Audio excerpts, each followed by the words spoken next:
Hello guys. Hi. Hello. Is I am audible? Is I am audible? Hi.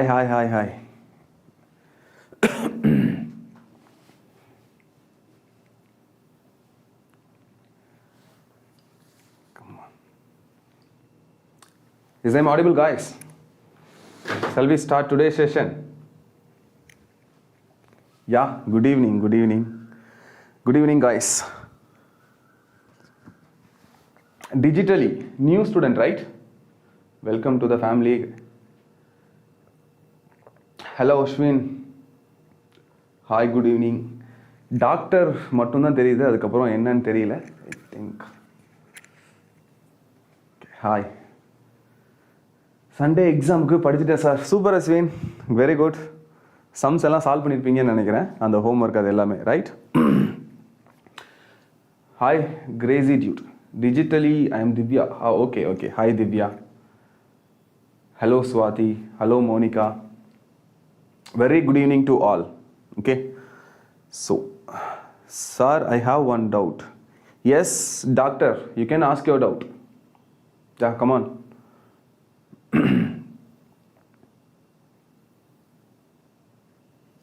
Please, உங்களுக்கு என்ன doubts இருக்கோ அதை கேட்கலாம் வித்தின் 5 or 10 minutes. அதுக்கப்புறம் இன்றைக்கி நம்ம பார்க்க போகிற topic it's all about friction. Okay, laws of மோஷனில் இருக்கிற கம்ப்ளீட் ஃப்ரிக்ஷனை இன்றைக்கி ஒரே கிளாஸில் நம்ம முடிச்சிருவோம். அதில் நிறைய ப்ராப்ளம்ஸும் நான் வச்சுருக்கேன், மோர் தென் 10 ப்ராப்ளம்ஸ். ஓகேவா? ஸோ எல்லா ப்ராப்ளம்ஸ், எல்லா கான்செப்ட்ஸ் எல்லாமே சேர்ந்து இன்றைக்கி நம்ம பார்க்க போகிறோம். Which book is best for NEET? Okay, ஃபிசிக்ஸை பொறுத்த வரைக்கும் நான் ஹைலி ரெக்கமெண்ட் பண்ணுற புக் என்ன அப்படின்னா சென்கேஜ். ஓகே, சென்கேஜில் இருக்கிற example problems and you know solved ப்ராப்ளம்ஸும் இருக்கும், அது கூட சேர்ந்து எக்ஸசைஸ் ப்ராப்ளம்ஸும் இருக்கும். Almost every chapter consist 200 to 250 problems இருக்கும் ஒவ்வொரு சாப்டரும். அந்த 250 ப்ராப்ளம்ஸை நீங்கள் ப்ராக்டிஸ் பண்ணிட்டீங்கனாலே, புரிஞ்சிருச்சு அப்படின்னாலே, அந்த சம் ப்ராக்டிஸ் பண்ணுறது மட்டும் இல்லை, அந்த 250 ப்ராப்ளம்ஸ் உங்களுக்கு புரிஞ்சிருச்சுனாலே டெஃபினட்டாக you can crack with a very good score in NEET, you know, in the physics. Okay, then எல்லாரும் எப்படி இருக்கீங்க? ஆக்சுவலாக எஸ்டர்டே நம்ம அதிகமாக நான் இன்ட்ராக்ட் பண்ணலை, ஃபுல்லாக டாப்பிக்லேயே போயிட்டேன், சம் சால்வ் பண்ணுறதுலேயே நிறைய டைம் ஸ்பெண்ட் பண்ணிட்டேன். I hope you are all good, right? Sir சென்கேஜில் ஃபிசிக்ஸ் இருக்குமா? எஸ்ப்பா, சென்கேஜில் ஃபிசிக்ஸுக்குன்னே தனியாக மாடியூல்ஸ் இருக்கும். You can buy from Amazon or Flipkart. ஓகேவா? நீங்கள் கண்டிப்பாக அதில் வாங்கிக்கலாம். Okay, right. அதான் சீக்கிரம் லெக்சர் கம்ப்ளீட் பண்ணிங்க சார். எஸ் அதிகமாக இன்ட்ராக்ட் பண்ணாதனால தான் I have solved many problems. So இன்னைக்கு கிளாஸ் முடிகிற வரைக்கும் கம்ப்ளீட்டாக வாட்ச் பண்ணுங்கள். ஓகே, இந்த செஷனை கம்ப்ளீட்டாக வாட்ச் பண்ணுங்கள். ஐ ப்ராமிஸ் யூ, இந்த செஷன் முடியும் போது ஃப்ரிக்ஷன்லேருந்து எந்த கொஸ்டின் கேட்டாலும் you can definitely answer it. ஓகேவா? ஏன்னா ஃப்ரிக்ஷன் இந்த டாப்பிக்கில் தியரியும் இம்பார்ட்டன்ட். ஓகேவா? ஸோ நீங்கள் தியரிட்டிக்கலாக நல்லா கிளியராக இருந்தால் தான் உங்களால் நியூமரிக்கலாக அப்ரோச் பண்ணவே முடியும். ஓகேவா? So make it sure class முடிகிற வரைக்கும் கம்ப்ளீட்டாக கவனிங்க. ஓகே, சுந்தர ராகவன், எப்போ sir full NEET physics syllabus முடிப்பீங்க? கண்டிப்பாக மேக்குள்ளே முடிச்சிடலாம், நாட் மே, சாரி, மார்ச்சுக்குள்ளே முடிச்சிடலாம், டோன்ட் வரி. ஓகேவா? நான் சொன்னேன் இல்லையா, 12th இம்பார்ட்டன்ட் சாப்டர்ஸை நான் எடுக்க போகிறேன் அப்படின்னு, ஸ்டார்ட் பண்ண போகிறேன் அப்படின்னு. யூஸ்வலாக இது 11th தான் எல்லாரும் பண்ணிட்டு இருக்காங்க, 11th தான் ஸ்டார்ட் ஆகுது. Yes Shabana, 12th portion 12th class கண்டிப்பாக ஸ்டார்ட் பண்ணுறேன். ஓகேவா? இதுக்கப்புறம் everyday 1.5 hour 11th, 1.5 hour 12th கம்ப்ளீட்டாக இருக்கும், சாரி கம்பல்சரி இருக்கும். Okay, right. ஸோ இன்னைக்கு ஸ்டார்ட் பண்ணிடலாமா? Hello notes maker sir, today vector செஷனா? No, not vectors, friction. Vectors complete பண்ணிட்டோம், இன்னும் சும்மா ஒரு 30 சம்ஸ் மட்டும் சால்வ் பண்ணால் போதும். Extra 30 problem, right? அந்த எக்ஸ்ட்ரா 30 ப்ராப்ளம்ஸை நம்ம இன்னொரு வீடியோவாக நான் உங்களுக்கு போஸ்ட் பண்ணுறேன், அந்த வீடியோவை பார்த்துக்கோங்க. ஓகேவா? பட் இன்னைக்கு லைவ் செஷனில் நம்ம பார்க்க போகிறது friction, loss of motion oda second 50%. First 50% is already over, we completed, right? In the second 50%, ரொம்ப ட்ரிக்கியான டாப்பிக்கும் கூட இதுதான். ஓகேவா? இந்த செகண்ட் 50% நம்ம இன்னைக்கு செஷன்ல பார்க்க போறோம். ஓகே, ஸோ இன்னைக்கு மோஸ்ட்லி தியரி போகும், அது கூட சேர்ந்து கொஞ்சம் கொஸ்டின்ஸ் இருக்கு. மறுபடியும் இன்னொரு கொஸ்டின் கண்டிப்பா போடுறேன், don't worry. Okay, doctor sir, I am NEET aspirant, I totally depend on you for physics. கண்டிப்பா கண்டிப்பா, believe me, I will help you to get very good score. But one thing is very important, which is நான் teach பண்றது மட்டுமே உங்களுக்கு ஹெல்ப்ஃபுல்லாக இருக்க போகிறது கிடையாது. parallelly you have to practice problems. ஓகேவா? நம்ம செஷன் முடிஞ்சதுக்கப்புறம் நான் சால்வ் பண்ண ப்ராப்ளம்ஸ் மட்டும் பத்தாது, நீங்கள் அதுலேருந்து நிறைய ப்ராப்ளம் சால்வ் பண்ணால் மட்டும்தான் ஸ்கோர் பண்ண முடியும். கிளியர்? நான் உங்களுக்கு தியரியை நல்லா எக்ஸ்பிளைன் பண்ணுவேன், ஒரு சம்மை எப்படி அப்ரோச் பண்ணணும்னு சொல்லி கொடுப்பேன். நான் அந்த ஸ்கில்லை வச்சுட்டு நான் சில சம்ஸ் இங்கே சால்வ் பண்ணுவேன். ஓகேவா? இதை நீங்கள் அண்டர்ஸ்டாண்ட் பண்ணிக்கிட்டு நீங்கள் நிறைய சம்ஸ் ப்ராக்டிஸ் பண்ணணும். நீங்கள் ப்ராக்டிஸ் பண்ணுற சம்ஸ் தான் உங்களுக்கு ஸ்கோர். நான் ப்ராக்டிஸ் பண்ணுற sums it's just like a formula மாதிரி. ஓகேவா? ஜஸ்ட் ஹெல்ப் பண்ணும் அவ்வளோதானே தவிர, பட் நீங்கள் சால்வ் பண்ணுறது தான் இம்பார்ட்டன்ட். ஓகே, பிளாக் ஸ்க்ரீனா? சாரி அஸ்வின், எல்லாருக்குமே வீடியோ கிளியர்ல? I think the video is clear, right? Okay, NEET aspirant and மகிழ் வேந்தன், டோன்ட் வரி, நீங்கள் இப்போ என்ன கொஸ்டினை எடுத்து வச்சிருக்கீங்களோ அந்த கொஸ்டினை அப்படியே வைங்க. ஓகே, கொஸ்டின் அப்படியே வைங்க. நான் செஷன் முடிஞ்சதுக்கு அப்புறம், ஓகே, ஐ மீன் இன்னைக்கு எடுத்திருக்க டாபிக்ஸ் முடிஞ்சதுக்கு அப்புறம் last 5 or 10 minutes I can solve your problems. எந்த ப்ராப்ளமாக இருந்தாலும் no problem. Last 5 to 10 minutes டெஃபினட்டாக நான் நீங்கள் சொல்கிற எல்லா டவுட்டும் சால்வ் பண்ணுறேன். என்கிட்ட கேட்டிருப்பாங்க சில கொஸ்டின்ஸ், ஓகேவா? அதையுமே நான் அந்த லாஸ்ட் டைமில் தான் சால்வ் பண்ணுவேன். ஓகேவா? Don't worry, I will solve all your doubts. ஓகேவா? டவுட் இன் த சென்ஸ் கொஸ்டின்ஸை சொல்கிறேன். அதுக்கு முன்னாடி ஏதாவது டவுட் இருந்தால் you can ask me, no problem. Right? Right. Okay, Ashwin, no problem. Great. Shall we start?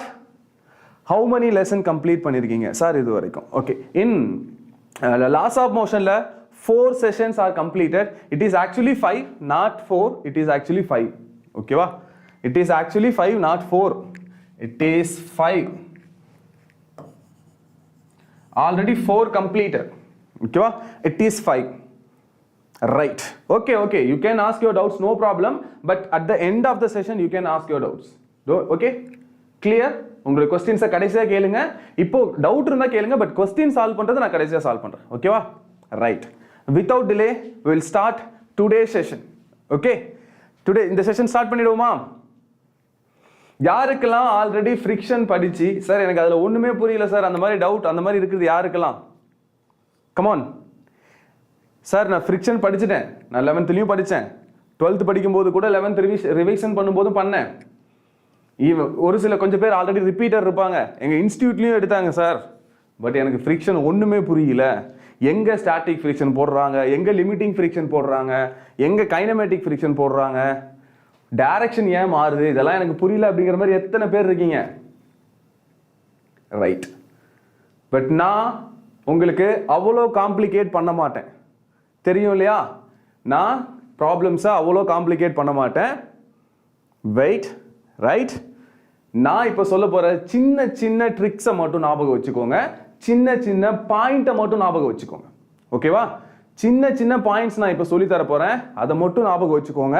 ஃப்ரிக்ஷனில் எந்த மாதிரி கொஸ்டின் வந்தாலும் நம்மளால சால்வ் பண்ண முடியும். ஓகே, கமான், ஸ்டார்ட் பண்ணுவோமா? Shall we start now?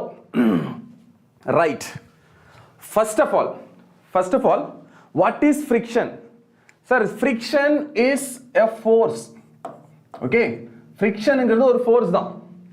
இந்த ஃபோர்ஸ் என்ன பண்ணும் அப்படின்னா நம்ம புஷ் பண்றதுக்கு ஆப்போசிட்ல ஆக்ட் ஆகும் அப்படிலாம் கிடையாது. It is always opposite to the direction of motion. Okay, object எந்த பக்கம் மூவ் ஆகுதோ அதுக்கு ஆப்போசிட்ல ஆக்ட் ஆகும் சார். நீ எங்க வேணாலும் புஷ் பண்ணிக்கோ, அது பிரச்சனையே கிடையாது. நீ ஃபோர்ஸை எந்த டைரக்ஷன் வேணாலும் அப்ளை பண்ணிக்கோ, அதுவும் எனக்கு பிரச்சனை கிடையாது. ஓகேவா? ஒரு ஆப்ஜெக்ட்டுக்கு மேல இன்னொரு ஆப்ஜெக்ட் ஸ்லைட் ஆச்சுன்னா இல்ல ரோல் ஆச்சுன்னா மொத்தம் 2 பாசிபிலிட்டி தான் இருக்கு மூவ் ஆகுறதுக்கு. ஒன்னு ஸ்லைட் ஆகி போலாம், இன்னொன்னு ரோல் ஆகி போலாம். ஓகேவா? ஸ்லைட் ஆகி போனாலும் சரி, ரோல் ஆகி போனாலும் சரி, எந்த ஆப்ஜெக்ட் மேல இருக்கிற ஃப்ரிக்ஷனை கால்குலேட் பண்றீங்களோ, okay, mark my words, clear, எந்த ஆப்ஜெக்ட் மேல இருக்கிற ஃப்ரிக்ஷன் ஃபோர்ஸை கால்குலேட் பண்றீங்களோ அந்த ஆப்ஜெக்ட் எந்த டைரக்ஷன்ல மூவ் ஆகுதோ அதுக்கு ஆப்போசிட்ல தான் ஃப்ரிக்ஷன் இருக்கும். Is this clear sir? இது புரிஞ்சுதா? எஸ் எஸ், ரிலேட்டிவ் மோஷனுக்கு ஆப்போசிட்ல இருக்கும், which is correct. Listen guys, நான் ஒன்று சொல்றேன் கவனிங்க. இப்போ இது ஒருத்தங்களோட ஷூன்னு வச்சுக்கலாம், ஓகேவா? இது ஒருத்தங்களோட ஷூ. கீழே இருக்கிற இது மேபி டைல், இது ஒரு டைல், ஓகேவா?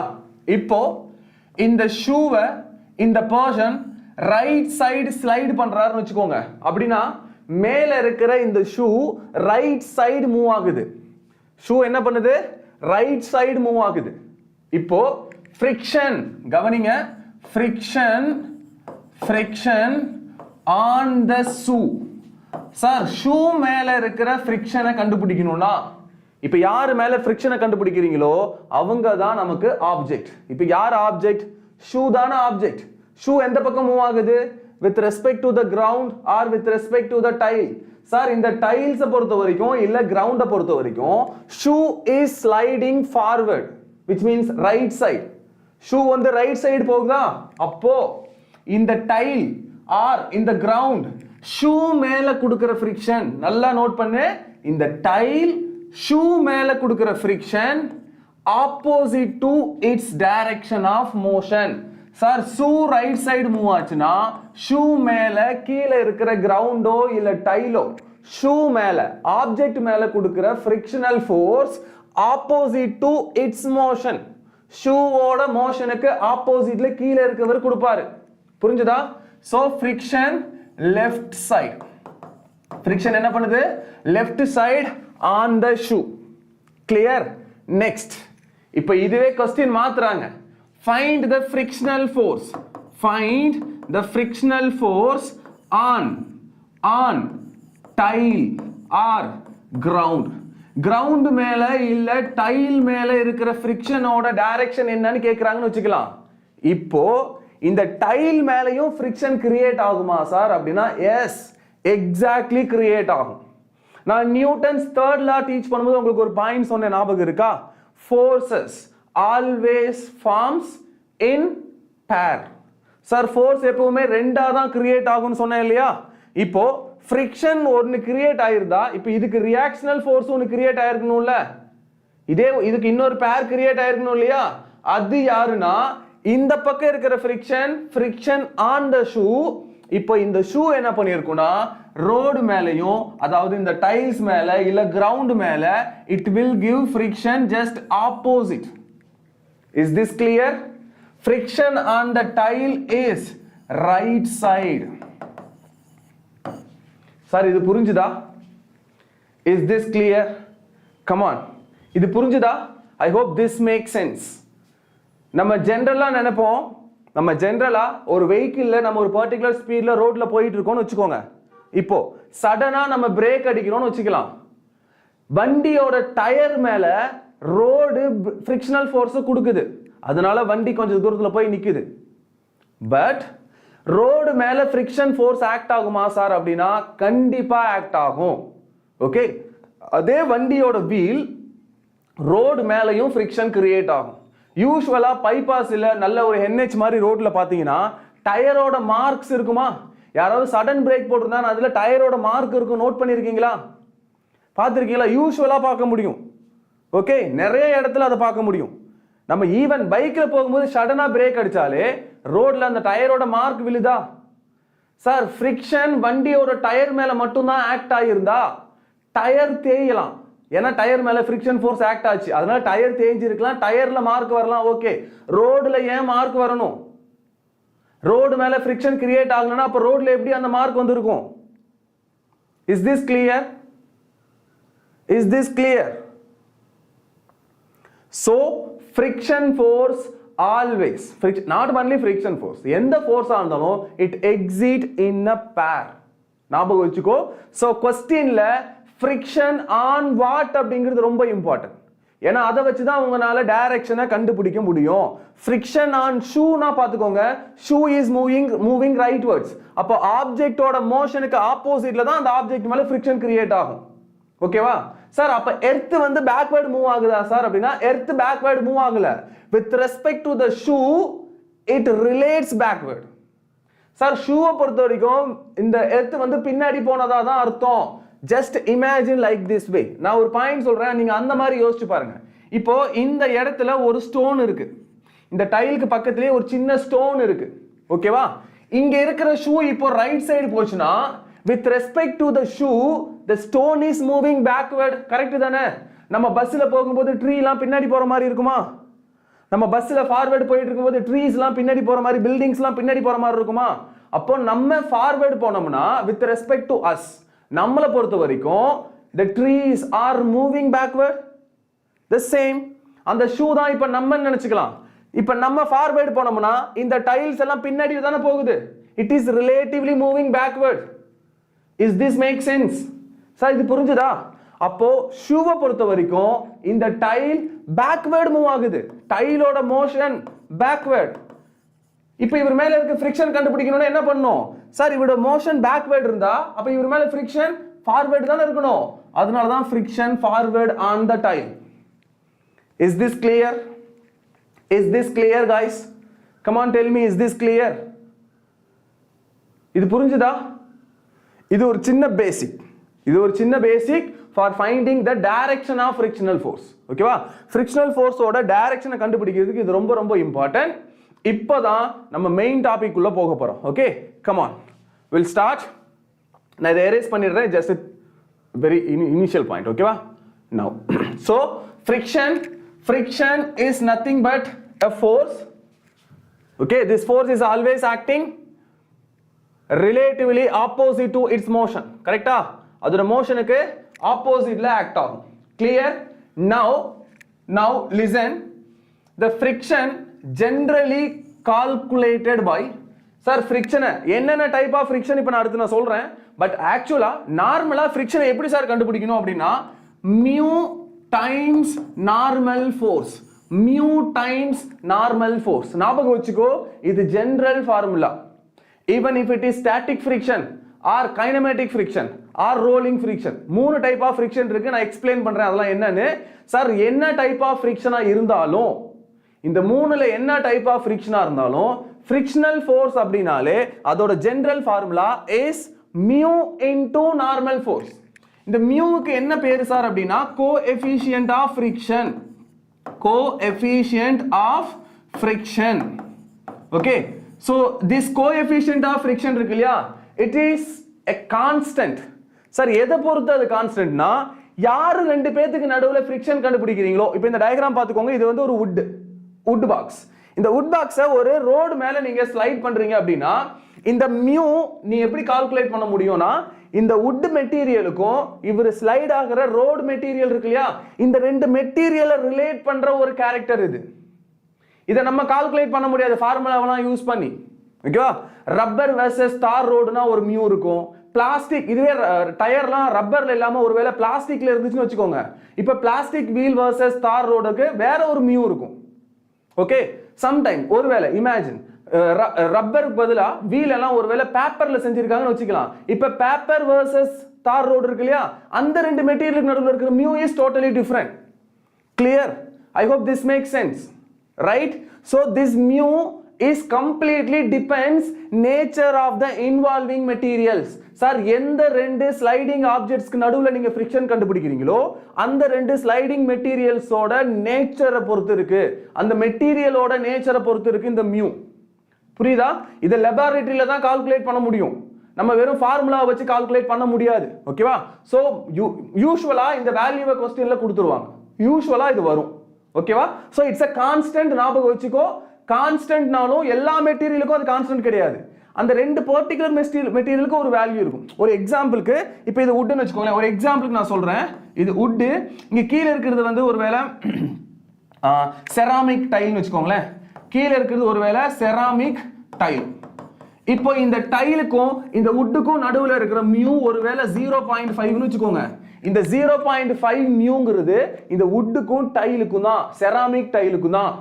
இப்போ அந்த டைல செராமிக் பதிலா வேற ஒரு மெட்டீரியல் போயிடுச்சுன்னு வச்சுக்கோங்க, செராமிக் பதிலா வேற ஒரு மெட்டீரியல் எடுக்கிறீங்க, அப்போ வுட்டுக்கும் வேற ஒரு மெட்டீரியலுக்கு வேற ஒரு மியூ வரும்.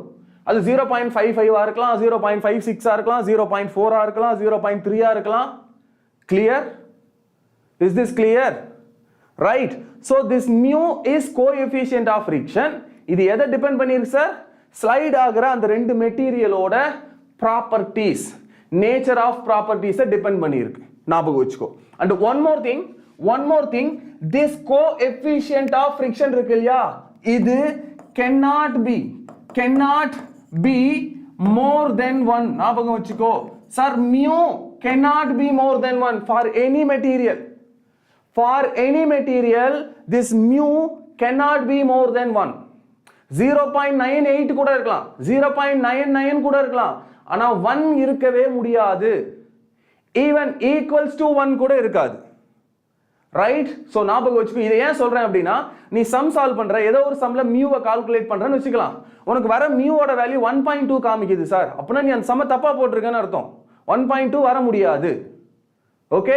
சோ அந்த மாதிரி வரும்போது நீ கிராஸ் செக் பண்ணிக்கணும், எங்கேயோ மிஸ்டேக் பண்ணிருக்கேங்கிறத திருப்பி ரீகால்குலேட் பண்ணிக்கோ. Clear? This mu is always lesser than 1, even not equal to 1. 1 கூட கிடையாது, 1 விட கம்மியா தான் இருக்கும். அது எந்த மெட்டீரியலா இருந்தாலும் சரி. இந்த யூனிவர்ஸ்ல இருக்கிற எந்த ரெண்டு மெட்டீரியலுக்கு நடுவுல இருக்கிற மியூவும் lesser than 1. ஞாபகம் வச்சுக்கோ. Clear? Then what is normal force? இது என்ன சொல்லுவோம் அப்படின்னா நார்மல் ஃபோர்ஸ். இதை நான் ஆல்ரெடி பேசியிருக்கேன். நார்மல் ஃபோர்ஸ்னா என்ன அப்படின்னு. நார்மல் அப்படின்னா பெர்பெண்டிகுலர். நார்மல்னா பெர்பெண்டிகுலரா? இப்போ நார்மல் ஃபோர்ஸ் அப்படின்னா அதோட அர்த்தம் இங்க பாருங்க, இது ஃபர்ஸ்ட் ஆப்ஜெக்ட், கீழ இருக்கிற எர்த் வந்து செகண்ட் ஆப்ஜெக்ட். இந்த டைலோ இல்ல எர்த்தோ செகண்ட் ஆப்ஜெக்ட். இப்போ இந்த ஃபர்ஸ்ட் ஆப்ஜெக்ட் இந்த பக்கம் ஸ்லைடு பண்ணீங்கன்னா, ஸ்லைடிங் ஆர் ரிலேட்டிவ் மோஷன் இந்த வுட்டுக்கும் கீழ இருக்கிற ரோடுக்கும் தானே சார். இவங்க ரெண்டு பேருக்கு நடுவுல தானே ரிலேட்டிவ் மோஷன் இருக்கு. இப்போ எந்த ரெண்டு ஆப்ஜெக்ட்டுக்கு நடுவுல ரிலேட்டிவ் மோஷன் இருக்கோ அந்த ரெண்டு ஆப்ஜெக்ட்டோட கான்டாக்ட் ஏரியாவை பார்க்கணும். இதுதான் contact area. Okay, this is nothing but contact area. இந்த கான்டாக்ட் ஏரியாவுக்கு பெர்பெண்டிகுலரா ஆக்ட் ஆகிற ஃபோர்ஸ், இந்த கான்டாக்ட் ஏரியாவுக்கு பெர்பெண்டிகுலரா ஆக்ட் ஆகிற ஃபோர்ஸ் இந்த சிச்சுவேஷனை பொறுத்த வரைக்கும் mg. ஓகேவா? இதுவே ஒருவேளை inclined wedge இருந்தா கான்டாக்ட் ஏரியாவை என்ன இருக்கும்? கான்டாக்ட் ஏரியாவுக்கு பெர்பெண்டிகுலரா ஆக்ட் ஆகிற force mg cos theta. Sir இதுதானே பெர்பெண்டிகுலரா ஆக்ட் ஆகும், ஏன்னா இதுதானே contact area. For this situation, this is nothing but contact area between first mass and the wedge or inclined plane. Inclined planeக்கும் மாஸுக்கும் நடுவுல இருக்கிற கான்டாக்ட் ஏரியா இது. இந்த கான்டாக்ட் ஏரியாவுக்கு பெர்பெண்டிகுலரா ஆக்ட் ஆகுறது mg cos theta. அப்போ இந்த சிச்சுவேஷன்ல normal force is mg cos theta. இதே இந்த சிச்சுவேஷனுக்கு வரும்போது கான்டாக்ட் ஏரியாவுக்கு பெர்பெண்டிகுலரா ஆக்ட் ஆகிற ஃபோர்ஸ் is mg. இந்த சிச்சுவேஷன்ல mg, இந்த சிச்சுவேஷன்ல mg, இந்த சிச்சுவேஷன்ல mg cos theta. Okay? Is this clear? Guys, is this clear? So depending on the situation or given scenario, the normal force may be changed. அது mg ஆ இருக்கலாம், mg cos theta வா இருக்கலாம், வேற என்ன value வேணாலும் வரலாம். But ஞாபகம் வச்சுக்கோ, Fn means normal force. Normal force அப்படின்னா என்னன்னா ரெண்டு ஸ்லைட் ஆகிற ஆப்ஜெக்ட்டோட கான்டாக்ட் ஏரியா. இப்போ இவர்தான் இவர் மேல ஸ்லைட் ஆகுறாருன்னா இதுதான் கான்டாக்ட் ஏரியா, இதுதான் கான்டாக்ட் ஏரியா. இந்த கான்டாக்ட் ஏரியாவுக்கு பெர்பெண்டிகுலரா ஆக்ட் ஆகிற ஃபோர்ஸ் தான் நார்மல் ஃபோர்ஸ். கிளியரா? இது புரிஞ்சுதா? Shall I move to next? Next போலாமா? Come on, tell me.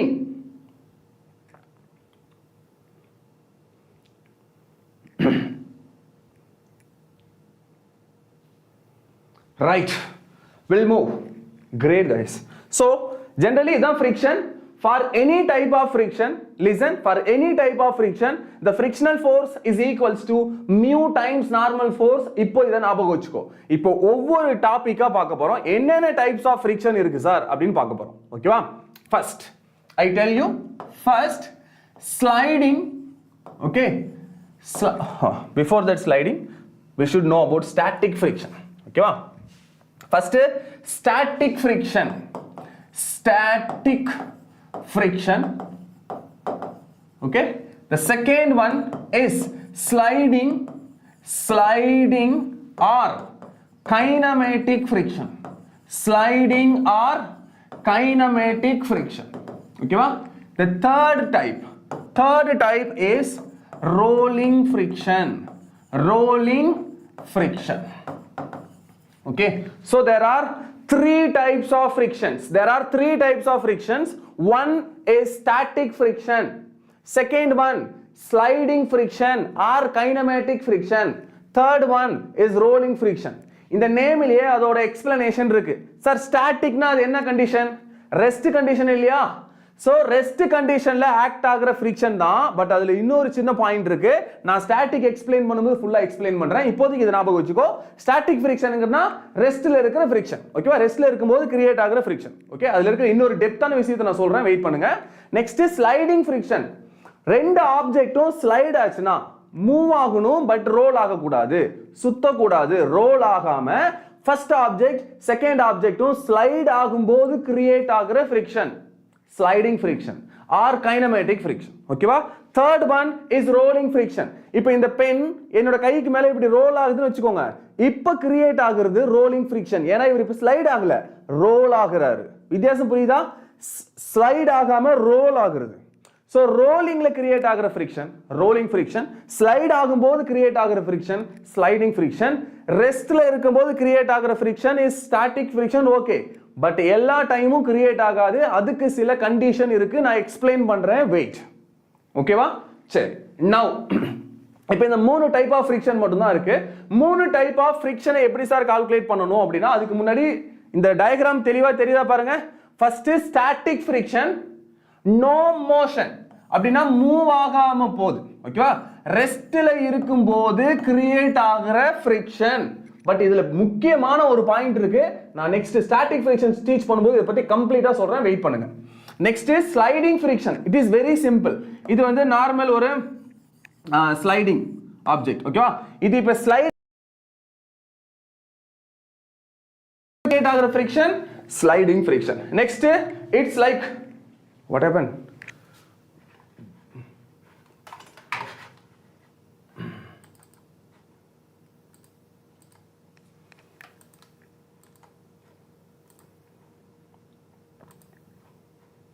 Just 1 minute.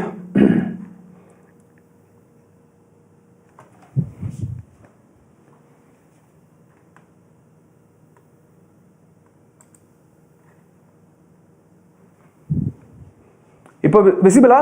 Yes. Is this okay now? Right, clear. So சில டைம் அந்த மாதிரி வீடியோ கட் ஆச்சுனா I will change, no problem. Okay, just give me some time. Right, is everything is fine now? Is everything fine? Video clear? Video clear? Great guys. Right. Now listen, இப்போ இதுவே ஒரு object slide roll ஆகும்போது, ஓகேவா, with respect to ground or something, ஒரு object roll ஆகும்போது create ஆகுற friction is the rolling friction. Right? ஓகேவா? Next, one more important point is for rolling friction is the least friction. rolling friction தான் இருக்குறதுலயே least. என்னடாச்சு? Listen, rolling friction இருக்குறதுலயே least when compared to static friction or kinematic friction. Sir, static friction யும் kinematic friction யும் compare பண்ணும்போது this rolling friction is the least friction. இதுதான் magnitude wise ரொம்பவே கம்மியான friction. ஓகேவா? அதனால தான் bearing, ball bearingsலாம் பார்த்திருக்கீங்களா? ரோல் ஆகுற ஆப்ஜெக்ட்ஸ் நடுவுல இப்போ கீழ இருக்கிற இது ஒரு ஷாஃப்ட், மேல இருக்கிறது இது இன்னொரு ஷாஃப்ட். இப்போ இந்த ஷாஃப்ட்டை பொறுத்து இப்படி ஸ்லைட் ஆகணும்னு வச்சுக்கோங்க. நான் டைரக்டா இந்த ரெண்டு ஷாஃப்ட்டையும் இப்படி கனெக்ட் பண்ணனா இந்த ஃபர்ஸ்ட் ஷாஃப்ட் செகண்ட் ஷாஃப்ட் மேல இப்படி ஸ்லைட் ஆகும்போது இப்போ ரோலிங் ஃபிரிக்ஷன் கிரியேட் ஆகாது, ஸ்லைடிங் ஃபிரிக்ஷன் அதாவது கைனமேட்டிக் ஃபிரிக்ஷன் தான் கிரியேட் ஆகும். இப்படி ஃபிரிக்ஷன் அதிகமாயிட்டே போச்சுன்னா இது ரப்பாய் இந்த மெட்டீரியல் ஃபுல்லா தேஞ்சு போயிடும் இல்லையா? இதை ஓவர் கம் பண்றதுக்காக ஃபிரிக்ஷனை கம்மி பண்றதுக்காக நம்ம என்ன பண்றோம்னா இதுக்கு நடுவுல பால்ஸ் வைப்பாங்க.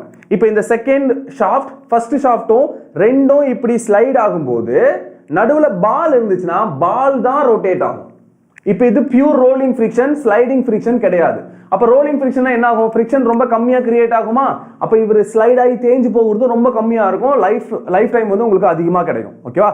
அதனால தான் ரெண்டு ஸ்லைட் ஆகிற ஆப்ஜெக்ட், இந்த ரோல் ஆகிற ஷாஃப்ட், இதுக்கு நடுவுல என்ன பண்ணுவாங்கன்னா பால் பியரிங்ஸை கனெக்ட் பண்ணுவாங்க. பால் பியரிங்ஸ் தெரியுமா? பால் பியரிங்ஸ்னா இப்படி இருக்கும்.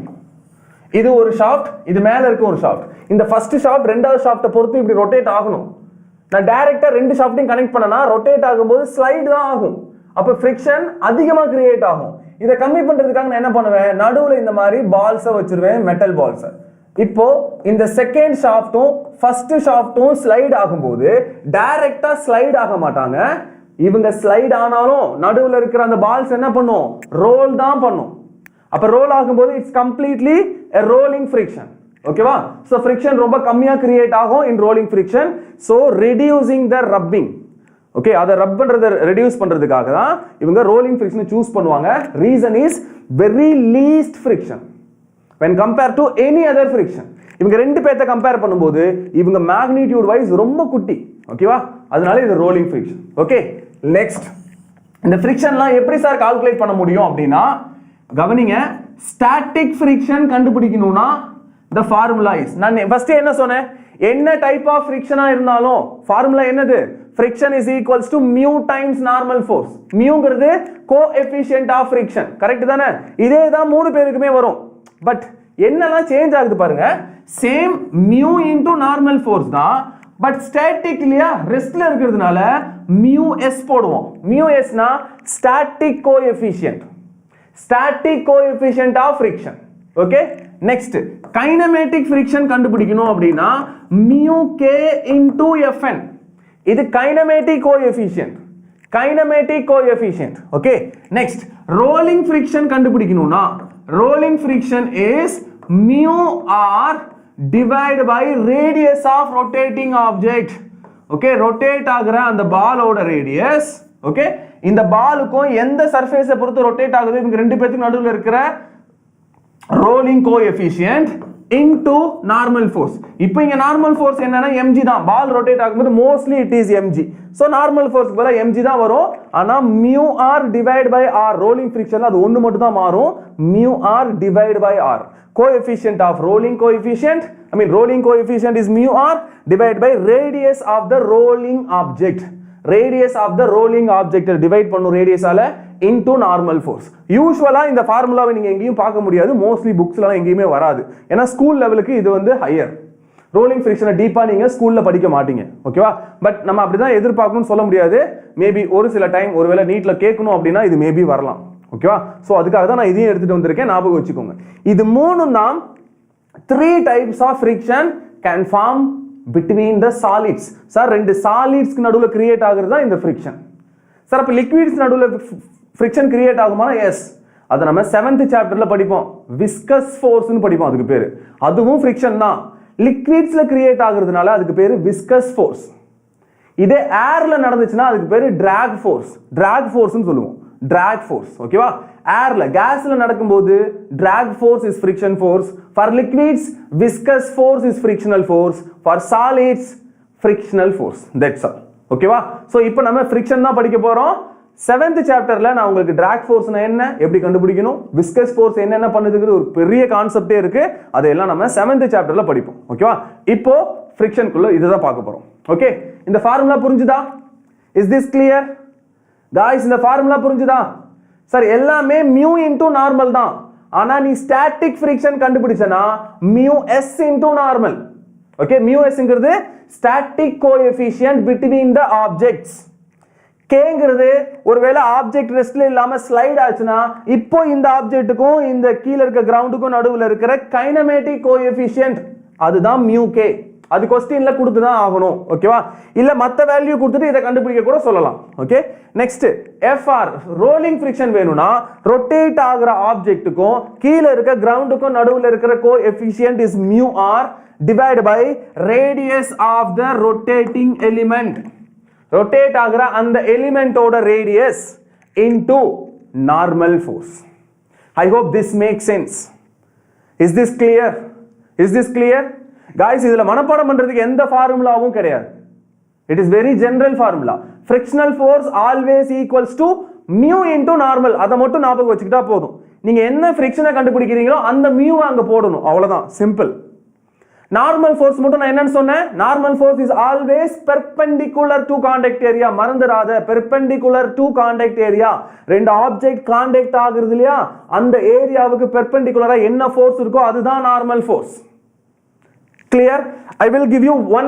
one more example listen guys listen இது வந்து ஒரு வால் ஓகேவா இந்த வால் கிட்ட நான் என்ன பண்றேன் இங்க வந்து ஒரு புக் வைக்கிறேன் இங்க ஒரு புக் இப்போ இந்த புக்க நான் Fங்கற ஃபோர்ஸ் கொடுத்து புஷ் பண்றேன் இந்த புக்கை Fங்கற ஃபோர்ஸ் கொடுத்து புஷ் பண்றேன் எஸ் கான்டாக்ட் ஃபோர்ஸ்னா என்னன்னு சொல்றேன்ப்பா கவனிங்க இது ஒரு செவருக்கு பக்கத்துல இந்த பக்கமா இந்த இடத்துல ஒரு புக்கை வச்சு நான் அதை புஷ் பண்றேன் ஓகேவா or I can give you live demo listen இதுதான் புக் இந்த புக்கை இங்க பாருங்க இந்த புக்கை நான் என்ன பண்றேன் அப்படின்னா இது வால் இந்த ஸ்கிரீனை இப்ப வால் நினைச்சுக்கோங்க இந்த வால் மேல புக்கை வச்சு நான் கீழே பிடிச்சி இதை stop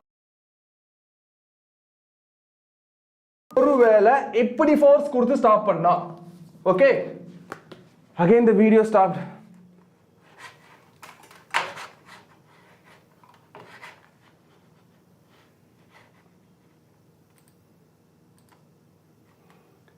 one minute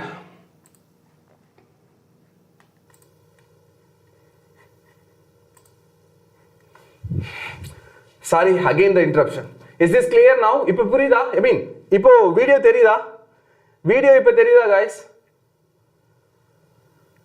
come on okay video theriyada listen இங்க பாருங்க இந்த புக்கை இப்ப நான் இப்படி கீழ வச்சு பிடிக்கிறது ஜெனரலா முடியும் ஏன்னா ஒரு வெயிட்க்கு அகைன்ஸ்டா நான் ஃபோர்ஸ் கொடுத்து இத ஸ்டாப் பண்றேன் பட் அதுக்கு பதிலா இப்ப நான் சேஞ்ச் பண்றேன் இங்க பாருங்க நான் ஒரு விஷயம் பண்றேன் இந்த புக்குக்கு பெர்பெண்டிகுலரா ஃபோர்ஸ் கொடுத்து ஸ்டாப் பண்றேன் கீழ விடாம பிடிக்கிறேன் இப்போ புக்கை நான் கீழ பிடிக்கல இப்படி புஷ் பண்ணி பிடிக்கிறேன் ஓகேவா இதுதான் இங்க நான் கொடுத்திருக்குது the same இது எப்படி சார் நடக்குது அப்படினா நீங்க புக் மேல இப்படி தான் ஃபோர்ஸ் கொடுக்குறீங்க பட் புக்கோட weight எப்படி ஆக்ட் ஆகும் புக்கோட weight is always acting vertically downwards correct தானே vertically downwards இப்போ இந்த புக் ஏன் சார் கீழ விழல நீங்க இந்த பக்கம் தான ஃபோர்ஸ் கொடுத்தீங்க ஆனா இந்த புக் ஏன் கீழ விழலனா ரீசன் சார் இந்த வெயிட்க்கு ஈக்குவலண்டா இந்த புக்கோட கான்டாக்ட் ஏரியா இருக்குல்ல புக்குக்கும் வாலுக்கும் நடுவுல கான்டாக்ட் ஏரியா இருக்குல்ல இந்த கான்டாக்ட் ஏரியால கிரியேட் ஆன ஃபிரிக்ஷனல் ஃபோர்ஸ் இந்த ஃபிரிக்ஷனல் ஃபோர்ஸ் இந்த வெயிட்ட பேலன்ஸ் பண்ணிருச்சு this frictional force is equals to weight of the book இந்த friction force எப்படி சார் கிரியேட் ஆச்சுனா நீங்க Fங்கற ஃபோர்ஸ் கொடுத்து புஷ் பண்ணும்போது நீங்க புக் மேல F ஃபோர்ஸ் கொடுத்தீங்க இந்த புக் என்ன பண்ணும் இந்த வால் மேல அதே Fங்கற ஃபோர்ஸை ட்ரான்ஸ்மிட் பண்ணும் இந்த புக்கும் வால் மேல Fங்கற ஃபோர்ஸை கொடுக்கும் அப்ப வால் என்ன பண்ணும் திருப்பி அதே நார்மல் ஃபோர்ஸை புக் மேல கொடுக்குமா இப்ப கான்டாக்ட் ஏரியாவுக்கு பெர்பெண்டிகுலரா இருக்குது mg கிடையாது F நான் கொடுத்த Fங்கற ஃபோர்ஸ் இது புரிஞ்சுதா now the contact area between the book and the wall sir bookக்கும் வாலுக்கும் நடுவுல இருக்க contact ஏரியாவுக்கு பெர்பெண்டிகுலரா இருக்கிற force F not mg mg is vertically downward இங்க இந்த வாலுக்கும் புக்குக்கும் நடுவுல இருக்க contact area இது இந்த கான்டாக்ட் ஏரியாவுக்கு பெர்பெண்டிகுலரா இருக்குது நான் கொடுத்த Fங்கற ஃபோர்ஸ் அப்போ இங்க நீங்க ஃபிரிக்ஷனல் ஃபோர்ஸை கண்டுபிடிக்கணும்னா இந்த புக்குக்கும் இந்த வாலுக்கும் நடுவுல இருக்கிற mu உங்களுக்கு தெரியணும் சோ அந்த mu into frictional force என்ன F mu into sorry not frictional force it is normal force 1 minute it is normal force is F applied force mg கிடையாது so contact Contact force or normal force. Yes, normal force is F. In the situation la normal force is F, not mg. Okay, இதே table மேல ஒரு object வச்சிருக்கீங்க. இப்போ இதுதான் contact area. Contact ஏரியாவுக்கு பெர்பெண்டிகுலரா என்ன force act ஆகுது சார்? mg கீழ ஆக்ட் ஆகுது சார். mg கீழ ஆக்ட் ஆகுது. இதுதானே இந்த கான்டாக்ட் ஏரியாவுக்கு பெர்பெண்டிகுலர். அதனால இந்த வால் என்ன பண்ணும்? திருப்பி நார்மல் ஃபோர்ஸா mgவே கொடுக்கும். ஆனா இங்க கான்டாக்ட் ஏரியாவுக்கு பெர்பெண்டிகுலரா இருக்குது Fங்கற ஃபோர்ஸ். நீ புக் மேல கொடுத்த ஃபோர்ஸ புக் வால் மேல கொடுத்துச்சு, Fங்கற ஃபோர்ஸ் கொடுத்துச்சு. அப்ப வால் திருப்பி என்ன பண்ணும்? நார்மல் ஃபோர்ஸா அதே F வச்சுக்கோன்னு கொடுக்கும். Is this clear now? Is this clear? Sir இதான் ஃப்ரீ பாடி டயகிராம், அவ்வளவுதான். இங்க பாருங்க, இது வால், வாலுக்கு மேல இருக்கிற புக். இது புக் நீங்க Fங்கற ஃபோர்ஸ் கொடுத்து புஷ் பண்ணீங்கன்னா இந்த புக் வால் மேல Fங்கற ஃபோர்ஸ கொடுக்கும். வால் திருப்பி என்ன பண்ணும்? அதே ஃபோர்ஸ நார்மல் ஃபோர்ஸா கொடுக்கும். இப்போ இந்த புக்கோட கான்டாக்ட் ஏரியாவுக்கு ஸ்லைட் ஆகிறதுக்கு ஆப்போசிட்ல ஆக்ட் ஆகிறது ஃபிரிக்ஷனல் ஃபோர்ஸ். புக் கீழ விழுகணும்னா அதுக்கு ரீசன் ஒன்லி mgங்கற வெயிட் ஃபோர்ஸ். இப்போ இந்த வெயிட் ஃபோர்ஸ Fங்கற ஃபிரிக்ஷனல் ஃபோர்ஸ் பேலன்ஸ் பண்ணிடுச்சுனா reason F is nothing but mu times normal force which is F. இந்த நார்மல் இந்த ஃபிரிக்ஷனல் ஃபோர்ஸும் வெயிட்டும் பேலன்ஸ் ஆயிடுச்சு. அதனால தான் அந்த புக் கீழ விழல. கிளியரா? Is this clear? சோ இந்த மாதிரி சம் நிறைய வருது. நான் சொல்றேன், மறுபடியும் வேணா இன்னொரு டைம் டீச் பண்றேன். நமக்கு சம்லயே இது வருது. ஓகேவா? சோ நீ மென்டலி நீ என்ன ஞாபகம் வச்சுக்கணும் அப்படினா, normal force is not always mg. அத புரிஞ்சுக்கோ. நார்மல் ஃபோர்ஸ்ங்கிறது ஃபர்ஸ்ட் பாடிக்கும் செகண்ட் பாடியும் கான்டாக்ட் ஆகும்ல சார். நீங்க தள்ளுறீங்க இல்ல ரொட்டேட் பண்றீங்க, நீங்க ரெஸ்ட்ல வச்சிருக்கீங்க, எப்படி வச்சாலும் ஃபர்ஸ்ட் பாடிக்கு மேல தானே செகண்ட் பாடி வைக்கிறீங்க. ரெண்டு பேத்துக்கு நடுவுல ஒரு கான்டாக்ட் ஏரியா இருக்கும்ல, அந்த கான்டாக்ட் ஏரியாவுக்கு பெர்பெண்டிகுலரா ஆக்ட் ஆகுறது தான் நார்மல் ஃபோர்ஸ். அத ஞாபகம் வச்சுக்கோ. கொடுத்திருக்க क्वेश्चनல சிச்சுவேஷன் என்னவோ அந்த சிச்சுவேஷனுக்கு ஏத்தபடி அந்த ஃபோர்ஸை பாருங்க. நார்மல் ஃபோர்ஸ் எப்படி ஆக்ட் ஆகுதுன்னு பாருங்க. அத தான் Fn யூஸ் பண்ணணும். கிளியரா? நம்ம நிறைய சம்ஸ் பாப்போம். அப்போ உங்களுக்கு இன்னும் தெளிவா அது புரியும் நான் நம்புறேன். Okay, so next types of friction பார்த்துட்டோம். இதுல static friction versus kinematic friction. நான் ஒரு எக்ஸாம்பிள் சொல்றேன். இப்போ நான் ஒரு எக்ஸாம்பிள் சொல்றேன். Listen. Okay, I do not have anything. Okay, just imagine பண்ணிக்கோங்க. இதெல்லாம் லைவ் எக்ஸாம்பிள் இப்போ என்னால் கொடுக்க முடியாது. யூஸ்வலாக நான் ஆஃப்லைன் கிளாஸ் எடுக்கும்போது இதெல்லாம் லைவ் எக்ஸாம்பிளாக தான் சொல்லுவேன். இப்போ இங்கே பண்ண முடியாது, ஏன்னா கேமரா இதுக்கு மேலே தான். நான் என்ன பண்ணாலும் உங்களால் கேமராவில் பார்க்க முடியாது. ஓகேவா? எது பண்ணாலும் நான் கீழே தரையில தான் பண்ண முடியும், உங்களால் அது கேமராவில் பார்க்க முடியாது. ஓகேவா? ஸோ அதனால நான் சொல்கிற பாயிண்ட்டை மட்டும் நீங்கள் அப்சர்வ் பண்ணிக்கோங்க. உங்கள் கண்ணுக்கு முன்னாடி நடக்கிற மாதிரி நினச்சிக்கோங்க. ஓகே, இல்லை உங்கள் பக்கத்துலேயே இப்போ அது இருந்தால் நீங்கள் செஞ்சு பாருங்க. உங்கள் முன்னாடி ஒரு டேபிள் இருக்கு. உங்கள் முன்னாடி ஒரு டேபிளோ ஒரு சேரோ எடுத்துக்கோங்க. இப்போ அந்த சேர் மேல ரொம்ப கம்மியா ஃபோர்ஸ் கொடுத்து பாருங்க. அந்த சேர் மேல ரொம்ப கம்மியா ஃபோர்ஸ் கொடுங்க. நீங்க கொடுக்கிற ஃபோர்ஸ்ல அந்த சேர் நகர கூடாது. ரொம்ப கம்மியா நீங்க ஃபோர்ஸ் கொடுக்குறீங்க அந்த சேர் மேல. இப்போ அந்த ஃபோர்ஸ் நகரல. பட் நியூட்டன்ஸ் செகண்ட் லா என்ன சொல்லுது நமக்கு? சார் ஒரு ஆப்ஜெக்ட் மேல Fங்கற ஃபோர்ஸ் கொடுத்தீங்கன்னா, எக்ஸ்டர்னல் ஃபோர்ஸ் கொடுத்தீங்கன்னா, இப்போ இது ஒரு ஆப்ஜெக்ட், அதோட மாஸ் m. இந்த மாஸ் மேல நான் F ன்னு ஒரு எக்ஸ்டர்னல் ஃபோர்ஸ் கொடுத்தா இந்த மாஸ் கண்டிப்பா ஆக்ஸலரேட் ஆகணும்ல சார். ஒரு பாடி மேல எக்ஸ்டர்னல் ஃபோர்ஸ் இருந்துச்சுன்னா அந்த எக்ஸ்டர்னல் ஃபோர்ஸோட டைரக்ஷன்ல அந்த மாஸ் ஆக்ஸலரேட் ஆகணுமா இல்லையா? அதுதான rule. This external force is equals to what? External force is mass times acceleration. Newton second law ஞாபகம் இருக்கா?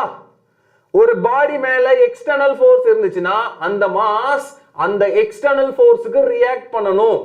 எப்படி ரியாக்ட் பண்ணும்? m into a வா ரியாக்ட் பண்ணும். அதுல இருந்து a வை கண்டுபிடிக்கணும்னா external force divide by mass போட்டு கண்டுபிடிப்போம். இப்போ ஒரு டேபிள் இருக்கு. அந்த டேபிள் மேல நீங்க ரொம்ப கம்மியா ஃபோர்ஸ் கொடுக்குறீங்க. கம்மியா இருந்தா என்ன, அதிகமா இருந்தா என்ன? ஏதோ ஒரு ஃபோர்ஸ் கொடுக்குறீங்க. ஃபோர்ஸ் அதிகமா இருந்துச்சுன்னா அதிகமா ஆக்ஸலரேட் ஆகும். ஃபோர்ஸ் கம்மியா இருந்தா கம்மியா ஆக்ஸலரேட் ஆகும். இப்போ நீங்க கம்மியா தானே ஃபோர்ஸ் கொடுத்தீங்க, அப்ப கம்மியாவாது அது ஆக்ஸலரேட் ஆயிருக்கணும்ல. ஆனா அந்த டேபிள் நகர்ந்திருக்காது. நீங்க கொஞ்சம் கொஞ்சமா ஃபோர்ஸை இன்க்ரீஸ் பண்ண ஒரு பர்டிகுலர் டைம்ல தான் அந்த டேபிள் நகர ஆரம்பிக்கும். ஒரு பர்டிகுலர் ஃபோர்ஸை ரீச் பண்ணும்போது தான் அந்த டேபிள் நகர ஆரம்பிக்கும். இப்போ இந்த ஃபோர்ஸுக்கு மட்டும் அந்த டேபிள் ஆக்சிலரேட் ஆகுதுன்னா அப்ப அதுக்கு முன்னாடி இருந்த எல்லா ஃபோர்ஸும் எங்க வேஸ்டா போச்சு? அந்த ஃபோர்ஸ் என்ன ஆச்சு? ரீசன் அந்த ஃபோர்ஸ் என்ன ஆயிருக்கும் அப்படின்னா ஸ்டாட்டிக் ஃபிரிக்ஷனா கேன்சல் ஆயிருக்கும். ஸ்டாட்டிக் ஃபிரிக்ஷனா? गाइस நான் பேசுறது புரியுதா? எப்போ ஸ்டாட்டிக் ஃபிரிக்ஷன் கிரியேட் ஆகும்னா நீங்க அப்ளை பண்ண ஃபோர்ஸும் ஸ்டாட்டிக் ஃபிரிக்ஷனும் எப்பெல்லாம் ஈக்குவலா இருக்குமோ அப்பெல்லாம் acceleration 0. Body does not move. Object will not move. Once you cross the static friction, இந்த ரெண்டு ஆப்ஜெக்ட்ஸ்க்கு நடுவுல இருக்க ஸ்டாட்டிக் ஃபிரிக்ஷனை விட அதிகமா எக்ஸ்டர்னல் ஃபோர்ஸ் போகும்போது தான் the body can move. Okay, எப்போ அந்த ஆப்ஜெக்ட் மூவ் ஆகும்னா when the external force is more than the static friction. Static ஃபிரிக்ஷனை விட அதிகமா நீங்க எக்ஸ்டர்னல் ஃபோர்ஸ் கொடுக்கும்போது தான் the mass can accelerate, mass can move. Is this clear? guys இது புரிஞ்சுதா? புரியலனா சொல்லுங்க. I will give you some other examples. நான் வேற ஒரு எக்ஸாம்பிள் சொல்றேன். Yes, coefficient of static friction is also always more than kinematic friction. Yes. இது புரிஞ்சுதா? இப்போ ஸ்டாட்டிக் ஃபிரிக்ஷனை பத்தி ஐடியா கிடைச்சதா?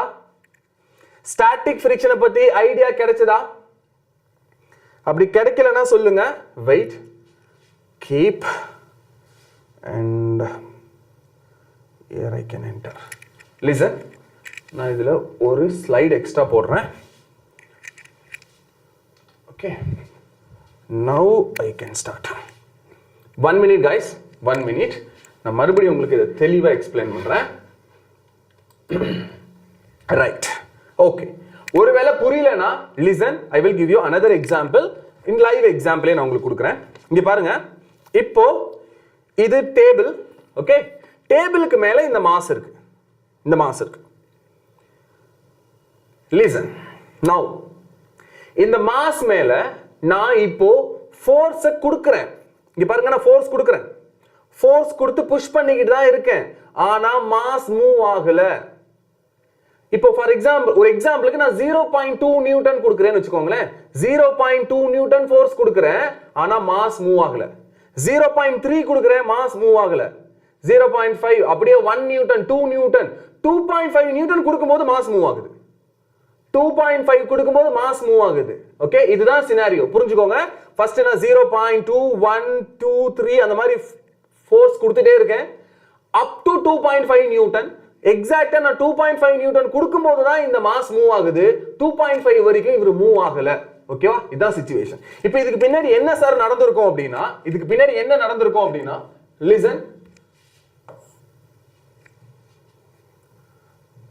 Listen guys. இனிஷியலி இதுதான் புக். ஓகேவா?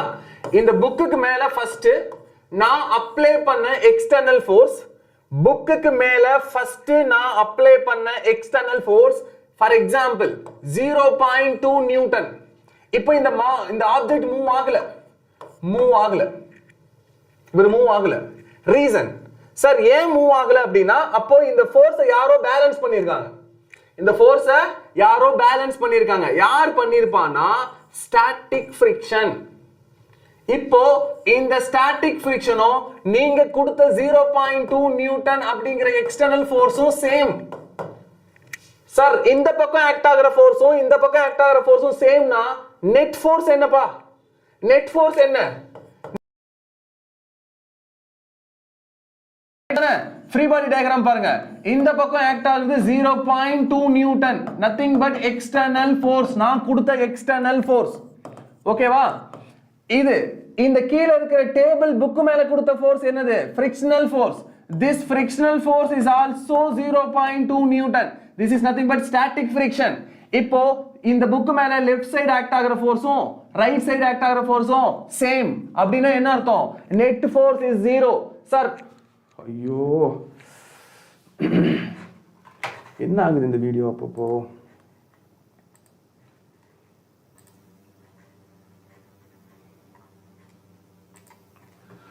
Okay sorry guys. Is this clear நவ? இப்போ தெரியுதா? வீடியோ தெரியுதா நவ?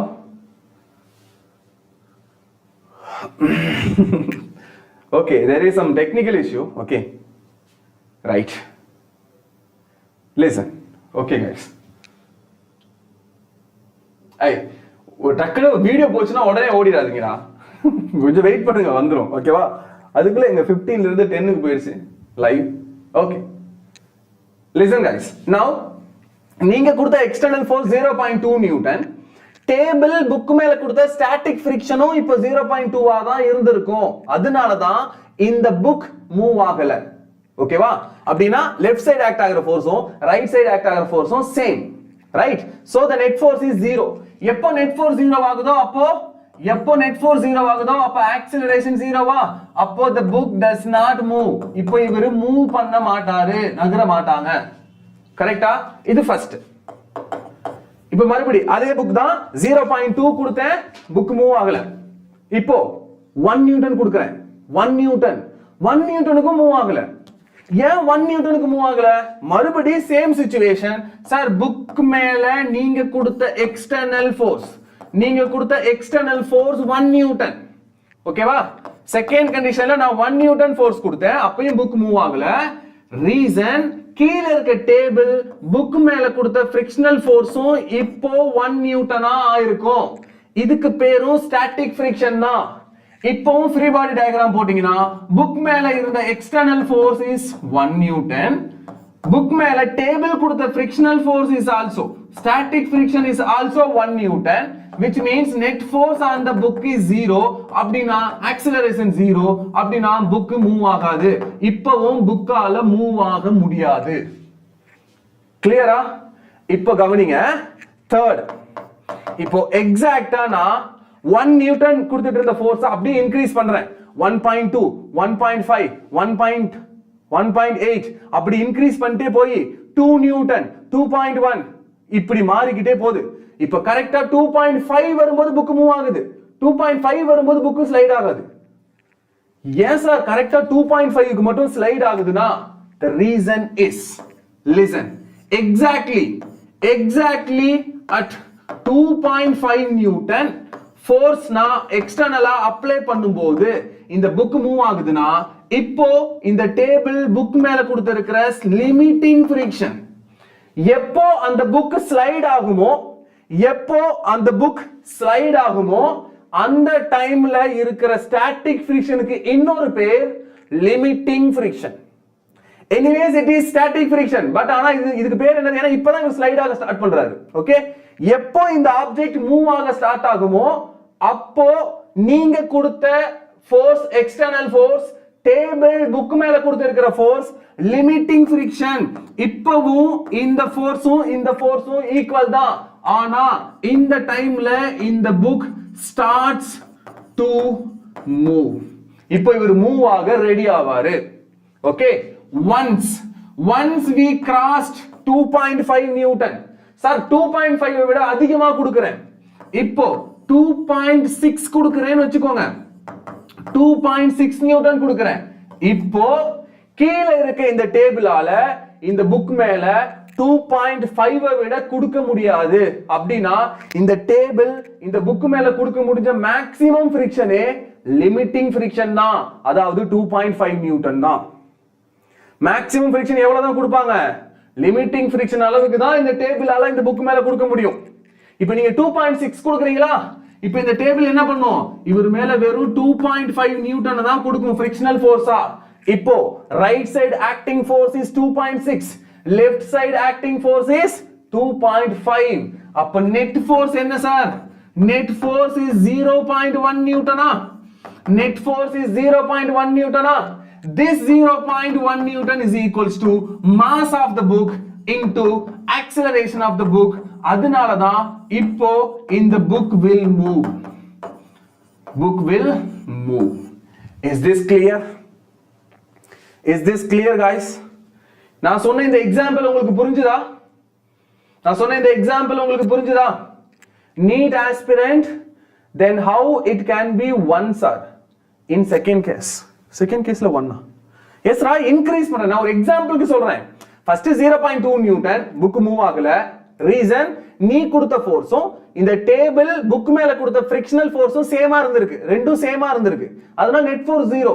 புக்கால ஆக்சிலரேட் ஆக முடியாது. நீங்க 0.2 க்கு அப்புறம் 0.3 கொடுத்தீங்கன்னு வெச்சுக்கோங்க. டேபிள் என்ன பண்ணும்? 0.3 கொடுக்கும். நீங்க 0.4 கொடுத்தீங்கன்னா டேபிள் 0.4 கொடுக்கும். Okay, up to the limiting friction between the book and table. புக்குக்கும் டேபிளுக்கும் நடுவுல இருக்க லிமிட்டிங் ஃபிரிக்ஷன் வரைக்கும் நீ எந்த ஃபோர்ஸ் கொடுத்தாலும் அந்த டேபிள் அதே ஃபோர்ஸ் புக் மேல கொடுத்து உன் ஃபோர்ஸை கேன்சல் பண்ணி விட்டுரும். ஓகேவா? once we cross the limiting friction, புக்குக்கும் டேபிளுக்கும் நடுவுல இருக்க லிமிட்டிங் ஃபிரிக்ஷன் நீ கிராஸ் பண்ணிட்டேனா, அதை விட அதிகமா கொடுக்கறேன்னா இப்போ டேபிளால லிமிட்டிங் ஃபிரிக்ஷனை விட அதிகமா கொடுக்க முடியாது. அந்த டேபிளால புக் மேல அதை விட அதிகமா ஃபோர்ஸ் கொடுக்க முடியாது. Clear? now the book can accelerate. நார்மலா எந்த ஆப்ஜெக்ட்டை நீங்க ஸ்லைடு பண்ணாலும் மூவ் பண்ண ட்ரை பண்ணாலும் இனிஷியலா நீங்க கம்மியான ஃபோர்ஸ் கொடுக்க அந்த ஆப்ஜெக்ட் மூவ் ஆகாது. நீங்க கொஞ்சம் ஃபோர்ஸ் இன்க்ரீஸ் பண்ணிட்டே போவீங்க பாருங்க, ஒரு பர்టిక్యులர் டைமுக்கு தான் ஒரு ஸ்லைட் ஆக ஸ்டார்ட் பண்ணுவாரு. அதோட அர்த்தம் இப்ப நீ கொடுக்கிற ஃபோர்ஸ் தான் இந்த ஆப்ஜெக்ட்டுக்கும் இவர் ஸ்லைட் ஆகுற அந்த டேபிள் இருக்கு இல்லையா, அவங்க ரெண்டு பேத்துக்கும் நடுவுல இருக்க லிமிட்டிங் ஃபிரிக்ஷனை விட அதிகமா இப்பதான் நீ கொடுத்திருக்கன்னு அர்த்தம். அதனால தான் அந்த ஆப்ஜெக்ட் மூவ் ஆகுது. இது புரிஞ்சுதா? Come on tell me. இது புரியலனா நான் மறுபடியும் இன்னொரு எக்ஸாம்பிள் கொடுக்க நான் ready. Is this clear? Any doubt? Any doubt guys? Come on. என்ன டவுட்டோ you can ask me, no problem about the friction. Because நான் என்ன சொன்னேன் உங்ககிட்ட, இந்த டாபிக்ல எதையாவது நீங்க விட்டுட்டீங்கன்னா இல்ல மறந்துட்டீங்கன்னா, இப்போ நம்ம பார்க்கிறதுல எந்த பாயிண்ட miss பண்ணீங்கனாலும் friction topic will, you know, it will be like a tough. டெஃபினட்டா உங்களுக்கு இது டஃப் மாதிரி தெரியும். நான் சொன்ன இந்த பாயிண்ட் உங்களுக்கு புரியல அப்படினா, is this everything clear about this friction? What is static friction? What is limiting friction? புரிஞ்சுதா? What is static friction? What is limiting friction? புரிஞ்சுதா guys? Clear?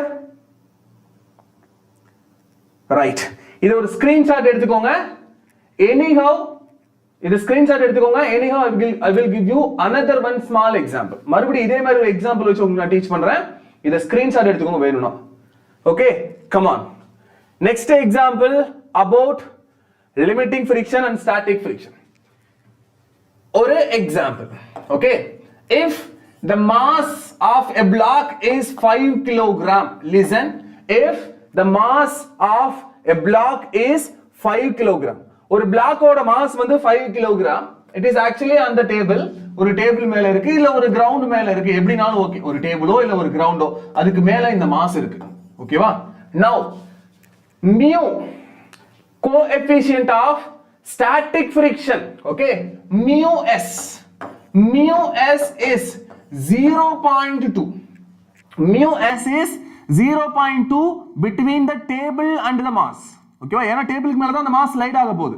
இப்போ அந்த மாஸுக்கும் அந்த டேபிளுக்கும் நடுவுல இருக்கிற mu வந்து 0.2. ஓகேவா? 0.2 is a mu. now the mu value is 0.2. Okay, இப்போ क्वेश्चनல எப்போ இந்த பிளாக் மூவ் ஆகும், எவ்வளவு ஆக்சலரேஷன்ல மூவ் ஆகும், இது எல்லாமே எக்ஸ்பிளைன் பண்ணலாம். இங்க பாருங்க, first question, if the external force is actually 50 வருதா, 50 into 0.2, 2.5. okay, if the external force is 8 newton, என்ன நடக்கும்னு எக்ஸ்பிளைன் பண்ணனும். if the external force is 9 newton, என்ன நடக்கும்னு எக்ஸ்பிளைன் பண்ணனும். if the external force is 10 newton, நீங்க அப்ளை பண்ற force ஒருவேளை 10 நியூட்டனா இருந்தா என்னன்னு சொல்லணும். அடுத்து if the external force is 15 newton, இந்த எல்லா எக்ஸ்டர்னல் ஃபோர்ஸுக்கும் இந்த மாஸ் எப்படி பிஹேவ் பண்ணுது அப்படின்னு பார்க்கலாமா? இந்த சம் புரிஞ்சிருச்சுன்னா ஸ்டாட்டிக் ஃபிரிக்ஷன்னா என்ன, லிமிட்டிங் ஃபிரிக்ஷன்னா என்னங்கிறது கிளியர் கட்டா உங்களுக்கு புரிஞ்சிருக்குன்னு அர்த்தம். ஓகே, இந்த சம் இப்ப தெளிவா இப்ப நம்ம பார்க்க போறோம். இது கிளியரா உங்களுக்கு அண்டர்ஸ்டாண்ட் ஆச்சுன்னா what is static friction, what is limiting ஃபிரிக்ஷன்ங்கிறத நீங்க தெளிவா புரிஞ்சுக்கிட்டீங்கன்னு அர்த்தம். Let we solve from the first one. First condition என்ன? external force is 8 Newton. Okay, now the mass is 5 kilogram. நீங்க mass மேல apply பண்ற force external force is 8 Newton. Sir, friction என்ன create ஆகும் சொல்லுங்க? What is friction here? Friction. So friction இந்த பக்கம் create ஆகுமா? இந்த friction எப்படி கண்டுபிடிக்கணும்? mu into normal force. Sir, இங்க normal force என்ன? இந்த situationல normal force என்ன? Yes, NEET aspirant. You are great. Very good. Good. Superb. Now, the normal force. In the situation, the normal force is mg. Correct? ஏன்னா இதுதான் contact area. Contact area perpendicular downward act ஆகுது mg. அப்போ அதே தான் table திருப்பி normal force ஆ கொடுக்கும். So, normal force is mg. ஓகேவா? So, substitute பண்ணுங்க என்ன வருதுன்னு பார்ப்போம். Mu between the table and mass is 0.2. Mu between the table and mass is it is actually mu s. Okay, so static friction தான் பார்க்க போறோம் first. Mu s is 0.2 into the normal force la mass is 5, gravity is 10. Correct? 0.2 2 by 10 ன்னு போடலாம். 10 cancel or 2 5 or 10. So 10 Newton is frictional force. But listen. Sir இந்த 10 newton இப்பவும் act ஆகுமா sir அப்படினா no. This 10 newton is nothing but a limiting friction. Okay, listen my word. நீங்க எப்ப எல்லாம் mu s ஐயும் நார்மல் ஃபோர்ஸையும் மல்டிப்ளை பண்றீங்களோ, mu s normal ஃபோர்ஸோட multiply பண்ணீங்கன்னா உங்களுக்கு கிடைக்கிறது limiting friction, not static friction. mu s normal force ஓட multiply பண்ணா you will get a limiting friction, not static friction. இப்போ இந்த டேபிள் இந்த மாஸ் மேல கொடுக்க முடிஞ்ச மேக்ஸிமம் friction என்னன்னா 10 நியூட்டன் தான் கொடுக்க முடியும். இந்த டேபிள் இந்த மாஸ் மேல கொடுக்க முடிஞ்ச maximum friction is 10 Newton. But 10 Newton friction create ஆகணும்னா சார் நீயும் 10 கொடுத்துருக்கணும். ஆனா நீ கொடுத்தது 8 தானே, நீ 8 தானே கொடுத்த. அப்ப இந்த டேபிள் இந்த மாஸ் மேல இப்ப எவ்வளவு ஃபிரிக்ஷன் கொடுக்கும்? கம் ஆன் டெல் மீ, எவ்வளவு ஃபிரிக்ஷன் கொடுக்கும்? நான் போன கேஸ்ல எக்ஸ்பிளைன் பண்ணல. நீங்க 0.2 நியூட்டன் கொடுக்கும்போது டேபிள் என்ன கொடுத்துச்சு? 0.2 தான் கொடுத்துச்சு. கரெக்ட்டா? நீங்க 2.5 கொடுக்கும்போது 2.5 கொடுத்துச்சு. ஏன்னா 2.5 தான் அந்த இடத்துல லிமிட்டிங் ஃபிரிக்ஷன். கரெக்ட்? இந்த பாயிண்ட் புரிஞ்சுதா? சார் இந்த டேபிளுக்கும் இந்த மாஸுக்கும் நடுவுல இருக்கிற மேக்ஸிமம் லிமிட்டிங் ஃபிரிக்ஷன் எவ்வளோ? 10 நியூட்டன் தான் சார் கொடுக்க முடியும். ஆனா எல்லா டைமும் இந்த டேபிள் 10 கொடுக்காது. unless the external force is equals to 10 or more than 10. நீ கொடுக்கிற எக்ஸ்டர்னல் ஃபோர்ஸ் இந்த ரெண்டு டேபிளுக்கு நடுவுல இருக்கிற லிமிட்டிங் ஃபிரிக்ஷனுக்கு ஈக்குவலாவோ இல்ல அதை விட அதிகமாவோ இருந்துச்சுனா தான் இங்க உங்களுக்கு அதே லிமிட்டிங் ஃபிரிக்ஷன் கிரியேட் ஆகும். நீ கொடுக்கிற ஃபோர்ஸ் லிமிட்டிங் ஃபிரிக்ஷனை விட கம்மியா இருந்துச்சுனா இப்போ டேபிள் கொடுக்கிறதும் நீ கொடுக்கிற ஃபோர்ஸும் ஒண்ணா தான் இருக்கும். இந்த சிச்சுவேஷன்ல friction is not 10 நியூட்டன். இது லிமிட்டிங் friction. ஓகேவா? mu s போட்டா உனக்கு கிடைக்கிறது லிமிட்டிங் friction தான், ஞாபகம் வச்சுக்கோ. Right? So for this situation object மேல இருக்கிற ஆக்சிலரேஷன் 0, ஆப்ஜெக்ட் வந்து எப்படி இருக்கும்? ரெஸ்ட்ல தான் இருக்கும், மூவ் ஆகாது சார். friction is 8 நியூட்டன், ஞாபகம் வச்சுக்கோ, not 10 நியூட்டன். நெக்ஸ்ட் என்ன கொடுக்கிற? 9 நியூட்டன் கொடுக்கறியா? அதே மாஸ் மேல 9 நியூட்டன் கொடுக்கறியா? இப்போ நீ கொடுக்கிற எக்ஸ்டர்னல் ஃபோர்ஸ் இஸ் 9 நியூட்டன். இந்த டேபிள் இப்போ இந்த புக் மேல கொடுக்க முடிஞ்ச மேக்ஸிமம் ஃபிரிக்ஷன் இஸ் 10. ஓகே, இந்த டேபிள் புக் மேல கொடுக்க முடிஞ்ச மேக்ஸிமம் ஃபிரிக்ஷன் 10. ஓகே, பட் இப்போ நீ 10க்கு ஈக்குவலண்டான ஃபோர்ஸ் கொடுக்கல. அதனால டேபிள் என்ன பண்ணும்? திருப்பி 9 நியூட்டனை தான் கொடுக்கும். இப்போ இந்த 9ங்கிறது ஸ்டாட்டிக் ஃபிரிக்ஷன் தான், இந்த 8ங்கிறதும் ஸ்டாட்டிக் ஃபிரிக்ஷன் தான். நீ எப்போ மேக்ஸிமம் ஃபிரிக்ஷனை டச் பண்றியோ, லிமிட்டிங் ஃபிரிக்ஷனை டச் பண்றியோ, அது வரைக்கும் இருக்கிறது எல்லாமே ஸ்டாட்டிக் ஃபிரிக்ஷன். அந்த மேக்ஸிமம் ரீச் பண்றது தெரியுமா? அதுதான் limiting friction. Clear? static friction increase பண்ணிட்டே போனோம்னா limiting friction வரும். ஞாபகம் வச்சுக்கோ. The maximum value in rest condition, maximum friction in rest condition is limiting friction. நீ limiting friction விட கம்மியான external force கொடுத்தனா create ஆகுறது எல்லாமே static friction தான். I hope this makes sense. Is this clear guys? Come on, tell me, is this clear? Or any doubt, please let me know. Sir, இப்போ நீ 9 Newton தான் கொடுக்குற, ஆனா டேபிளால புக் மேல கிரியேட் பண்ண முடிஞ்ச maximum friction, maximum static friction or limiting friction is 10 Newton sir. டேபிளால 10 வர தர முடியும், ஆனா நீ 10 கொடுக்கலல, அப்ப டேபிள் 9 தான் குடி, என்ன கொடுக்கறியோ அதான் கொடுக்கும். இப்போ நீ 9 கொடுத்தியா, டேபிள் 9 தான் ஃபிரிக்ஷனா கொடுக்கும். இதுக்கு பேரு ஸ்டாட்டிக். ஏன்னா இவர் இன்னும் மேக்ஸிமம் டச் பண்ணல, டச் பண்ணாதான் நான் இது லிமிட்டிங் ஃபிரிக்ஷன் சொல்லுவேன். ஓகேவா? இப்போவும் ரெண்டு ஃபோர்ஸும் பேலன்ஸ் ஆயிடுச்சா, ரைட் சைடு ஆக்ட் ஆகுறது ஒரு லெஃப்ட் சைடு ஆக்ட் ஆகுறது பேலன்ஸ் ஆயிடுச்சா, அப்படின்னா என்ன அர்த்தம்? மறுபடியும் the acceleration is 0, the book was in rest, book move ஆகாது சார் இந்த டைமும்.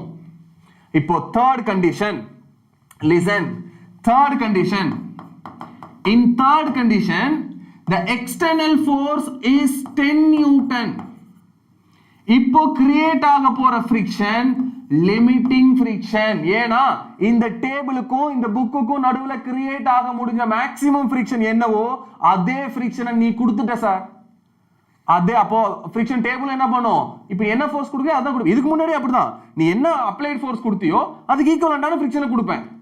நீ என்னோட லிமிட்டிங்கை தாண்டாத வரைக்கும், நீ என்னோட லிமிட்டிங் ஃபிரிக்ஷனை தாண்டாத வரைக்கும் நீ என்ன ஃபோர்ஸ் கொடுக்கறியோ அதே ஃபோர்ஸை நான் கொடுப்பேங்கிறது தான் டேபிள். ஓகேவா?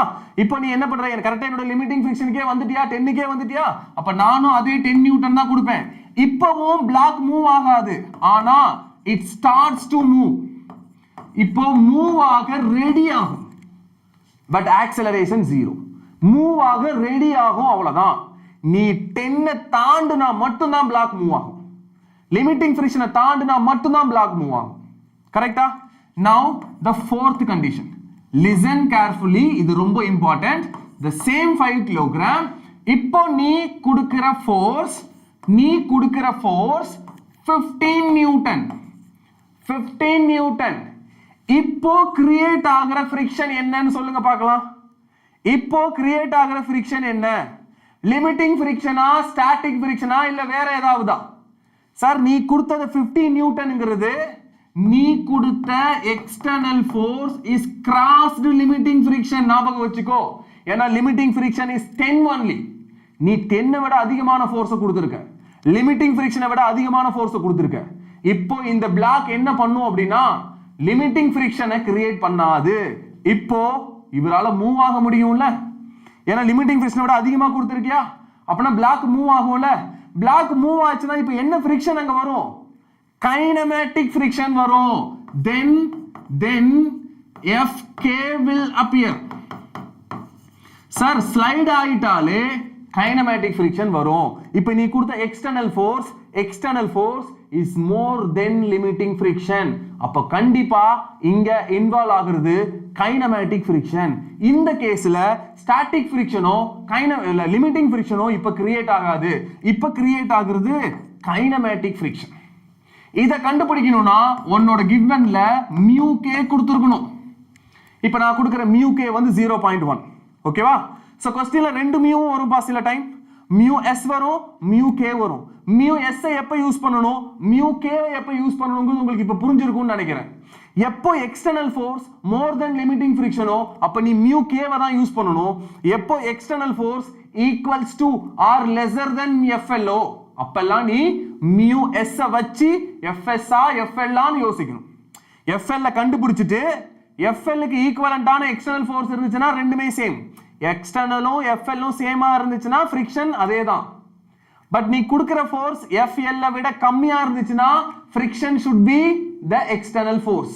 இங்க பாருங்க, இது எஃப்எல் விட கம்மி, ஏன்னா எஃப்எல் வந்து 10, ஆனா நீ கொடுத்தது எக்ஸ்டர்னல் 9 தான். அப்ப கிரியேட் ஆகிற ஃபிரிக்ஷனும் 9 தான். கரெக்ட்டா? இது புரிஞ்சுதா गाइस? ஞாபகம் வச்சுக்கோ. இன்னொரு பாயிண்ட் நான் மறுபடியும் ரிப்பீட் பண்றேன். எப்போ மியூ எஸ் சப்ஸ்டிட்யூட் பண்றியோ அப்ப கிடைக்கிற ஃபிரிக்ஷன் இஸ் எஃப்எல். क्वेश्चनல மியூ எஸ் கொடுத்திருப்பான், ஒரு கண்டிஷன் சொல்லிட்டு இந்த கண்டிஷன்ல ஆக்ட் ஆகிற ஃபிரிக்ஷன் என்னன்னு கேட்பான். F பாருங்க mu s கொடுத்திருப்பான் mu k கொடுத்திருப்பான் இங்க மாதிரி தான் mu s கொடுத்திருப்பான் mu k கொடுத்திருப்பான் ஒரு சிச்சுவேஷன் சொல்லிட்டு இப்போ இங்க இருக்கிற ஃபிரிக்ஷன் என்னன்னு கேட்பாங்க நீ ஃபர்ஸ்ட் செக் பண்ண வேண்டியது mu s வச்சுக்கிட்டு FL ல கண்டுபிடிக்கணும் ஞாபகம் வச்சுக்கோ கொடுத்திருக்க கேஸ்ல mu s வச்சு FL ல கால்குலேட் பண்ணனும் அந்த FL லையும் எக்ஸ்டர்னல் ஃபோர்ஸையும் கம்பேர் பண்ணனும் லிமிட்டிங் ஃபிரிக்ஷனை விட எக்ஸ்டர்னல் ஃபோர்ஸ் அதிகமா கம்மியா ஈக்குவலான்னு செக் பண்ணனும் ஒருவேளை லிமிட்டிங் ஃபிரிக்ஷனும் எக்ஸ்டர்னல் ஃபோர்ஸும் சேமா இருந்தா லிமிட்டிங் ஃபிரிக்ஷன் தான் ஃபிரிக்ஷன் எக்ஸ்டர்னல் ஃபோர்ஸ் லிமிட்டிங் ஃபிரிக்ஷனை விட கம்மியா இருந்துச்சுனா இப்போ எக்ஸ்டர்னல் ஃபோர்ஸ் தான் ஃபிரிக்ஷன் ஃபோர்ஸ் எக்ஸ்டர்னல் ஃபோர்ஸ் தான் ஃபிரிக்ஷன் ஃபோர்ஸ் ஏனா external is lesser then FL எப்போ எக்ஸ்டர்னல் ஃபோர்ஸ் மோர் தென் FL வருதோ எப்போ எக்ஸ்டர்னல் ஃபோர்ஸ் மோர் தென் FL வருதோ இப்போ கிரியேட் ஆகுற friction not FL not FS is FK ஏனா இப்போ ஆப்ஜெக்ட் மூவ் ஆகுதுல மூவ் ஆனா என்ன கிரியேட் ஆகும் கைனமேட்டிக் ஃபிரிக்ஷன் கிரியேட் ஆகும் guys I hope this makes so much of sense is this clear right இப்போ இந்த சிச்சுவேஷன்ல we need to find FK னா என்ன சொன்னேன் mu k into normal force mu k னா 0.1 normal force இப்போ இந்த சிச்சுவேஷன்ல normal force is constant right mass into gravity அப்போ 5 newton தானே கைனமேட்டிக் ஃபிரிக்ஷன் இப்போ எக்ஸ்டர்னலா ஆக்ட் ஆகுறது 5 நியூட்டன் தான் இப்போ இந்த பிளாக் மேல right side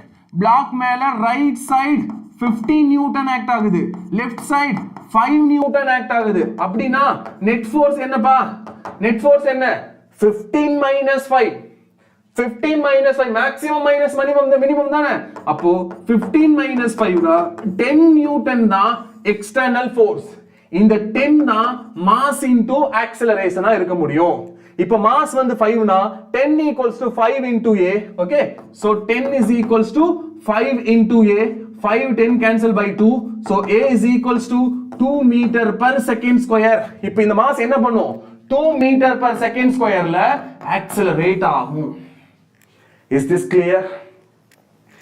this clear guys do you have any doubt come on tell me do you have any doubt இந்த ஒரு சம் தெளிவா கவனிச்சீங்கனா புரிஞ்சிருந்துச்சுனா you are like you know நீங்க இந்த ஸ்டாட்டிக் ஃபிரிக்ஷன் கைனமேட்டிக் ஃபிரிக்ஷன்ல எந்த क्वेश्चंस கேட்டாலும் definitely you will crack I hope this is lot of senses right clear is this clear come on if it is so clear give me some black heart next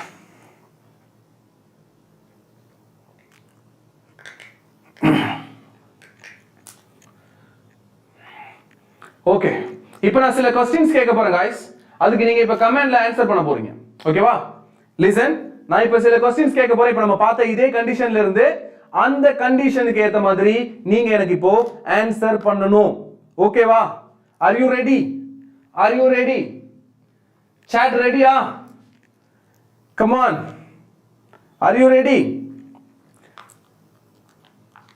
okay now டக்கு answer பண்ண போறீங்க இப்போ right the question is listen carefully if external force is lesser than limiting friction if external force is lesser than limiting friction then what is frictional force come on tell me if the external force is lesser than limiting friction then what is frictional force அது static ஃபிரிக்ஷனா limiting ஃபிரிக்ஷனா அப்படி static ஃபிரிக்ஷனா இருந்தா என்ன value வரணும் limiting ஃபிரிக்ஷனா இருந்தா என்ன value வரணும் சொல்லுங்க external force limiting ஃபிரிக்ஷனை விட கம்மியா இருந்துச்சுனா இப்போ கிரியேட் ஆகுற ஃபிரிக்ஷன் என்ன come on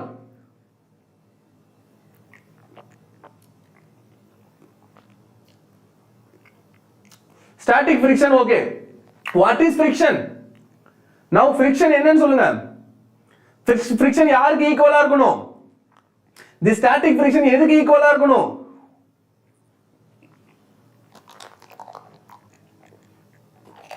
it should be equals to external force first condition தானே if the external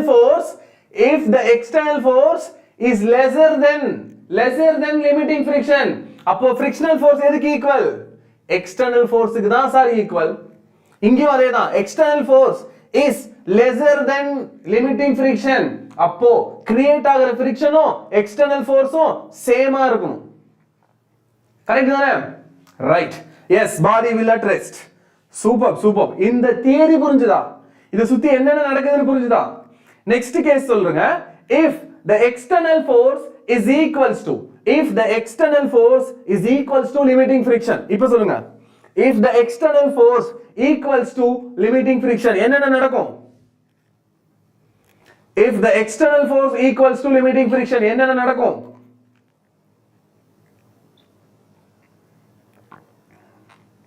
it starts to move. Okay, but no acceleration. Good, very good Vigneswaran. No acceleration. Sir, appavum acceleration 0 தான். It can starts to move, but acceleration is 0. Good. இப்போ external force equals to limiting friction. friction என்ன?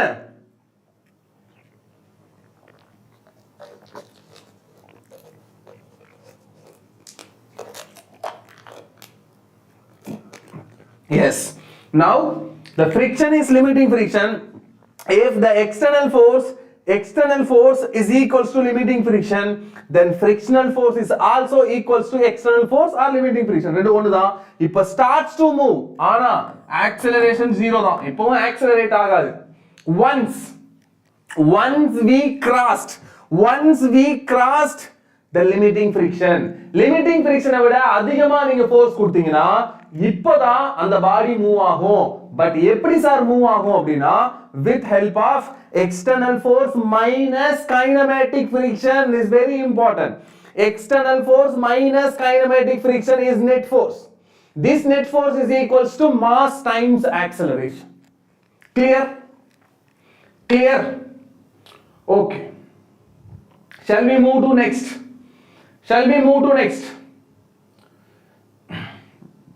யூசுவலா நம்ம எப்போ teach பண்ணாலுமே இந்த topics it's little complicate. எனக்கு எப்பவுமே little காம்ப்ளிகேட்டா தான் தெரியும் பட் ஸ்டூடண்ட்ஸ் புரிஞ்சுக்கிறதுக்கு. But this team you guys are awesome. உங்க எல்லாருக்குமே ரொம்ப சூப்பரா புரிஞ்சிச்சு, எனக்கு நல்லா தெளிவா தெரியுது. ஐ அம் so happy for you. Okay, very good guys, very good. Come on, now the next. So static friction, limiting friction, இத பத்தி உங்களுக்கு ஒரு சூப்பர் ஐடியா வந்திருக்கும்னு நினைக்கிறேன். இப்போ இந்த ஐடியாவை வச்சுக்கிட்டு ஒரு கிராஃப் பார்க்க போறோம். இது ரொம்ப இம்பார்ட்டன்ட் கிராஃப். ஓகே, இப்போ நம்ம பார்க்க போற graph is very much important. இந்த கிராஃப்க்கு பின்னாடி இருக்கிறது இப்போ நம்ம பார்த்த அந்த சம் தான். அந்த சம்ம புரிஞ்சீங்கனாலே உங்களுக்கு இந்த கிராஃப் ஒண்ணுமே கிடையாது, அப்படி ஆகும். இங்க பாருங்க, in x axis they are taken external force, applied force. நம்ம அப்ளை பண்ணோம்ல 8 நியூட்டன், 9 நியூட்டன், 10 நியூட்டன், 15 நியூட்டன், அப்படி ஃபோர்ஸ் அதிகப்படுத்திட்டே போனோம் இல்லையா? அத ஞாபகம் வச்சுக்கோங்க, அதுதான் x axis. ஃபர்ஸ்ட் 25 அப்ளை பண்றாங்க, அடுத்து 50 நியூட்டன், அடுத்து 75 நியூட்டன், அடுத்து 100 நியூட்டன். அந்த மாதிரி ஃபோர்ஸை இன்கிரீஸ் பண்ணிட்டு போனோம்ல, அந்த வேல்யூவை x axisல எடுத்துக்கிட்டாங்க. நீங்க 8 நியூட்டன் கொடுக்கும்போது ஒரு ஃபிரிக்ஷன் கிரியேட் ஆச்சு, 9 கொடுக்கும்போது ஒரு ஃபிரிக்ஷன் கிரியேட் ஆச்சு, 10 கொடுக்கும்போது ஒரு ஃபிரிக்ஷன், 15 கொடுக்கும்போது ஒரு ஃபிரிக்ஷன், அப்ப 12 கொடுத்திருந்தா ஒரு ஃபிரிக்ஷன் வந்திருக்கும், 13 கொடுத்திருந்தா ஒரு ஃபிரிக்ஷன் வந்திருக்கும். இதெல்லாம் கரெக்ட் தானே? அந்த ஃபிரிக்ஷன் பாடி மேல கிரியேட் ஆன ஃபிரிக்ஷன் இருந்துச்சு இல்லையா? அந்த ஃபிரிக்ஷனை y ஆக்சிஸ்ல எடுத்துட்டாங்க. friction on the body is taken in y axis.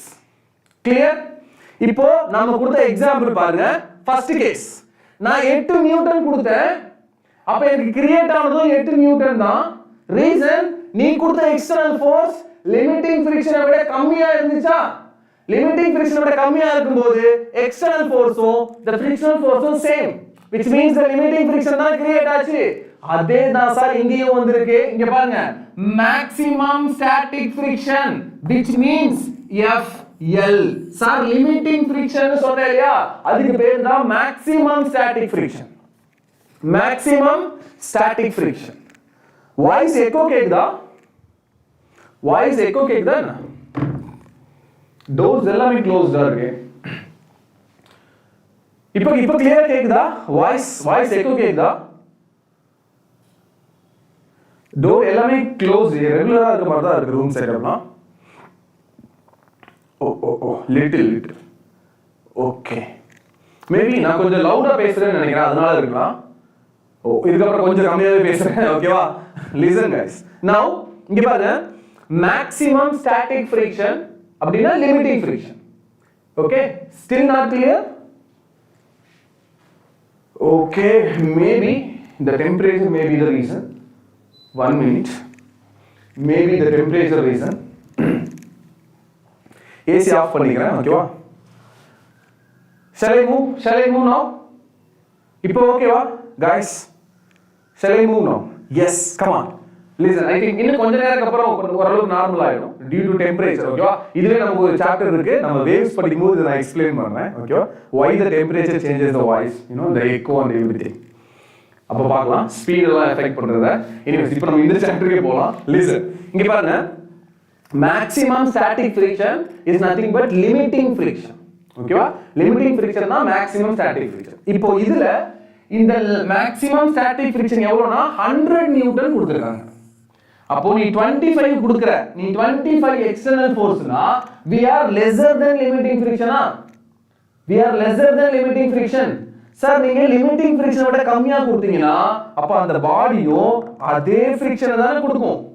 அதனால தான் கிராஃப் இங்க வந்திருக்கு. நெக்ஸ்ட் நீங்க 50 நியூட்டன் கொடுக்குறீங்க. சார் இப்போ 50 நியூட்டன் என்னது?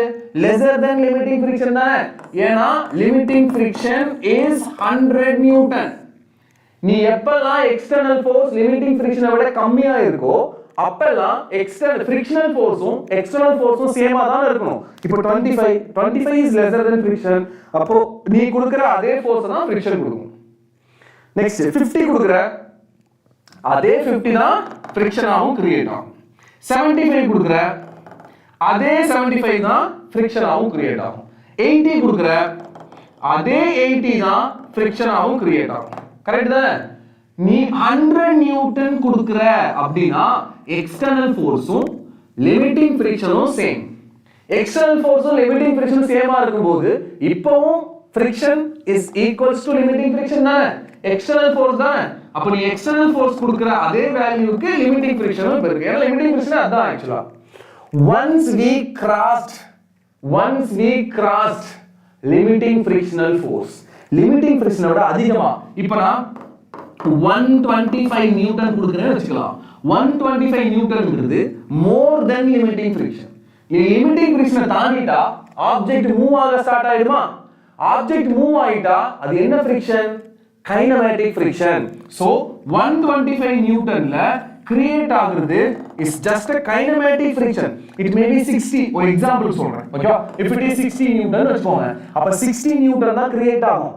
இதுக்கு அப்புறம் நீ 125 க்கு பதிலா 130, 200, 300, 500 எவ்வளவு ஃபோர்ஸ் இதுக்கு மேல நீ அதிகமா கொடுத்தாலும் எல்லாமே more than limiting friction தான். லிமிட்டிங் ஃபிரிக்ஷனை விட அதிகமா நீ ஃபோர்ஸ் கொடுத்தனா the friction will created is always kinematic friction. இந்த kinematic friction constant. ஏன்னா mu k is 0.3. normal force it may be mg or mg cos theta or external force ஏதோ ஒன்னு. ஓகேவா? சோ இங்க normal force same, mu same. அப்போ இந்த பாயிண்ட்ல இருந்து இதுக்கு அப்புறம் நீ எவ்வளவு ஃபோர்ஸ் கொடுத்தாலும் the friction is always kinematic. clear? இந்த கிராஃப் புரிஞ்சுதா? நம்ம போட்ட சம்மும் இந்த கிராஃபும் ஒரே விஷயத்தை தான் பேசுது. நம்ம போட்ட இந்த சம்மும் இந்த கிராஃபும் ஒரே விஷயத்தை தான் பேசுது. ஹலோ அபிஷா, வாய்ஸ் எக்கோ வருதா? அப்ப இன்னும் இதனால இந்த எக்கோ வருதுன்னு தெரியலையே. ஓகே, இந்த ஒரு கிளாஸ் அட்ஜஸ்ட் பண்ணிக்கோங்க. நெக்ஸ்ட் கிளாஸ்க்குள்ள நாங்க வேற ஏதாவது அரேஞ்ச் பண்றோம். ஓகேவா? Sorry to for the the echo. Okay, shall we start?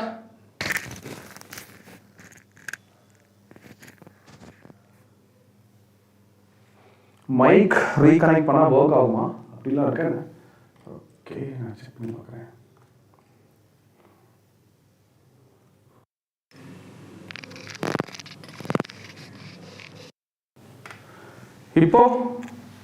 இப்போ எக்கோ இருக்கா அதிகமா? செக் பண்ணுங்க. எக்கோ ரொம்ப அதிகமா எக்கோ கேக்குதா?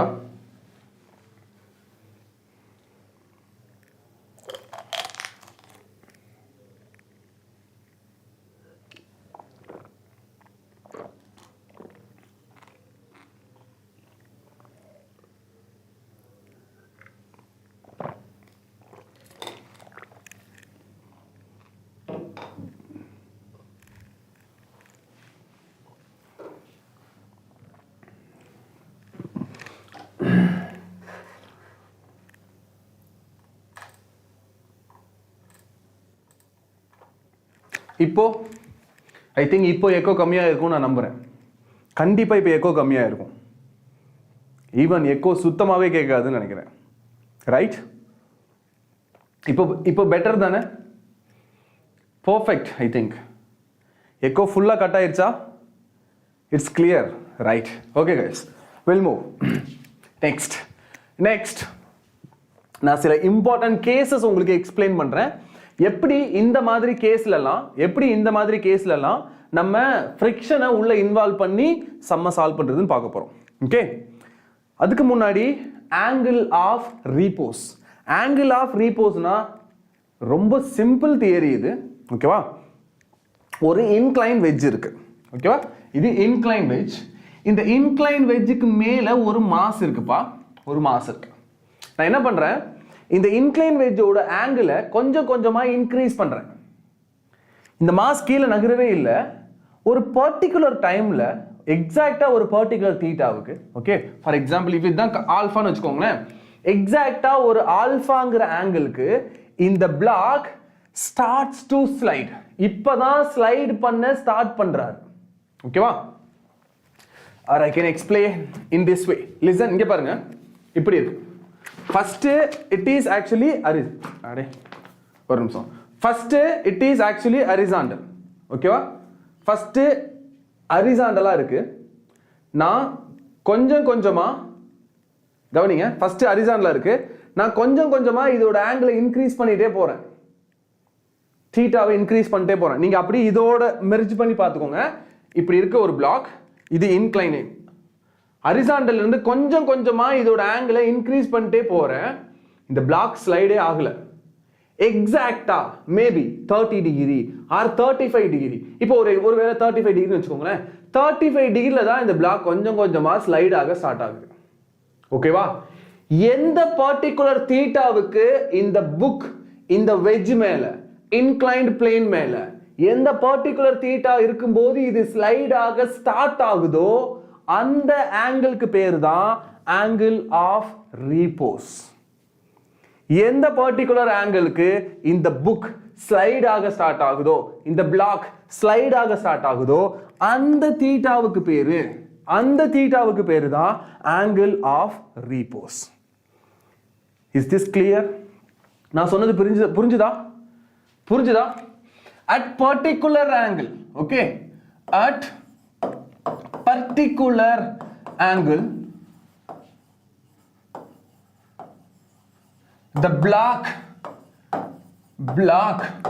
starts move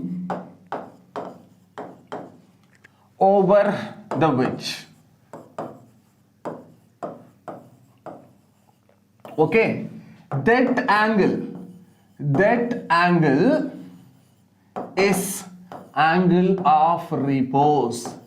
Angle of repose இது ரொம்ப important for the wedge and the block.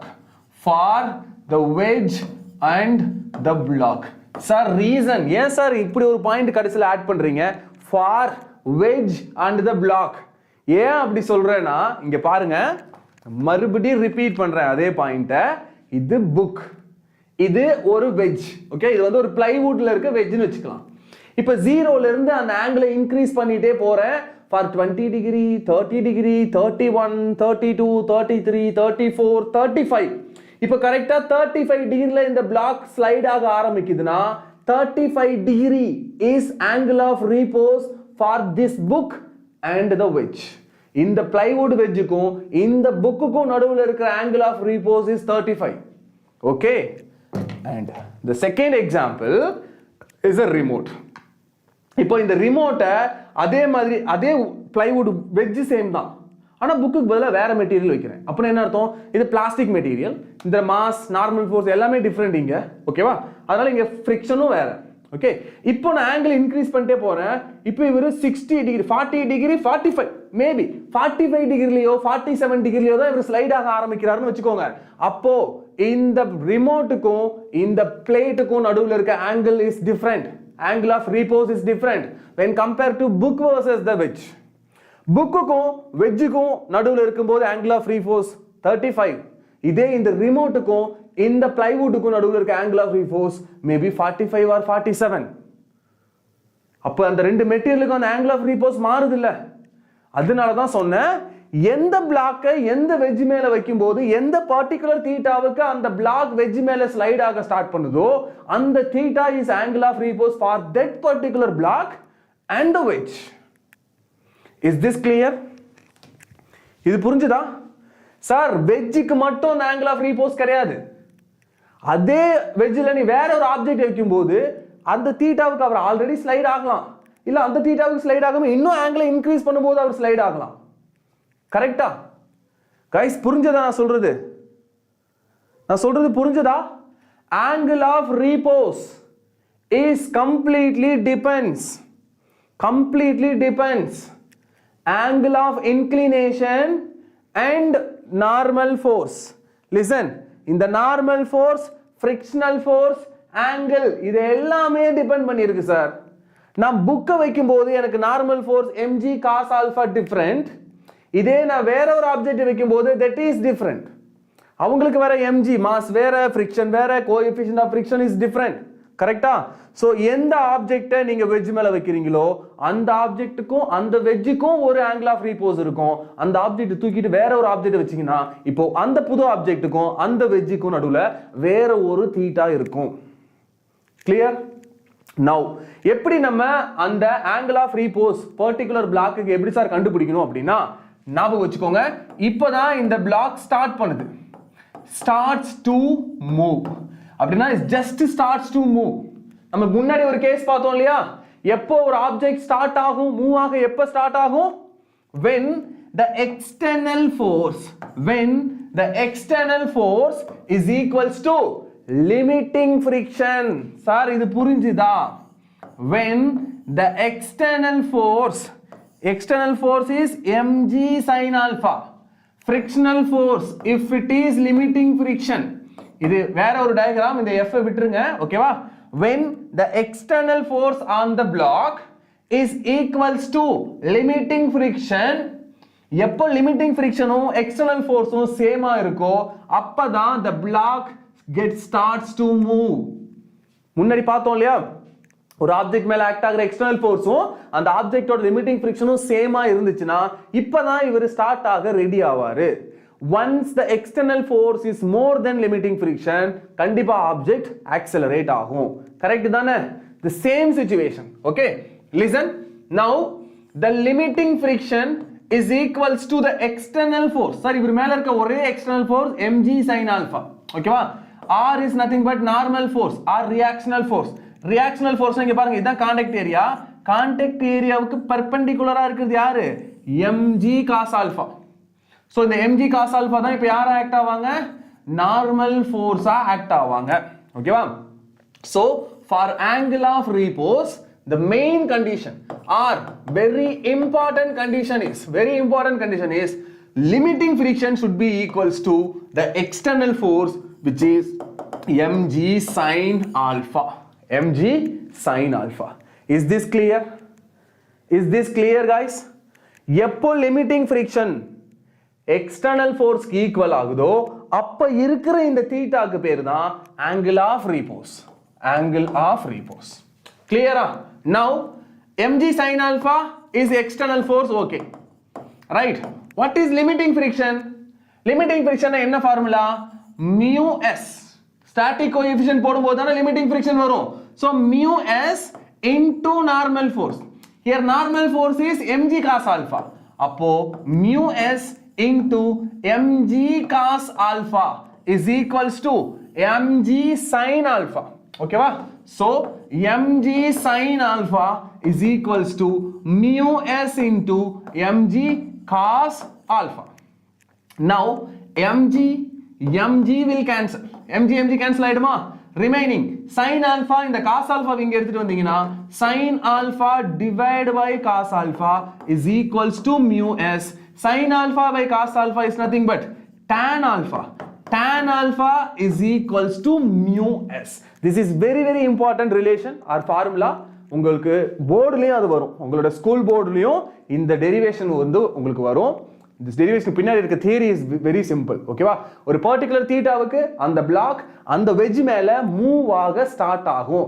ஏன் சார் அவர் move ஆக start ஆகுறாருனா reason the limiting friction is equals to the external force which is mg sin alpha. So mg sin alpha limiting friction க்கு equal na limiting friction is nothing but mu s into normal force. So mu s into normal force is nothing but mg cos alpha. So mg sin alpha is equals to mu s mg cos alpha. Now mg will cancel. So sin alpha by cos alpha is mu s, or I can say tan alpha is equals to mu s. Okay, this is very very important relation. Okay, ஒரு wedge ஓட angle of repose க்கு tan எடுக்கறீங்கன்னு வெச்சுக்கலாம். அது எதுக்கு ஈக்குவலா இருக்கும்? coefficient of static friction க்கு ஈக்குவலா இருக்கும். ஓகே, சில क्वेश्चन இப்படி வரும். ஒரு wedgeம் ஒரு particular blockக்கும் நடுவுல இருக்கிற angle of repose is 30 degree ன்னு சொல்றாங்கன்னு வெச்சுக்கலாம். இத क्वेश्चनல சொல்லிடுவாங்க. ஓகேவா? The block will gets ready to move when the inclination is 30 degree ன்னு சொல்லிடுவான். அப்பவே நீ புரிஞ்சுக்கணும் 30 டிகிரில இவர் மூவ் ஆக ஸ்டார்ட் பண்ணுவாருன்னா அப்ப 30 degree is angle of repose. நல்ல ஞாபகம் வச்சுக்க நான் சொல்ற பாயிண்ட் 30 டிகிரிக்கு starts to move. 30 டிகிரிக்கு starts to move. Clear? இப்போ 30 டிகிரியோட அதிகமா இருந்தா கண்டிப்பா மூவ் ஆவாரு. ஈவன் ஆக்சலரேட் ஆவாரு. ஆனா ஸ்டார்ட் பண்றது எப்போ? when theta is 30 degree. ஒரு எக்ஸாம்பிளுக்கு சொல்றேன். if it is angle of repose, if 30 degree is angle of repose, it's ready to move. More than angle of repose, it will accelerate. More than angle of repose, it will accelerate. I hope this is clear. இது புரிஞ்சுதா? Guys, come on, tell me, is this clear? Hi Keertheeswaran, hi Vigneswaran, hi. Okay, shall I move to next?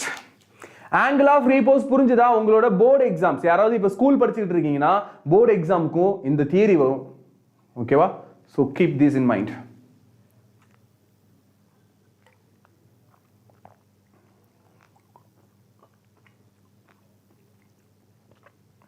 Video clear வருதுல? Come on, tell me.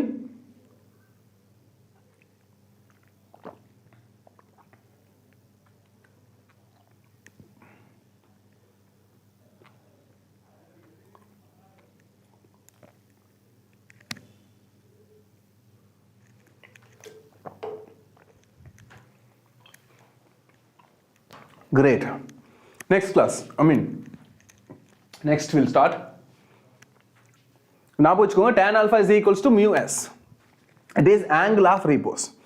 Sir, angle of repose ஓட real application சொன்னா நீங்க மறந்துடுவீங்க. இங்க பாருங்க. Listen. Actually angle of reposeல அதை depend பண்ணி தான் நிறைய டேம் கட்டுறது அது எல்லாத்துக்குமே அந்த மெட்டீரியல்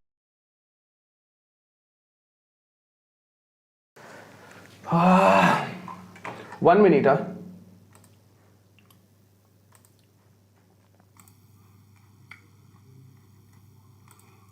Laga. Okay.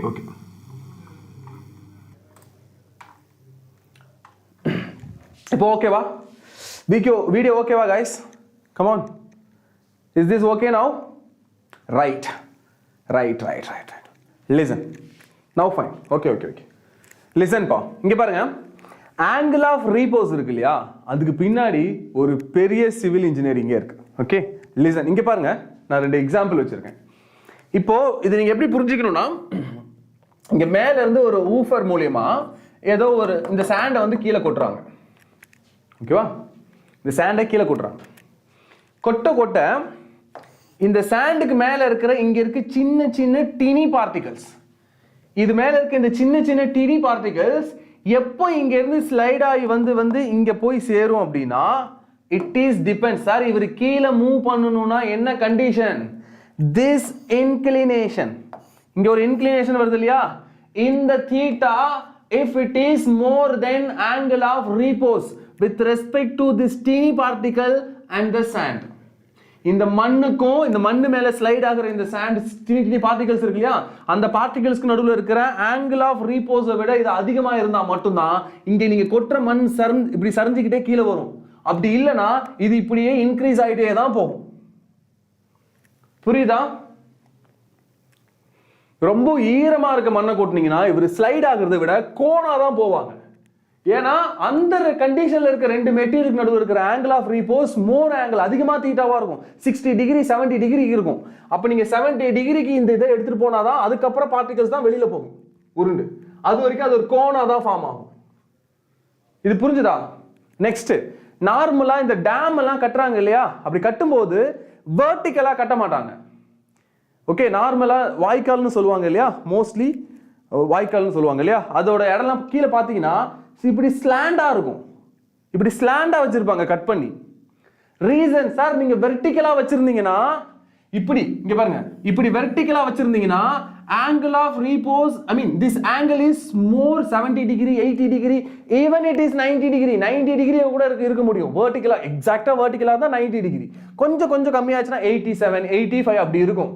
இப்போ 85ங்கிறது இந்த இதோட எட்ஜ்ல இருக்கிற இங்க இருக்கிற எல்லா பார்ட்டிகல்ஸ் இருக்காங்க இல்லையா, அவங்களுக்கும் இந்த இந்த பில்ட் இந்த செவர் இருக்குல்ல, இந்த ரெண்டுக்கும் நடுவுல இருக்கிற ஆங்கிள் ஆஃப் ரீபோஸ் ஒருவேளை 60 டிகிரின்னு வச்சுக்கோங்க.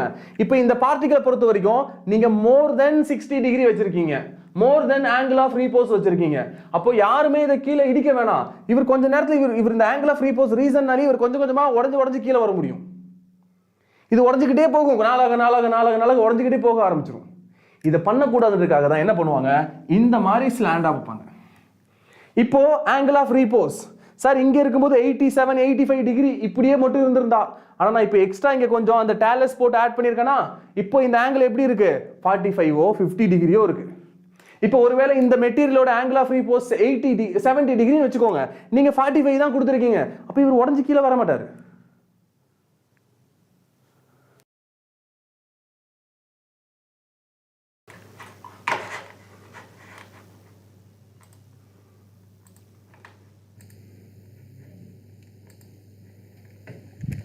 கிளியர்?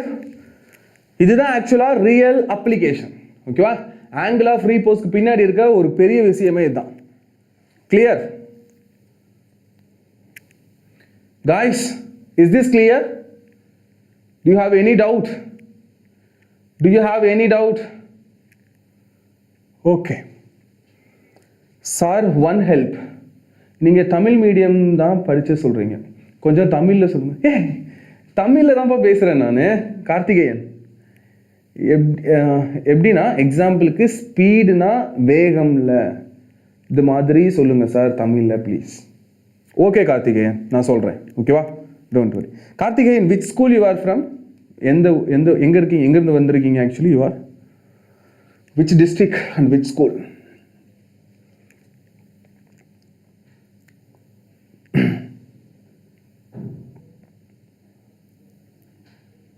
ராணிபேட்.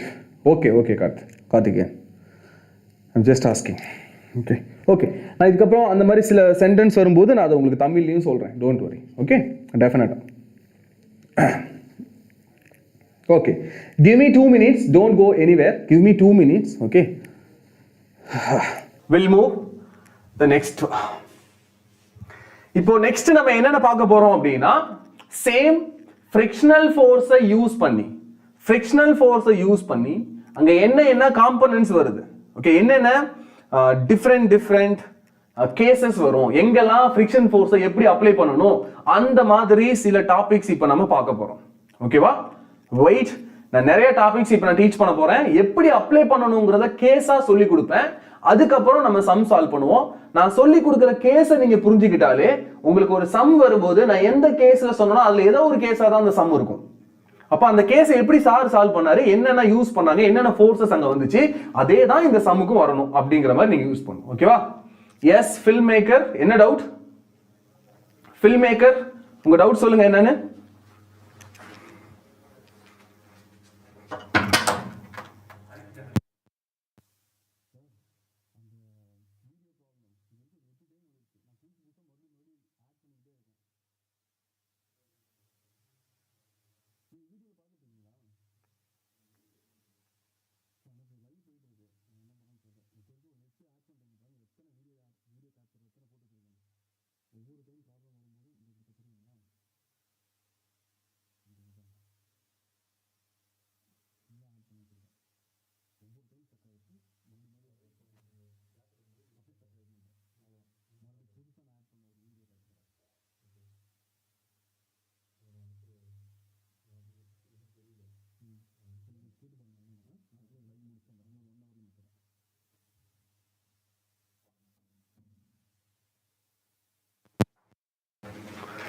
ஓகே. எக்கோ எதுவும் இருக்காப்பா? Is audio echo? எக்கோ எதுவும் இருக்கா? Push pull doubts. எஸ், அதான் போறோம். Film maker the same. அதே பாயிண்ட் தான் இப்போ உள்ள போறோம். Either push or pull. Okay, push பண்றது கஷ்டமா இல்ல புல் பண்றது கஷ்டமா இல்ல எது ஈஸி, அப்படி ரெண்டுல எதுனாலும் ஓகே, அதான் பார்க்க போறோம். பட் நான் இங்க எதை வச்சு டீச் பண்ண போறேன் அப்படின்னா வித் ஃப்ரிக்ஷனையும் ஆட் பண்ணி டீச் பண்ண போறேன். உங்களுக்கு ஃப்ரிக்ஷன் இல்லாம வந்துச்சுன்னா ஒன்றும் மாற போறது இல்லை. ஜஸ்ட் எங்க ஃப்ரிக்ஷனல் ஃபோர்ஸ் ஆட் பண்ணிருக்கணும் அதை மட்டும் நெக்லெக்ட் பண்ணிடுங்க, அவ்வளவுதான். ஓகே, நீங்க என்ன நினைக்கிறீங்க? which one is easier? either push or pull. Sir, ஒரு ஆப்ஜெக்ட்டை புஷ் பண்றது ஈஸியா இல்ல ஒரு ஆப்ஜெக்ட்டை புல் பண்றது ஈஸியா? ஒரு ஆப்ஜெக்ட்டை தள்ளிட்டு போறது ஈஸியா இருக்குமா இல்ல ஒரு ஆப்ஜெக்ட்டை இழுத்துட்டு போறது ஈஸியா இருக்குமா? Come on tell me. சொல்லுங்க, நீங்க என்ன நினைக்கிறீங்க? எல்லாருமே சொல்லுங்க. ஒரு ஆப்ஜெக்ட்டை புஷ் பண்றது ஈஸின்னு நினைக்கிறீங்களா இல்ல ஒரு ஆப்ஜெக்ட்டை புல் பண்றது ஈஸின்னு நினைக்கிறீங்களா? எது ஈஸின்னு நினைக்கிறீங்க? Push or pull? Push or pull? Come on tell me. எது easy? Pull. Venkat is push. Okay, let we check. Push push. நிறைய பேர் புஷ் பண்றது தான் ஈஸின்னு நினைக்கிறீங்க, புல் பண்றது கஷ்டம்னு நினைக்கிறீங்க. இப்போ ரெண்டையுமே ஃப்ரீ பாடி டயக்ராம் போடுறேன். அந்த ஃப்ரீ பாடி டயக்ராமை வச்சு பார்ப்போம் புஷ் பண்றது ஈஸியா இல்ல புல் பண்றது ஈஸியா அப்படின்னு. ஓகேவா? First pushing. நம்ம ஒரு ஆப்ஜெக்ட்டை புஷ் பண்றோம். இது ஒரு ரஃப் சர்ஃபேஸ். ஓகேவா? நம்ம இப்போ ஃப்ரிக்ஷன் பார்த்துட்டோம் இல்லையா, அதனால ரஃப் சர்ஃபேஸ் ஃப்ரிக்ஷனை இன்வால்வ் பண்ணிக்கலாம். ஒருவேளை ஸ்மூத் சர்ஃபேஸா இருந்தா நான் ஃப்ரிக்ஷன் போடுற இடத்துல நீங்க எதுவும் போடாதீங்க, அவ்வளவுதான். சிம்பிள். ஓகே, கம் ஆன் நவ. இப்போ இந்த மாஸை நான் புஷ் பண்றேன். எஃப்ங்கிற ஒரு ஃபோர்ஸை கொடுத்து இந்த மாஸை நான் புஷ் பண்றேன். சார், புஷ் பண்ணும்போது ஹரிசாண்டலா புஷ் பண்ணல, நம்ம இன்க்ளைனா புஷ் பண்றோம். இப்படி தான் புஷ் பண்ணிட்டு போவோம். ஓகேவா? இன்க்ளைன். Okay, listen. இன்க்ளைனா புஷ் பண்றீங்க அப்படின்னா we are making some theta with respect to horizontal line. Sir, நீங்க புஷ் பண்ணும்போது ஹரிசாண்டல் லைனோட ஒரு தீட்டா ஆங்கிள் இன்க்ளைனா வச்சு தான் புஷ் பண்றோம். கரெக்ட்டா? இப்போ இந்த ரெண்டு ஃபோர்ஸை ரீசால்வ் பண்ணோம்னா என்னென்ன கிடைக்கும்? F.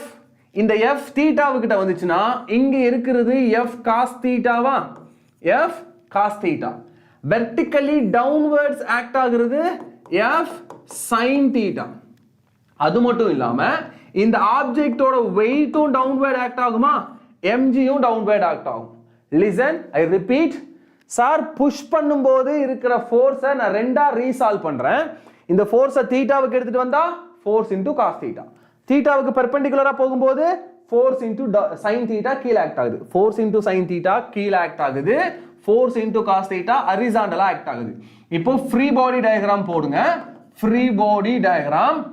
இந்த மாஸை பொறுத்த வரைக்கும் டவுன்வர்ட் ஆக்ட் ஆகுறது ரெண்டு ஃபோர்ஸ். ஒன்னு mg, இன்னொன்னு f sin தீட்டா. அப்ப டவுன்வர்ட் ஆக்ட் ஆகுறது என்னென்ன? mg plus f sin theta is the force. கரெக்ட்டா? டவுன்வர்ட் மொத்தம் ரெண்டு ஃபோர்ஸ். ஒன்னு mg, இன்னொன்னு f sin theta. So mg plus f sin theta is acting vertically downwards. Right. வேற என்ன ஃபோர்ஸ் ஆக்ட் ஆகுது? இந்த பிளாக் இந்த ஆப்ஜெக்ட் மேல கீழ இருக்குல அந்த டேபிள், இந்த டேபிள் இந்த ஆப்ஜெக்ட் மேல நீ கொடுக்கிற ஃபோர்ஸ் நான் திருப்பி கொடுக்கிறேன், நார்மல் ஃபோர்ஸா கொடுக்கும் இல்லையா? So the upward force is normal force. Table block மேல கொடுக்கிறது நார்மல் ஃபோர்ஸ், upward ஆக்ட் ஆகுது. நெக்ஸ்ட் வேற என்ன ஃபோர்ஸ் இருக்கு? சார், ஒரு f cos தீட்டாவை மிஸ் பண்ணிருக்கீங்கல்ல. So f cos theta right side act ஆகுதா? f cos theta right side act ஆகுதா? ஓகே, இது ரஃப் சர்ஃபேஸ். ரஃப் சர்ஃபேஸ்னா ஃப்ரிக்ஷனல் ஃபோர்ஸ் எங்க ஆக்ட் ஆகும்? இந்த மாஸ் இந்த டேபிள் மேல ரைட் சைடு மூவ் ஆகுது. அப்ப டேபிள் மாஸ் மேல கொடுக்கிற ஃப்ரிக்ஷனல் ஃபோர்ஸ் இந்த பக்கம் ஆக்ட் ஆகும். Now tell me, this frictional is static friction or kinematic friction? Come on, tell me. Sir, இந்த friction static frictionா இல்ல kinematic frictionா? சீக்கிரம் கமெண்ட்ல சொல்லுங்க பாப்போம். Is this static friction or kinematic friction?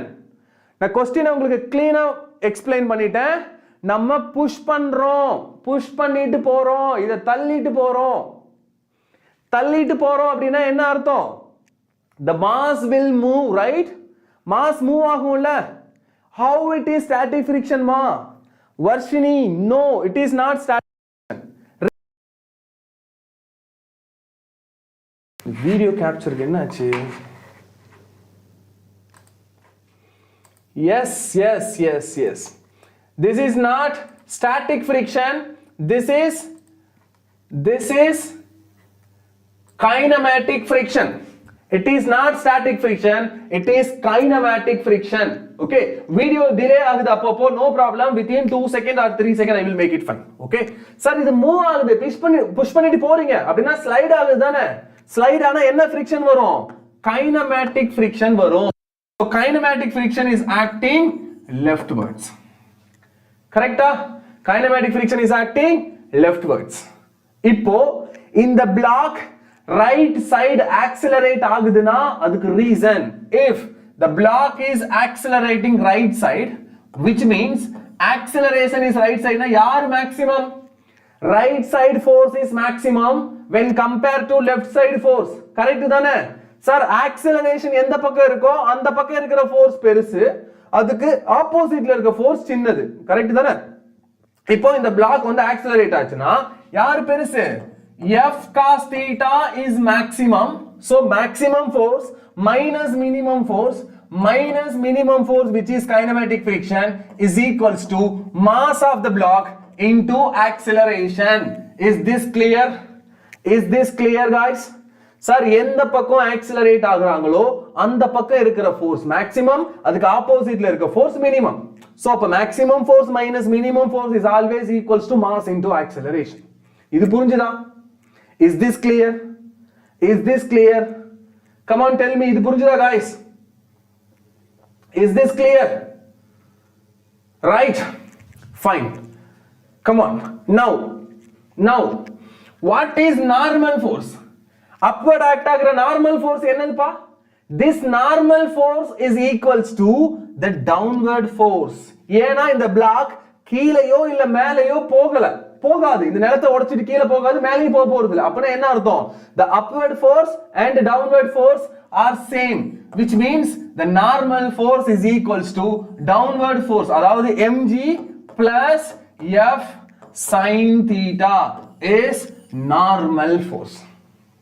இப்போ ஒரு பாயிண்ட் ஞாபகம் வச்சுக்கோங்க. சார், அதிகமா ஆக்சலரேட் ஆகணும்னா for maximum acceleration the fk kinematic friction should be less. ஏன்னு சொல்லுங்க பாப்போம். இந்த ஒரு பாயிண்ட் ஞாபகம் வச்சுக்கோங்க. if the block should accelerate more, sir இவர் ரொம்ப அதிகமா ஆக்சலரேட் ஆகணும் அப்படின்னா யார் கம்மியா இருக்கணும்? fk கம்மியா இருக்கணும். ஃபார் எக்ஸாம்பிள் இப்போ f cos θ வந்து ஒருவேளை 10 நியூட்டன் வச்சுக்கோங்களேன். f cos θ ஒருவேளை 10 நியூட்டன்னா இந்த fk ஒருவேளை 3 ஆ இருந்தா 10 - 3 7 வரும். ஒருவேளை fk 4 ஆ இருந்தா 10 - 4 6 தான் வரும். m × a = 6 னா பெருசா இல்ல m × a = 7 னா பெருசா? இது எவ்வளவுக்கு எவ்வளவு கம்மியா கிரியேட் ஆகுதோ அவ்வளவுக்கு அவ்வளவு ஆக்சலரேஷன் அதிகமா இருக்குமா? உங்களுக்கு ரிசல்ட் அதிகமா இருக்குமா? மாஸ் சீக்கிரமா ஆக்சலரேட் ஆகுமா? ரொம்ப தூரத்தை கவர் பண்ணுமா? அதே f cos θ ஃபோர்ஸ் வச்சுக்கிட்டு. கரெக்ட் தானே? அப்போ இந்த fk வை டிசைட் பண்ண போறவரு, இந்த கைனமேட்டிக் ஃபிரிக்ஷனை டிசைட் பண்ண போறவரு யாரு? Kinematic friction is mu k into normal force தானே? இங்க mu k ங்கிறது கோஎஃபிஷியன்ட் ஆஃப் கைனமேட்டிக் ஃபிரிக்ஷன். இது கான்ஸ்டன்ட். இந்த பிளாக்குக்கும் கீழ இருக்க தரைக்கும் நடுவுல இருக்க fk constant, sorry mu k constant. But fn, இந்த fn யாருக்கு பெருசோ அவங்க fk வை பெருசா கொடுப்பாங்க. fk பெருசா இருந்துச்சுன்னா கம்மியா தான் ஆக்சலரேட் ஆகும். அது ஈஸியர் மெத்தட் கிடையாது, அது டஃபஸ்ட் மெத்தட். கம்மியா நீ அதிகமா ஃபோர்ஸ் கொடுத்து புஷ் பண்ணுவ, ஆனா கம்மியா தான் ஆக்சலரேட் ஆகும். இப்போ அதே ஃபோர்ஸ்க்கு அதிகமா ஆக்சலரேட் ஆச்சுனா அது ஈஸியஸ்ட் மெத்தட் தானே? அப்போ புஷ் ஈஸியா, pull easy ஆகுது டிசைட் பண்ண போறவர் யாரு நார்மல் ஃபோர்ஸ் டிசைட் பண்ண போறவர் யாருப்பா நார்மல் ஃபோர்ஸ் இப்போ இந்த கேஸ்ல normal force is equals to mg plus f sin theta mg கூட f sin theta ஆட் பண்ணனும் எப்போ புஷ் கண்டிஷனுக்கு இதுவே புல் கண்டிஷனா இருந்துச்சுனா ஃபார் புல் கண்டிஷனுக்கு எக்கோ கேக்குதா இப்போ is this okay now okay for pull condition இதுவே நீங்க மாஸை புல் பண்ணனும் அப்படினா இங்க இருந்து இப்படி தான புல் பண்ணுவீங்க like this way இப்படி தான புல் பண்ணுவோம் இப்படி புல் பண்ணும்போது force is F again inclined force the angle is theta இப்போ இந்த ஃபோர்ஸை ரீசால்வ் பண்ணீங்கனா இங்க F cos theta கிடைக்கும் மேல F sin theta போகும் downward mg act ஆகும் நார்மல் ஃபோர்ஸ் upward act ஆகும் இந்த சிச்சுவேஷன்ல ஈவன் ஃப்ரிக்ஷன் இருந்தாலும் ஃப்ரிக்ஷன் லெஃப்ட் சைடு ஆக்ட் ஆனாலும் இந்த ஃப்ரிக்ஷனை டிசைட் பண்ண போறவரே இந்த நார்மல் ஃபோர்ஸ் தான் இந்த ஃப்ரிக்ஷனை டிசைட் பண்ண போறாங்க ஓகேவா சோ இங்க நீங்க நார்மல் ஃபோர்ஸ் எடுத்து பாருங்க normal force is equals to normal force plus f sin theta upward act ஆகுது நார்மல் ஃபோர்ஸும் f sin thetaவும் upward act ஆகுது okay so normal force plus f sin theta is acting upward downward இருக்குது ஒரே ஒரு force ஓகேவா அது எதுக்கு ஈக்குவல் mg க்கு equal downward force is equals to mg so the normal force is mg minus f sin theta okay so normal force mg plus f sin theta ங்கிறது பெருசா mg minus f sin theta ங்கிறது பெருசா இங்க normal force அதிகம் நீங்க push பண்ணீங்கனா normal force அதிகம் புல் பண்ணீங்கனா நார்மல் ஃபோர்ஸ் கம்மி எங்க நார்மல் ஃபோர்ஸ் அதிகமோ அங்க ஃப்ரிக்ஷன் அதிகம் எங்க நார்மல் ஃபோர்ஸ் கம்மியோ அங்க ஃப்ரிக்ஷன் கம்மி எங்க ஃப்ரிக்ஷன் கம்மியோ அதுதான் ஈஸியஸ்ட் மெத்தட் எங்க ஃப்ரிக்ஷன் கம்மி நார்மல் ஃபோர்ஸ் கம்மியா இருக்கிற இடத்துல தான் ஃப்ரிக்ஷன் கம்மி நார்மல் ஃபோர்ஸ் எங்க கம்மி புல் பண்ணும்போது so easier is pull ஏனா புல் பண்ணும்போது normal force is mg minus f sin theta பா ஆனா புஷ் பண்ணீங்கனா normal force is mg plus f sin theta correct reason இங்க kinematic friction is directly proportional to normal force கரெக்ட்டா normal force அதிகமா இருக்கா அப்போ ஃப்ரிக்ஷனும் அதிகமா இருக்கும் ஃப்ரிக்ஷன் அதிகமா இருந்துச்சுனா நீ அதிகமா புஷ் பண்ணனும் இங்க வாங்க இங்க அதே frictional force is directly proportional to normal force ஆனா இங்க நார்மல் mg ல இருந்து எதையோ மைனஸ் பண்றீங்க அப்ப இது சின்ன நார்மல் ஃபோர்ஸ் அப்ப friction நார்மல் friction கம்மியா இருந்துச்சுனா this is easiest method to transport I hope this makes sense is this clear guys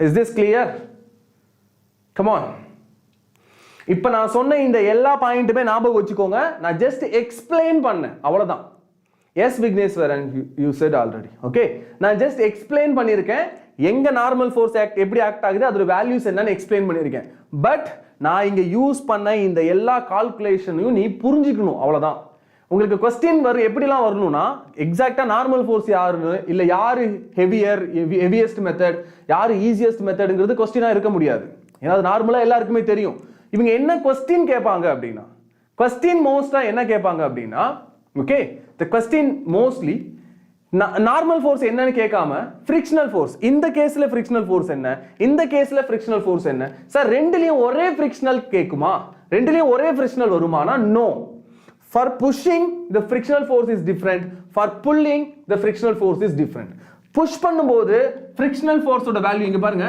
நீங்க push பண்ணும்போது the kinematic friction is mu k into normal force எதுக்கு equal mg plus f sin theta க்கு equal sir mg கூட f sin theta வை add பண்றீங்க ஒரு எக்ஸாம்பிளுக்கு mg ஒருவேளை 5 Newton வச்சுக்கலாம் f sin theta ஒருவேளை 1 நியூட்டன்னா அப்போ 6 into mu k ன்னு வருதா இதுதான் frictional force இப்போ 6 into mu k அதே நீங்க புல் பண்ணும்போது the frictional force kinematic friction is equals to mu k into mg is 5 இங்க +1 ஆனா இங்க -1 சார் அப்ப 4 into mu k தான வரும் 6 mu k ங்கிறது பெருசா 4 mu k ங்கிறது பெருசா 6 mu k தான பெருசு அப்ப அதிகமா friction கிரியேட் ஆச்சுனா நீ ஹெவியா புஷ் பண்ணனும் கம்மியா friction கிரியேட் ஆச்சுனா நீ ஈஸியா புல் பண்ணிட்டு போயிடலாம் ரைட் சோ ஒரு எக்ஸாம்பிளுக்கு சொல்றேன் அவ்வளவுதான் okay hi Arun Raja yes you are late I think almost 2 hours complete நினைக்கிறேன் okay we are running for the third hour இன்னும் 1 hour session இருக்கு ஓகேவா லாஸ்ட் வரைக்கும் வாட்ச் பண்ணுங்க போயிடாதீங்க ஏன்னா நம்ம இன்னும் நிறைய கேஸ் பார்க்க போறோம் அப்புறம் சம்ஸ் பார்க்க போறோம் ஓகேவா இன்னும் 1 hour session இருக்கு don't go anywhere okay இந்த 1 hour very crucial பா நீயும் விட்டுறாத நானும் விட்டுற மாட்டேன் okay we'll start we'll be there okay thank you guys no sorry la வேண்டாம் no problem okay guys next case போலாமா இது புரிஞ்சுதா இந்த கேஸ்ல இருந்து எதை கேட்டாலும் சால்வ் பண்ணுவீங்களா இந்த கேஸ்ல இருந்து எதை கேட்டாலும் சால்வ் பண்ண முடியுமா acceleration என்ன frictional force என்ன நார்மல் ஃபோர்ஸ் என்ன எதை கேட்டாலும் இதுதான் போர்டில் தான் எல்லா விஷயமும் இருக்கு ஓகே 10 minutes பிரேக்கா லைவ் செஷன்ல எப்படிப்பா பிரேக் ஏன்னா பிரேக் கொடுத்தானா இப்போ ஓகே உங்களுக்கு இப்போ கஷ்டமா இருக்காது பட் நாளைக்கு யாராவது இந்த வீடியோ பார்ப்பாங்க இல்லையா அப்போ நாளைக்கு யாராவது இந்த வீடியோ பார்க்கும்போது அவங்களுக்கு அது ஒரு மாதிரி டிஃப்ரெண்டா இருக்கும் okay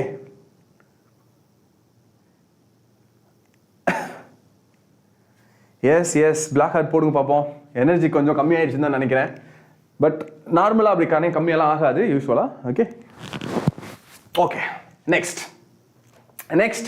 friction due to basic concept நம்ம ஆல்ரெடி இதை பார்த்துட்டோம் but anyways I explain again okay basic கான்செப்ட்னா நார்மலாக ஒரு டேபிள் மேலே ஒரு மாஸ் இருக்கு மாஸ் வந்து m இந்த மாஸ் மேல நீங்க எக்ஸ்டர்னல் ஃபோர்ஸ் இந்த பக்கம் அப்ளை பண்ணீங்க அப்படின்னா இந்த பக்கம் கிரியேட் ஆக போறது தான் ஃப்ரிக்ஷனல் ஓகேவா இந்த பிளாக்குக்கும் இந்த டேபிளுக்கும் நடுவுல ஸ்டாட்டிக் ஃப்ரிக்ஷனும் கொடுத்திருப்பாங்க கைனமேட்டிக் ஃப்ரிக்ஷனும் கொடுத்திருப்பாங்க எப்பெல்லாம் ஸ்டாட்டிக் ஃப்ரிக்ஷன் யூஸ் பண்ணனும் எப்பெல்லாம் கைனமேட்டிக் ஃப்ரிக்ஷன் யூஸ் பண்ணனும் அப்படினா for finding limiting friction you need to use mu s into normal force இதுவே கைனமேட்டிக் ஃப்ரிக்ஷன் வர கண்டுபிடிக்கணும் அப்படினா mu k into normal force use பண்ணனும் ஓகேவா இங்க நார்மல் ஃபோர்ஸ் என்ன இந்த m ஓட mg vertically downward act ஆகும் upward act ஆகிறது தான் நார்மல் ஃபோர்ஸ் இதுதான் கான்டாக்ட் ஏரியாவுக்கு பெர்பெண்டிகுலரா இருக்குது mg தானே அப்ப அதே mg தான் நார்மல் ஃபோர்ஸா கிரியேட் ஆகும் சோ லிமிட்டிங் ஃப்ரிக்ஷன் கண்டுபிடிக்கும் போது mu s into நார்மல் ஃபோர்ஸ்க்கு பதிலா mg யூஸ் பண்ணுங்க கைனமேட்டிக் ஃப்ரிக்ஷன் யூஸ் பண்ணும்போது கண்டுபிடிக்கும் போது mu k into normal force which is mg use பண்ணுங்க for basic concept நார்மலா ஒரு டேபிள் மேல ஒரு மாஸ் இருக்கு அது ஸ்லைட் ஆகும்போது ஓகேவா நெக்ஸ்ட் இப்போ இந்த பிளாக் ஒருவேளை ஆக்சிலரேட் ஆகுதுன்னு சொன்னா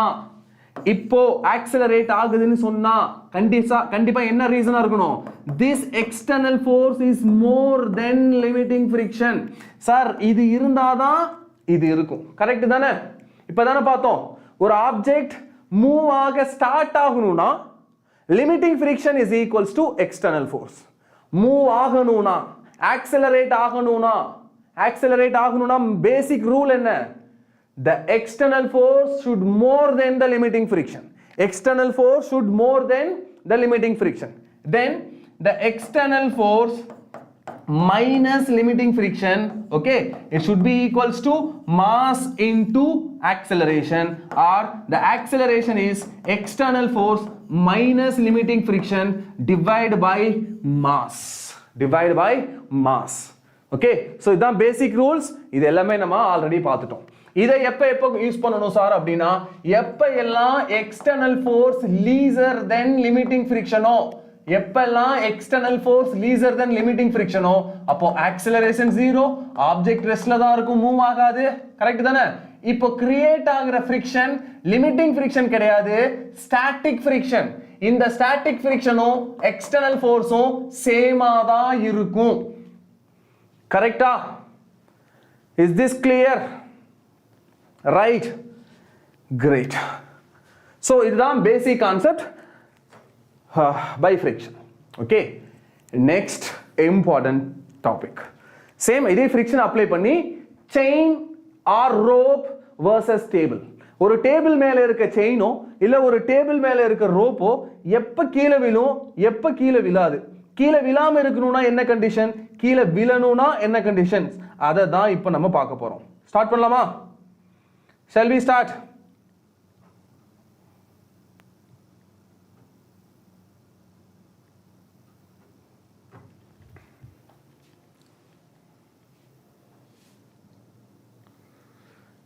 Yes, great. Listen guys. Now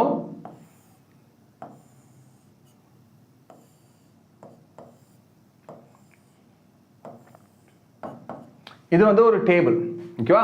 இப்போ இந்த டேபிளுக்கு மேல ஒரு ரோப்போ இல்ல ஒரு செயினோ இருக்கு இந்த மாதிரி. Okay, it may be chain,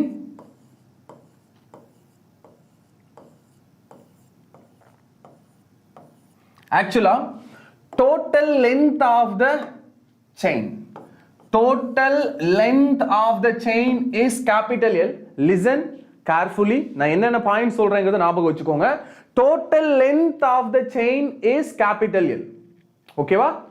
இதுல only small l, only small l is hanging freely. அப்பனா இந்த length வந்து small l, total length வந்து capital L. கரெக்ட்டா? இப்போ சொல்லுங்க, இது எவ்வளவு, இந்த லென்த் எவ்வளவு இருக்கும்? Capital L minus small L. Sir total length of the rope is capital L, அதுல ஸ்மால் Lங்கிற லென்த் மட்டும் ஃப்ரீயா ஹேங் ஆயிட்டு இருக்கு. ஃபார் எக்ஸாம்பிள் டோட்டல் லென்த் வந்து 10 மீட்டர்னு வச்சுக்கோங்க, இப்போ 3 மீட்டர் மட்டும் ஃப்ரீயா ஹேங் ஆயிட்டு இருக்கு. அப்ப டேபிள் மேல இருக்கிறது என்ன? 7 மீட்டர். 7 எப்படி சொல்லுவீங்க? 10 minus 3 னு சொல்லுவோம் இல்லையா? total length minus hanging length. So table மேல இருக்கிறது total length of the rope minus hanging length of the rope, which is capital L minus small l. Correct? Capital L minus small l. Now listen. இப்போ for the static coefficient between the chain versus table, இந்த செயினுக்கும் இந்த டேபிளுக்கும் நடுவுல இருக்கிற static coefficient ஒருவேளை mu s ன்னு வெச்சுக்கோங்க, ஒருவேளை அது mu s ஸ்டாட்டிக் கோஎஃபிஷியன்ட். இப்ப கண்டிஷன் for without fall, கீழ அந்த செயின் விழக்கூடாது அப்படினா, கீழ அந்த செயின் விழக்கூடாது அப்படினா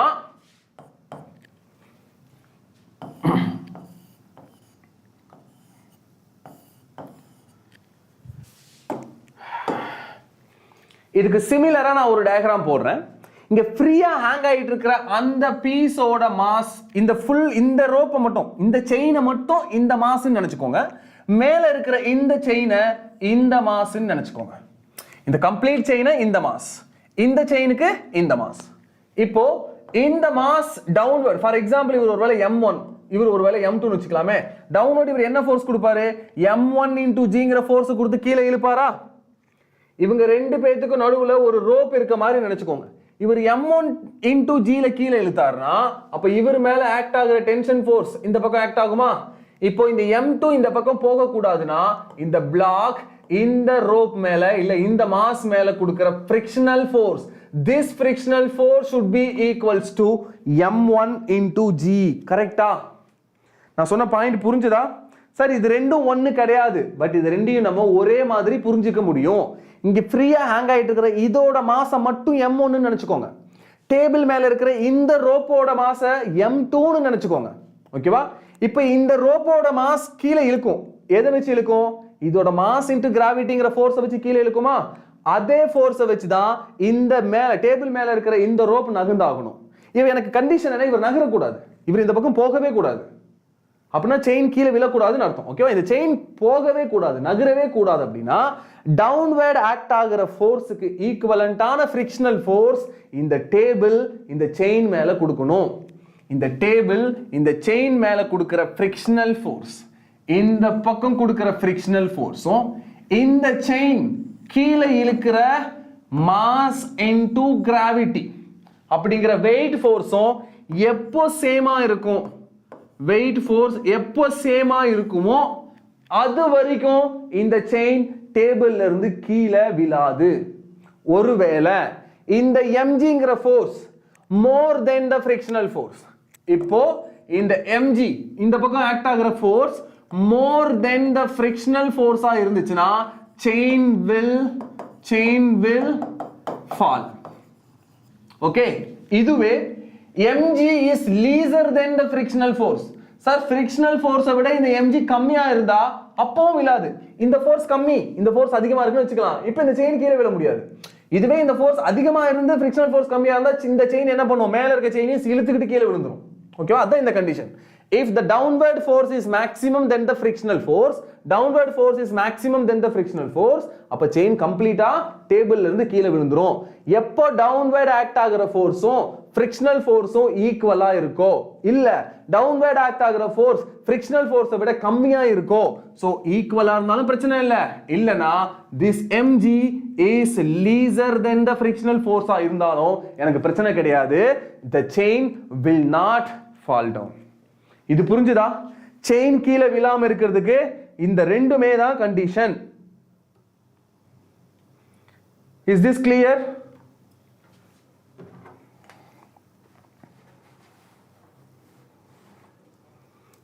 Guys, இது புரிஞ்சுதா?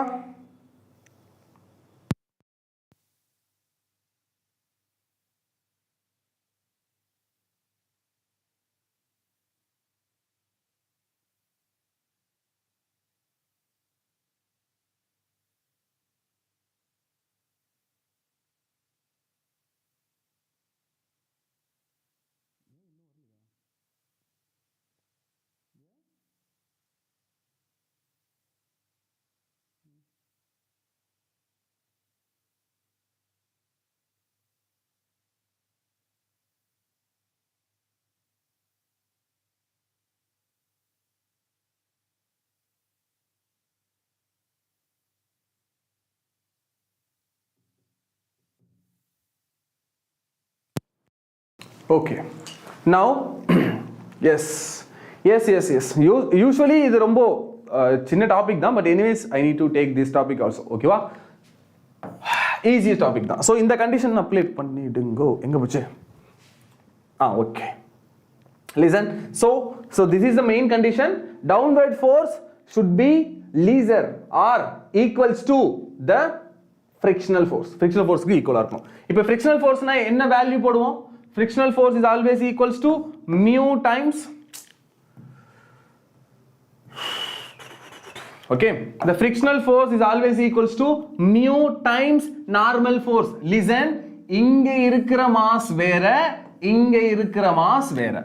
ஓகேவா, இதுல ஒரு சின்ன டாபிக் நம்ம அப்ளை பண்ணுவோம். டோட்டல் மாஸ் இருக்கு இல்லையா, இந்த செயினோட டோட்டல் மாஸ், லிசன், இதோட total mass is capital M. இந்த செயினோட டோட்டல் மாஸ் क्वेश्चनல கொடுப்பாங்க யூசுவலா, which is capital M. Okay, இதோட டோட்டல் மாஸ் capital M. இப்போ ஃப்ரீயா ஹேங் ஆயிட்டு இருக்கு இல்லையா, அந்த மாஸ் ஸ்மால் m. அப்போ இங்க மேல இருக்கிற இந்த பீஸோட மாஸ் என்ன? Capital M minus small m. இப்போ இந்த capital M minus small m க்கும் m க்கும் நடுவுல இருக்க ரிலேஷன் எப்படி சார் கண்டுபிடிக்கணும்னா, the total mass divided by total length of the chain is always equals to this piece, you know, the small m divided by this length. So the small m is equals to total mass divided by length. In the length இங்க கொண்டு போய் multiply பண்ணீங்கனா this is the small mass. இவரோட மாஸை மட்டும் கண்டுபிடிக்கணும்னா total mass by total length.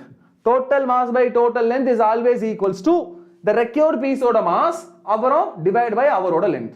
ஓகேவா, so divide by அந்த length apply பண்ணிடுங்க. Great. Now frictional force கண்டுபிடிக்கும் போது இங்க இருக்கிற மாஸ் என்ன? m minus mg. okay, so downward act ஆகுற force m minus m into g is downward acting force. This force should be balanced by the normal force. So frictional force na mu s into normal force தானே, it should be more or equals to small m into g. அதாவது இந்த பக்கம் act ஆகுற vertically downward force. கரெக்ட்டா? இப்போ mu s into normal force என்னதுப்பா? Normal force என்னது? this Fn is equals to m minus m into g. அப்போ m minus m into g is more than r equals to small m into g. Now small m, I mean g will cancel. இங்க mu s into capital M. இங்க பாருங்க. mu s into capital M minus mu s into small m is greater than or equals to small m. The minus mu s அங்க எடுத்துட்டு போறீங்களா? போடினா mu s into capital M is greater than or equals to, இந்த minus term அங்க போனா plus ஆ மாறிடும். So m plus m into mu s. Okay, so இந்த இரண்டிலும் m is common, take it out, then 1 plus mu s into m is equals to capital M. இந்த m ஓட value என்ன? m by l into l. Okay, so mu s into capital M is more than or equals to small m க்கு பதிலா I can use capital M divided by capital L into small l into 1 plus mu s. Now capital M will also cancel. So remaining என்னென்ன term இருக்கு பாருங்க. இங்க L by small l, mu s is greater than or equals to small l divided by capital L into 1 plus mu s. Okay, so this is relation.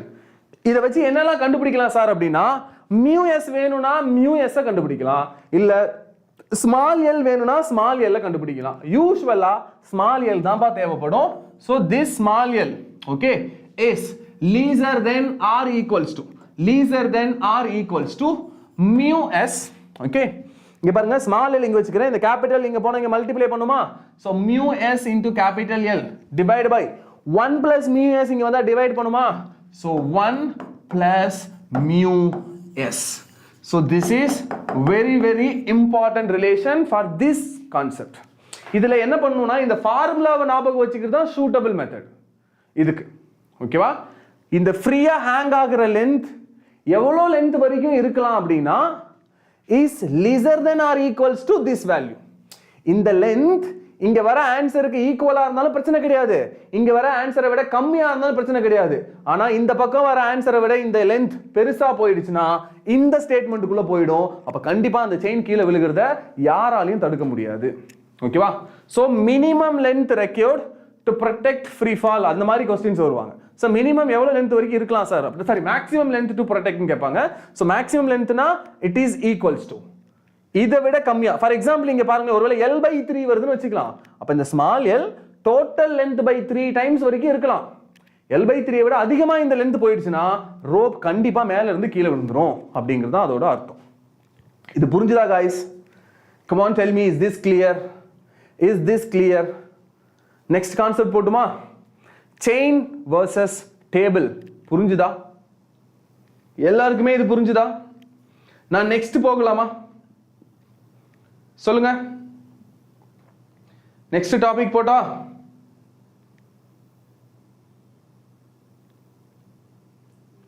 Right, great great guys. Next என்னென்ன topics இருக்கு எல்லாமே நீங்க நம்ம பார்த்துருவோம். அடுத்து connected bodies. நம்ம already connected bodies for smooth surface படிச்சோம், ஞாபகம் இருக்கா? Connected bodies for smooth surface, இங்க ரஃப் சர்ஃபேஸ். அவ்வளவுதான். இது ஒரு டேபிள். டேபிள் மேல இங்க ஒரு மாஸ் இருக்கு, அது m1. அது பக்கத்திலேயே இங்க ஒரு மாஸ் இருக்கு, அது m2. ஓகே, இப்போ இந்த m1 மேல ஆக்ட் ஆகுற எக்ஸ்டர்னல் ஃபோர்ஸ் ஒருவேளை F ன்னு வச்சுக்கலாம். இப்போ இது வெறும் ஸ்மூத் சர்ஃபேஸா இருந்துச்சுன்னா ஃப்ரிக்ஷன்லாம் இங்க நீங்க இன்வால்வ் பண்ணியிருக்கவே மாட்டீங்க. நீங்க கொடுக்குற Fங்கிற ஃபோர்ஸுக்கு இந்த m1 plus m2 ரெண்டுமே ஏங்கிற ஆக்சலரேஷன்ல போகும். ரெண்டு பேருக்குமே காமன் ஆக்சலரேஷன். அந்த பாயிண்ட் எல்லாம் படிச்சோமா? பட் ஃப்ரிக்ஷன் வரும்போது என்னெல்லாம் சேஞ்சஸ் வரலாம் சார் அப்படின்னா, இப்போ இந்த மாஸ் மேல ஆக்ட் ஆகுற ஃப்ரிக்ஷன் F1, இந்த மாஸ் மேல ஆக்ட் ஆகுற ஃப்ரிக்ஷன் இஸ் F2. சார் இந்த ஃப்ரிக்ஷனல் ஃபோர்ஸ் ரெண்டுமே சேமா தான் இருக்கணும்னு ஏதாவது கண்டிஷன் இருக்கா? இல்ல டிஃபரெண்டாவும் இருக்க முடியுமா? சொல்லுங்க. இந்த ஃப்ரிக்ஷன் இந்த m1 மேல கீழே இருக்க டேபிள் கொடுக்கிற ஃப்ரிக்ஷனும் இந்த m2 மேல டேபிள் கொடுக்கிற ஃப்ரிக்ஷனும் சேமா தான் இருக்கணும், இல்ல டிஃபரெண்டா இருக்கணும், அந்த மாதிரி ஏதாவது நெசசரி கண்டிஷன் இருக்கா? அந்த மாதிரி ஏதாவது கண்டிஷன் இருக்கா? Come on tell me. நான் கேக்குறது புரியுதா உங்களுக்கு? இவங்க ரெண்டு பேத்துக்கும் நடுவுல இருக்கிற ஃப்ரிக்ஷன் சேமா தான் இருக்கணும்னு ஏதாவது கண்டிஷன் இருக்கா? No condition. Reason, sir, F1, this F1 is equals to இவங்க ரெண்டு பேத்துக்கும் நடுவுல இருக்கிற mu, sir ரெண்டும் ஒருவேளை ஒரே மெட்டீரியல்னா mu is constant. So mu into இப்போ m1 downward கொடுக்கிற force m1 into g தானே, இந்த m2 downward கொடுக்கிற force m2 into g யா? இவங்க ரெண்டு பேரும் சேமா இருக்கணும்னு எந்த அவசியமும் இல்லல, அப்போ ஃப்ரிக்ஷனும் சேமா இருக்கணும்னு எந்த அவசியமும் கிடையாது. சோ mu into m1g ங்கிறது ஃபர்ஸ்ட் பிளாக் மேல ஆக்ட் ஆகுற ஆக்சிலரேஷன், செகண்ட் பிளாக் மேல ஆக்ட் ஆகுற acceleration is m2 times g is f2, m1 times g into mu is for f1. 1 minute.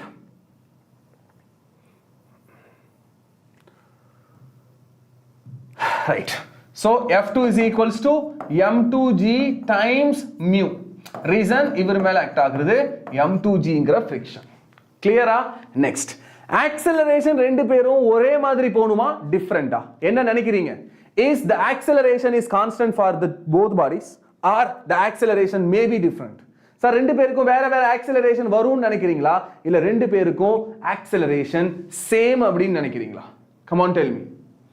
Is the acceleration is same or is the acceleration is different? Come on. Is the acceleration is same or is the acceleration is different? Acceleration is different or same? Different or same? Same. Yes. Listen. Acceleration should be same. Sir, different இங்க வர முடியாது sir. காரணம் m2 accelerate ஆகணும்னா m1 தான் sir அவர் மேல force கொடுக்கணும். m1 இவர் மேல ஃபோர்ஸ் கொடுக்கணும்னா m1 ஓட சர்ஃபேஸ் m2 ஓட சர்ஃபேஸ் ஓட கான்டாக்ட்லயே இருக்கணும். இப்போ இது m1 ஓட சர்ஃபேஸ், இந்த பக்கம் தான் m1 பிளாக் இருக்கு. ஓகேங்களா? m1 பிளாக் இந்த பக்கம் இருக்கு. இது m2 ஓட சர்ஃபேஸ், இந்த பக்கம் m2 பிளாக் இருக்கு. இப்போ m1 தான் m2 மேல ஃபோர்ஸ் கொடுக்கணும், அப்பதான் m2 மூவ் ஆவாரு. கரெக்ட் தானே? இப்போ m1 m2 மேல ஃபோர்ஸ் கொடுக்கணும், ரெண்டு பேரும் தொட்டுக்கிட்டே தானே இருக்கணும், அப்பதானே m1 m2 மேல ஃபோர்ஸ் கொடுக்க முடியும். ஒருவேளை இவரோட ஆக்சிலரேஷன் டிஃபரண்டா இருந்திருந்தா என்ன நடந்திருக்கும்? இவர் ஆக்சிலரேட் பண்ணும்போது இப்போ இவருக்கு ஒருவேளை 6 மீட்டர் per செகண்ட், இவருக்கு வெறும் 2 மீட்டர் per செகண்ட் வச்சுக்கோங்க. 6 மீட்டர் per செகண்ட் ஆக்சிலரேஷன் இருக்கவரு ரொம்ப ஸ்பீடா போயிருவாரு. கொஞ்ச நேரத்திலேயே ரெண்டு பேருக்கும் நடுவுல இருக்க கான்டாக்ட் மிஸ் ஆயிடுமா? கரெக்ட் தானே? ரெண்டு பேருக்கு நடுவுல இருக்க கான்டாக்ட் மிஸ் ஆயிட்டா m1 ஆல அப்புறம் m2 புஷ் பண்ணவே முடியாது இல்ல? It is very basic, right? So for this situation, for common acceleration, okay, common acceleration மட்டும்தான் m1 m2 மேல ஃபோர்ஸ் கொடுக்க முடியும். ஆக்சிலரேஷன் டிஃபரண்டா இருந்தா m1 க்கும் m2 க்கும் நடுவுல இருக்கிற ரிலேஷன் கட் ஆயிடும். ஃபோர்ஸ் ஃபுல்லா m1 மேல தான் ஆக்ட் ஆக ஆரம்பிச்சிடும். ஓகேவா? IK7, you need basic mathematics, trigonometry, geometry போடுங்க sir. Okay, trigonometry, geometry identities தான் நடத்தணும். அப்புறம் நான் கம்ப்ளீட்டா மேக்ஸ் மாதிரி geometry தான் டீச் பண்ணணும். Anyways will do. ஓகே, நான் ஐடென்டிட்டிஸ் ஃபார்முலாஸ் வேணா உங்களுக்கு டீச் பண்றேன், எப்படி யூஸ் பண்ணணும், பிசிக்ஸுக்கு என்ன தேவைப்படுமோ அதை நான் சொல்றேன். trigonometry கம்ப்ளீட்டா மேக்ஸ் மாதிரி போட முடியாது. ஓகேவா? Right. So the system should accelerate with a constant acceleration. System என்ன பண்ணும்? ஏங்கிற ஒரு யூனிஃபார்ம் ஆக்சிலரேஷன், கான்ஸ்டன்ட் ஆக்சிலரேஷன்ல இந்த சிஸ்டம் மூவ் ஆக போகுது. ஓகேவா? இப்போ ஃப்ரீ பாடி டயகிராம் பாருங்க, நல்லா நோட் பண்ணிக்கோங்க. இது மட்டும் தான், மித்தது எல்லாமே சேம். m1ங்கற மாஸ் டவுன்வர்ட் ஆக்ட் ஆகுற force m1 into g. we know the normal force is also m1 into g. Right side force acting on m1 is external force. Okay, the acceleration is a. Next, வேற என்ன sir நடக்குதுன்னா, இவர் Fங்கற ஃபோர்ஸ்ல இருந்து இந்த m1 m2 மேல F1ங்கற force கொடுத்தா m2 m1 மேல திருப்பி அதே F1ங்கற ஃபோர்ஸ் தான் கொடுக்கும். கரெக்ட்டா? நெக்ஸ்ட் இவர் அதேதான் ஃப்ரீ பாடி டயகிராம். இவரு F1 கொடுத்தாரு, இவர் மேல ஆக்ட் ஆகுற ஃபோர்ஸ் என்ன? F1 தானே சார். இந்த ஃப்ரீ பாடி டயகிராம் போடும்போது ஒரு பாயிண்ட் ஞாபகம் வச்சுக்கோங்க, m1 m2 மேல கொடுக்கிற ஃபோர்ஸை நீங்க எடுக்க கூடாது, m1 மேல கொடுக்கிற ஃபோர்ஸை தான் எடுக்கணும். ஓகே, அந்த மாஸ் மேல ஆக்ட் ஆகுற ஃபோர்ஸை தான் நம்ம கன்சிடர் பண்ணணும். அந்த மாஸ் கொடுக்கிற ஃபோர்ஸ் எனக்கு தேவை கிடையாது. கிளியர்? இந்த மாஸ் மேல ஆக்ட் ஆகுற ஃபோர்ஸ் F1. இந்த F1 யார் கொடுத்தா? M2 M1 மேல கொடுத்த இந்த F1 தான் கன்சிடர் பண்ணணும்.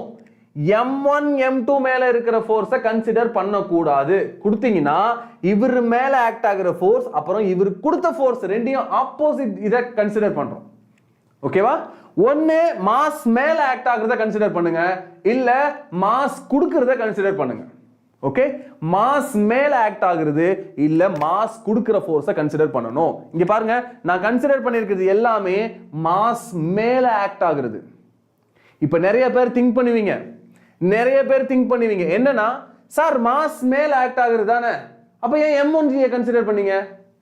M1Gங்கிறது டேபிள் மேல இந்த மாஸ் தானே கொடுக்குது, இந்த மாஸ் தானே டேபிள் மேல M1G கொடுக்குது, அதை ஏன் சார் கன்சிடர் பண்ணீங்கன்னா, guys listen, M1Gங்கிற ஃபோர்ஸ் மாஸ் கொடுக்கல, எர்த் மாஸ் இழுக்கிற ஃபோர்ஸ். இப்பவும் எர்த் மாஸ் மேல எர்த் கொடுத்த ஃபோர்ஸை தான் கன்சிடர் பண்ணியிருக்கேன். Is this clear? நான் சொன்னது புரிஞ்சுதா? M1Gங்கிறது இந்த மாஸ் பிளாக் டேபிள புஷ் பண்ணுது, okay.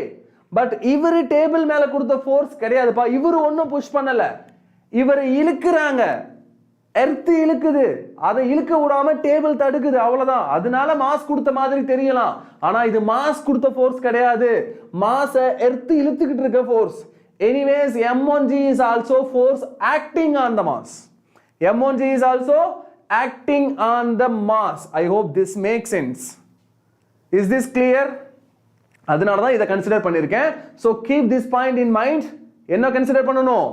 Only the forces acting on the mass. Mass மேல ஆக்ட் ஆகுற ஃபோர்ஸை தான் கன்சிடர் பண்ணணும். எஸ், நார்மல் ஃபோர்ஸும் அதே தான். இங்க பாருங்க, டேபிளுக்கு மேல மாஸ் இருக்கு. இப்போ டேபிள் மாஸ் மேல தானே ஃபோர்ஸ் கொடுக்குது, மாஸ் தானே புஷ் பண்ணுது M1Gக்கு ஈக்குவலா நார்மல் ஃபோர்ஸ் கொடுத்து. இதுவும் மாஸ் மேல ஆக்ட் ஆகுற ஃபோர்ஸ் தான். M1Gங்கிறதும் மாஸ் மேல ஆக்ட் ஆகுற ஃபோர்ஸ் தான். இந்த பக்கம் நீ தள்ளுறதும் மாஸ் மேல ஆக்ட் ஆகுற ஃபோர்ஸ் தான். இவரு M2G மேல ஒரு ஃபோர்ஸ் கொடுப்பாரு, M2 இப்போ இவரு மேல கொடுக்கிற ஃபோர்ஸ். எனிவேஸ் நான் இங்க கன்சிடர் பண்ணிருக்கிறது எல்லாமே அந்த மாஸ் மேல ஆக்ட் ஆகுற force. Is this clear? Is this clear? Right. நீ ஃப்ரீ பாடி டயக்ராம் எழுதும்போது அது எந்த சிச்சுவேஷனா இருந்தாலும் சரி, நீ ஞாபகம் வச்சுக்க வேண்டிய ஒரு point, forces acting on the mass. Mass மேல ஆக்ட் ஆகுற ஃபோர்ஸ் எல்லாத்தையும் உள்ள எடுத்துட்டு வந்திருக்கியான்னு பாரு. பர்ஃபெக்ட்டா எல்லாத்தையும் எடுத்துட்டு வந்திருக்கேன்னா கண்டிப்பா அந்த சம் தப்பாகாது. ஓகே, சரி. இங்க பாருங்க, இப்பவும் நான் ஒரு ஃபோர்ஸை மிஸ்டேக் பண்ணிருக்கேன், போடாம விட்டுருக்கேன். என்னன்னு சொல்லுங்க? ஒரு force, only one force is missing, which is acting on the mass. Mass மேல ஆக்ட் ஆகுற ஒரு ஃபோர்ஸை இப்ப நான் கன்சிடர் பண்ணாம விட்டுருக்கேன். என்னன்னு சொல்லுங்க பார்க்கலாம். which force it is? yes, it is frictional force. நான் ஸ்டார்டிங்கே frictional force பண்ணும்போது நான் உங்களுக்கு என்னன்னு சொன்னேன்? yes, this frictional force, this F1 friction is acting on the mass. Sir mass மேல தான் இது ஆக்ட் ஆகுது. யார் கொடுத்தா? கீழே இருக்க டேபிள். இந்த டேபிள் இந்த மாஸ் மேல கொடுக்கிற ஃபோர்ஸ் தான் F1 அப்படிங்கிற ஃப்ரிக்ஷனல் ஃபோர்ஸ். கிளியர்? ஓகே, இப்போ என்ன பண்ணிட்டீங்க? இந்த மாஸ் மேல இருக்கிற எல்லா ஃபோர்ஸஸையும் கன்சிடர் பண்ணிட்டீங்க. Just make a formula. Free body diagram படி ஃபார்முலா யூஸ் பண்ணுங்க. we know the downward force is M1G, upward force is normal force. ரெண்டுமே சேமா இருக்கனால தான் டேபிள் மேல இருக்கிற மாஸ் கீழையும் போகாது மேலையும் போகாது, ரைட் சைடோ இல்ல லெஃப்ட் சைடோ போக போகுது. அதுக்கு ரீசன் இந்த பக்கம் இருக்கிற ஃபோர்சஸ்ல இருக்க சேஞ்சஸ். கரெக்ட்டா? so from this diagram we know the normal force acting upward is nothing but the downward force, which is M1 times G. கரெக்ட்டா? next, about right and left. Listen carefully. இப்போ free body diagram போடுறேன், ரைட்டுக்கும் லெஃப்ட்டுக்கும் மட்டும். the force acting on the left side, force acting on the right side. Mass மேல right side act ஆகிற ஃபோர்ஸ்லாம் என்ன, mass மேல left side act ஆகிற ஃபோர்ஸ்லாம் என்ன, அதை மட்டும் பாத்தீங்கன்னா சம் இஸ் கிளியர். இங்க பாருங்க, F1 is acting left side, this frictional force is also acting left side. அப்ப லெஃப்ட் சைடு என்னென்ன ஃபோர்சஸ் இருக்கு, F1ங்கற frictional force plus கேபிட்டல் F1ங்கற இரண்டாவது மாஸ் ஃபர்ஸ்ட் மாஸ் மேல கொடுத்த ஃபோர்ஸ், இந்த மாஸ் மேல கொடுத்த force which is F1 plus capital F1. is this clear? Sir இதுக்கு ஃப்ரீ பாடி டயகிராம் போட்டிருக்கேன். இந்த மாஸ் மேல ஆக்ட் ஆகிற லெஃப்ட் டைரக்ஷன் ஃபோர்சஸ் என்னென்ன, F1 capital F1. this capital F1 is nothing but force given by M2. M2 M1 மேல கொடுக்கிற force is capital F1. வேற கீழ இருக்க டேபிள் இவர் மேல ஃபிரிக்ஷனல் ஃபோர்ஸ் கொடுத்தாரு இல்லையா, அந்த ஃபிரிக்ஷனல் ஃபோர்ஸ் எதுக்கு equal, small f1 which is also acting left direction. so f1 இந்த f1 ரெண்டும் ஒரே டைரக்ஷன்ல ஆக்ட் ஆச்சுனா ரெண்டு வெக்டார் சேம் டைரக்ஷன்ல ஆக்ட் ஆகும்போது we are simply adding them. கரெக்ட்டா? அதனால இந்த ரெண்டையும் நான் ஆட் பண்ணிக்கிட்டேன். அடுத்து ரைட் சைடு என்னென்ன ஃபோர்சஸ் இருக்கு sir, right side only we have capital F. so capital F தான் ரைட் சைடுல இருக்கு. so right side force is capital F. Clear? is this clear? why sir F1 not in right side? hey no, right side இருக்கிற F1 M1 M2 மேல கொடுக்கிறது, left side இருக்கிற F1 M2 M1 மேல கொடுக்கிறது. Free body diagram போடும்போது நீ என்ன பண்ணணும் அப்படின்னா அந்த மாஸ் மேல ஆக்ட் ஆகிற ஃபோர்ஸை தான் கன்சிடர் பண்ணணும், அந்த மாஸ் கொடுத்துட்டு இருக்க ஃபோர்ஸ் எல்லாம் கன்சிடர் பண்ணக்கூடாது. ஓகே, அந்த மாஸ் மேல ஆக்ட் ஆகிற ஃபோர்ஸ், அதை சுத்தி இருக்கவங்க எல்லாம் அவர் மேல ஒரு ஃபோர்ஸ் கொடுப்பாங்கல்ல, அதை தான் கன்சிடர் பண்ணணும். Clear? Great. Right. so right side force is capital F, left side force is F1 plus F. we know the acceleration is right side, acceleration is right side. எப்பெல்லாம் acceleration right side வருதோ அப்பெல்லாம் right side இருக்க force maximum, left side இருக்க force minimum. Okay, ஒருவேளை acceleration left side வந்தா left side force is maximum, right side force is minimum. Correct தான்? which means acceleration எந்த பக்கம் இருக்கோ அந்த சைடுல இருக்க force maximum, அதுக்கு ஆப்போசிட்ல இருக்க force minimum. இப்போ acceleration right side, அப்போ right side இருக்கிற force தான் maximum. maximum minus minimum, மினிமம்ல ரெண்டு ஃபோர்சஸ் இருக்காங்க, அதை ஞாபகம் வச்சுக்கோங்க, பிராக்கெட்டுக்குள்ள போடணும். F1 plus F1 is equals to, இப்போ இந்த மாஸோட ஆக்சலரேஷன் எதுக்கு ஈக்குவல், மேக்ஸிமம் மைனஸ் மினிமம்க்கு equal. so m1 into a. Clear? இதுதான். இதுல இருந்து நீங்க ஆக்சலரேஷனையும் m1யோ எதை கேக்குறாங்களோ அதை கண்டுபிடிச்சுக்க முடியும். only the free body diagram is the matter. okay, is this clear? what is Fn? Fn is a normal force. இந்த டேபிள் மேல வச்சிருக்கிற மாஸ் இந்த டேபிள் மேல கொடுக்கிற ஃபோர்ஸ்க்கு ஈக்குவலண்டா டேபிள் இந்த மாஸ் மேல கொடுக்கிற force is normal force. Normal force is always perpendicular to the contact area. இந்த கான்டாக்ட் ஏரியா இருக்குல, ரெண்டு இந்த மாஸுக்கும் டேபிள் நடுவுல இருக்கிற கான்டாக்ட் ஏரியா, இதுக்கு பெர்பெண்டிகுலரா இருக்கிற ஃபோர்ஸ் தான் நார்மல் ஃபோர்ஸ். ஓகேவா? Great. Now the second free body diagram, ரெண்டாவது மாஸ்க்கு ஃப்ரீ பாடி டயகிராம். மறுபடி இப்ப நீங்க தான் சொல்லணும் என்னென்ன ஃபோர்சஸ் இருக்கீங்கன்னு. செகண்ட் பாடி மேல இருக்கிற ஃபோர்சஸ், செகண்ட் பாடி மேல இருக்கிற ஃபோர்சஸ், செகண்ட் பாடி மேல இருக்கிற forces. Come on tell me. இந்த செகண்ட் பாடி மேல எர்த் கொடுக்கிற force m2 into g.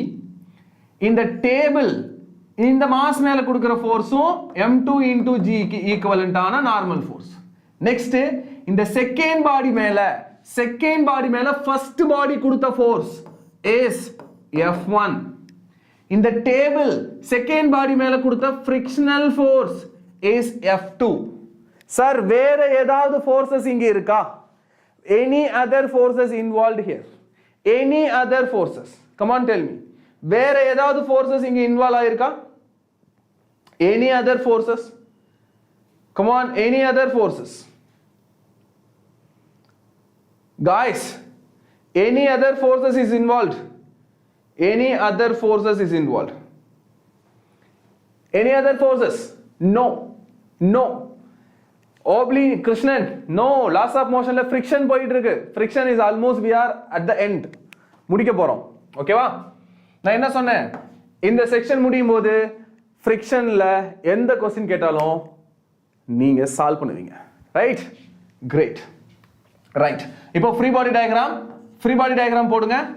Downward act ஆகிற m2g, upward act ஆகிற normal force already balanced. We know for this situation Fn is equals to m2 times g. Okay வா? வேற right side act ஆகிற force is F1. Right side act ஆகிற force F1. Left side act ஆகிற force is F2. We already know m1 is accelerating with A.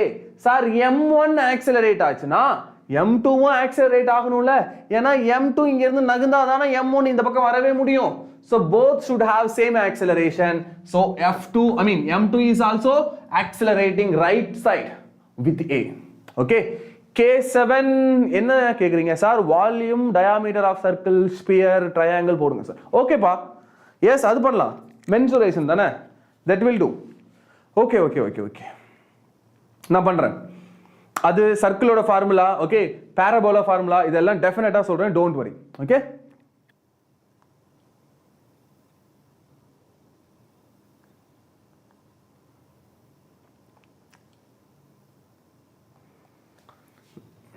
Okay Roshini. ஆக்சுவலாக நான் நிறைய questions கிடைச்சி எனக்கு வந்துச்சுமா. அதில் எந்த கொஸ்டின் நீங்கள் கேட்டீங்கன்னு எனக்கு ஞாபகம் இல்லையே. Roshini, don't worry. இந்த செஷன் முடியும் போது லாஸ்ட்டாக ஒரு 10 minutes நான் டவுட்டுக்குன்னே தனியாக ஸ்பெண்ட் பண்ணுவேன். ஓகே, நிறைய பேர் ஆல்ரெடி டவுட் வச்சிருக்கீங்க. நீங்கள் எல்லாருமே அந்த 10 minutes என்கிட்ட டவுட் கேட்கலாம். ஓகேவா? Exactly from 8:20 to 8:30 it is doubt session. Don't worry. Okay okay, நீங்கள் கொஸ்டினை மட்டும் டைப் பண்ணி வச்சுட்டு ஜஸ்ட் காப்பி பண்ணி வச்சுக்கோங்க. நான் 10 minutes வரும்போது you can just simply post the question, I can explain. Okay, come on. Now the m2 is accelerating rightwards. ஏனா m1 ரைட் சைடு தான் போகுது, m2 ரைட் சைடு தான் போய் ஆகணும். So acceleration ரைட் சைடு இருந்துச்சுனா the right side force which is f1 is maximum, left side force is f2 is minimum. It should be equals to mass into acceleration. Mass into acceleration. Is this clear? Is this clear? Sir, நான் சொன்ன இதே case இப்படியே தான் வரும் உங்களுக்கு. ஓகேவா? நீங்க just இந்த ஃபார்முலா ரெண்டும் தெரிஞ்சா போதும். இந்த ரெண்டுலயுமே நீங்க ஜஸ்ட் யாரை கண்டுபிடிக்கணுமோ அவங்கள ஒரு சைடுல வச்சுட்டு மத்தவங்கள ரைட் சைடு எடுத்துட்டு போனீங்கன்னா உங்களுக்கு எக்ஸாக்ட்டா ஆன்சர் வரப்போகுது. ஓகேவா? லாஸ் ஆஃப் மோஷனை பொறுத்த வரைக்கும் நீ சம் பிராக்டிஸ் பண்றது ஓகே, அதே மாதிரி இந்த கேஸை மட்டும் அழகா புரிஞ்சு பிராக்டிஸ் பண்ணிக்கிட்டாலே it will make very good sense in this particular topic. Okay, great. 1 minute. Right. Okay, start பண்ணலாமா? So இந்த டாபிக்ஸ் பொறுத்த வரைக்கும் இந்த 1 minute இந்த டாபிக்ஸ் பொறுத்த வரைக்கும் ஓகே, நீங்க இந்த கேஸை சால்வ் பண்ணவும் புரிஞ்சுக்கணும். ஏன்னா அந்த கேஸ்க்குள்ள வர நம்பர்ஸ் மட்டும் தான் மாற போகுது. m2க்கு பதிலாக ஏதோ 2 kg 3 kg கொடுத்துருப்பான், அப்ப இங்க 2 3 போடணும். ஓகேவா? தென் காமன் ஆக்சிலரேஷன் எப்படி சார் கண்டுபிடிக்கலாம்னா total mass is m1 plus m2. Okay, total mass is m1 plus m2. இதை நீங்க எப்படி புரிஞ்சுக்கணும்னா டோட்டலா ஒரே மாஸ் தான், அந்த mass m1 plus m2. For example 5 kg 2 kg அப்ப 7 kg ன்னு வச்சுக்கணும். இந்த 7 kg என்ன பண்ணுது? காமனா ஒரே ஏங்கிற ஆக்சிலரேஷன்ல போகுது. அதுக்கு ரீசன் அவர் மேல நீ கொடுத்துட்டு இருந்த எக்ஸ்டர்னல் ஃபோர்ஸ். அது மட்டும் இல்லாம there are two frictional forces is f1 plus f2. கரெக்ட்டா? ஃபர்ஸ்ட் காமன் ஆக்சிலரேஷனை இப்படி தான் கண்டுபிடிக்கணும். இப்போ ஆக்சிலரேஷன் தெரிஞ்சதுக்கு அப்புறம் இங்க சப்ஸ்டிட்யூட் பண்ணீங்கன்னா f1 இல்ல f0 இல்ல கேபிட்டல் f1 இல்ல m1 கண்டுபிடிக்கலாம். இல்ல அதே மாதிரி இங்க அப்ளை பண்ணீங்கன்னா f1 f2. Why it is f2? F2 னா it is nothing but frictional force. Frictional force f2. இவங்களை யாரையா கால்குலேட் பண்ணனும்னாலும் இந்த காமன் ஏவை இங்க கண்டுபிடிச்சிட்டு அத கொண்டு இங்க சப்ஸ்டிட்யூட் பண்ணீங்கன்னா f1 or f2 you can easily find. ஓகேவா? So this is the method actually we need to do. Right. Now acceleration right side, reason is capital F is right side. So capital F is maximum in the force minimum. So minus of f1 plus f2. So this is the relation. Okay, 1 minute here. Total mass into acceleration is equals to external force minus frictional force. Sir, frictional force add பண்ணிக்கணும். m1 மேல மட்டும் act ஆகுற friction f1, m2 மேல மட்டும் act ஆகுற friction small f2. So அப்ப டோட்டலா act ஆகுற friction f1 plus f2. External force is f. So external minus frictional force is nothing but net force. That is always equals to total mass into acceleration. NEET aspirant, you are right, but அந்த ஃபார்முலாவை நீங்க எப்போ போடணும் அப்படின்னா for smooth surface, இது rough surface. So அப்போ இங்கே frictional force act ஆகுதுல ரெண்டு பேத்து மேலேயும், இந்த ஃப்ரிக்ஷன் ரெண்டுமே எக்ஸ்டர்னல் ஃபோர்ஸ் தான், அதை கன்சிடர் பண்ணணும் frictional force. So external minus total frictional force acting on the system is equals to total mass into common acceleration. Clear guys? Is this clear? Is this clear? Next polama, next case. Shall I move to next case?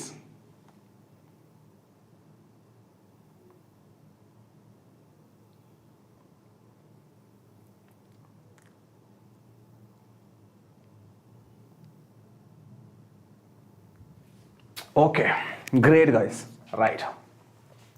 Next case, block on the wedge. Wedge na it is inclined plane, correct தானே? Inclined plane மேல ஒரு block இருந்துச்சு அப்படின்னா அப்போ நம்ம என்னென்ன concepts use பண்ணணும், friction இவங்கெல்லாம் எப்படி வருவாங்க, அதை பத்தி தான் பார்க்க போறோம். ஓகேவா? Listen, this is inclined wedge, inclined plane. The angle of inclination is theta. Now the mass is m. Mass is m. Already we know mg cos theta is a perpendicular force. எதுக்கு? To contact area. Contact area க்கு perpendicular act ஆகுறது mg cos theta. இந்த பக்கம் act ஆகுறது mg sin theta.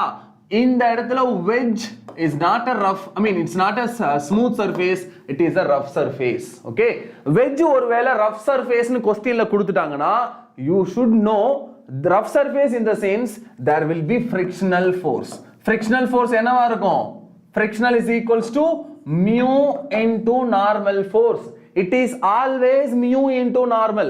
Sir நான் ஏன் இத mu k னு போடலனா, இத ஏன் mu k னு போடலனா, இந்த மாஸ் ஸ்லைட் ஆகாம ரெஸ்ட்ல இருக்குன்னு வச்சுக்கோங்க. இவர் மூவ் ஆகல அப்படின்னா இந்த எக்ஸ்டர்னல் ஃபோர்ஸை இந்த பக்கம் இருக்கிற ஸ்டாட்டிக் ஃப்ரிக்ஷன் கிரியேட் பேலன்ஸ் பண்ணிடுச்சுன்னு அர்த்தம். ஒருவேளை இவர் மூவ் ஆனார்னா இங்க கிரியேட் ஆக போறது கைனமேட்டிக் ஃப்ரிக்ஷன் தானே. அப்ப கைனமேட்டிக் ஃப்ரிக்ஷன் எப்போ வரணும் அப்படின்னா, ஓகே இங்க பாருங்க, நோ ஸ்லைடிங் அப்படின்னா, ஒருவேளை இந்த பிளாக் ஸ்லைட் ஆகல சார் அப்படின்னா இங்க கிரியேட் ஆகிறது ஸ்டாட்டிக் ஃப்ரிக்ஷன். Static friction. அப்ப நீ மியூ என்ன போடணும்? மியூ எஸ் போடணும் சார்.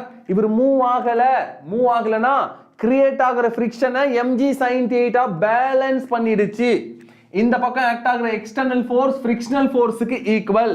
எக்ஸ்டர்னல் ஃபோர்ஸ் என்ன? mg sin theta is external force. It should be equals to the frictional force. That frictional force is static friction.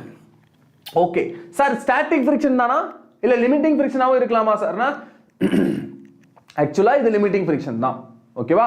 limiting friction னா mu s போட்டாலே வர்றது limiting friction தானே sir. எப்பெல்லாம் இது mu s போடுவோமோ அப்பெல்லாம் இது என்னது? limiting friction. கரெக்ட்டா? So it is limiting friction. So we can consider static friction or limiting friction. எல்லா கேஸ்லயுமே static frictionும் external forceும் சேமா இருக்கும். limiting frictionக்கு வந்தாலும் limiting frictionும் external forceும் சேமா இருக்கும். எப்போ நீங்க limiting friction தாண்டறீங்களோ அப்பதான் என்ன கிரியேட் ஆகும்? once we crossed limiting friction, then external force is maximum when compared to the frictional force. அப்ப kinetic friction உள்ள இன்வால்வ் ஆயிடும். கரெக்ட்டா? சோ இதுதான் கண்டிஷன். ஸ்லைட் ஆகல அப்படினா, ஓகே, for sliding ஒருவேளை இந்த பிளாக் ஸ்லைட் ஆகுதுனா சார், ஸ்லைட் ஆகுதுனா என்ன அர்த்தம்? it is accelerating. ஸ்லைட் ஆகுதுனா it is accelerating. Okay, let me choose some other color. So now also the force is mg sin theta is external force, right? இப்போ create ஆகுறது kinematic friction. Listen, இப்போ block slide ஆகுதுன்னு சொல்லிட்டாங்கன்னா create ஆகுற friction is kinematic frictional force. Okay, for without sliding, no sliding, slide ஆகல அப்படின்னா the friction is balanced by external force. friction is balanced by external force. அப்ப இவர் accelerate ஆக மாட்டாரு, slide ஆகவும் மாட்டாரு. Acceleration is 0. Object was in rest position. ஓகேவா sir? ரெஸ்ட்ல தான் இருக்கணும், acceleration 0. இது மட்டும் கிடையாது, sometimes it can move with uniform velocity. Uniform வெலாசிட்டில போகுதுன்னு சொன்னாலும் இதே தான் அர்த்தம். ஓகேவா? Okay, r velocity is constant. Sir constant வெலாசிட்டினாலும் acceleration 0 தானே? So ultimate acceleration 0 அப்படினா தான் mg sin theta is balanced by frictional force. acceleration 0 னா ரெண்டு நடக்கலாம், ஒன்னு ரெஸ்ட்ல இருக்கலாம், இல்லாட்டி கான்ஸ்டன்ட் வெலாசிட்டிலயும் போலாம். அதுவும் நீங்க புரிஞ்சுக்கணும், क्वेश्चனை பொறுத்து தான். ஒரு சில டைம் அப்படி கூட क्वेश्चன்ல சொல்லுவாங்க. ஓகே, நெக்ஸ்ட் இது ஸ்லைட் ஆகுது, which means accelerate ஆகுது. accelerate ஆகுது அப்படினா reason the downward force which is mg sin theta, it should be equals to kinematic friction. ஓகேவா? so mg sin theta is maximum force minus frictional force which is kinematic friction is equals to mass into acceleration. sir accelerate ஆனார்னா accelerate ஆகுற பக்கம் இருக்கிற force maximum, அதுக்கு ஆப்போசிட்ல இருக்க force minimum. so maximum force minus minimum force is equals to mass into acceleration. maximum force is mg sin theta, friction is fk which is kinematic friction. okay, so this kinematic friction ready minus பண்ணீங்கன்னா you will get mass into acceleration. okay, right. and one more thing, in the ரெண்டு situationலயும் the normal force is mg cos theta. ஓகேவா? so mg cos theta is normal force, we can use.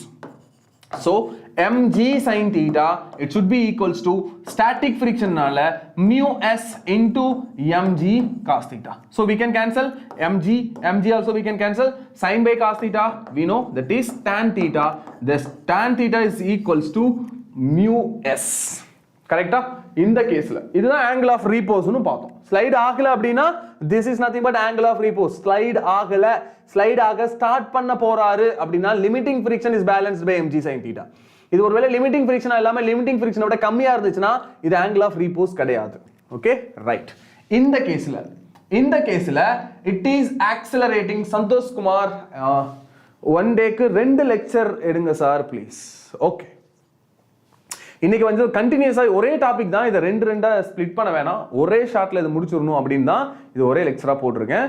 ஓகேவா? நான் தான் already சொன்னேன் இல்லையா, ஒரு நாளைக்கு 2 lecture தான் இதுக்கப்புறம் வரப்போகுது. ஒன்னு வந்து 11th, இன்னொன்னு வந்து 12th. okay, great. super guys. next, okay, accelerating right side. so mg sin theta is maximum, minimum force is fk, so maximum minus minimum is equals to mass into acceleration. okay, then mg sin theta minus fk na enna? kinematic friction means mu k into normal force. normal force is mg cos theta. oh 1 minute. normal force is mg cos theta. so fk க்கு பதிலா mu k into mg cos theta is equals to m times a. ஓகேவா? now m is cancelled.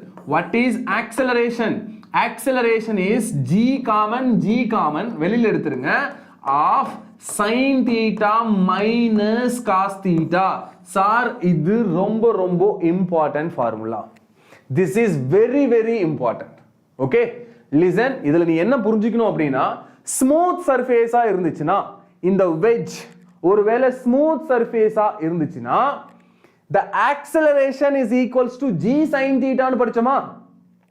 Smooth சர்ஃபேஸ்க்கு acceleration is equals to g sin theta, correct?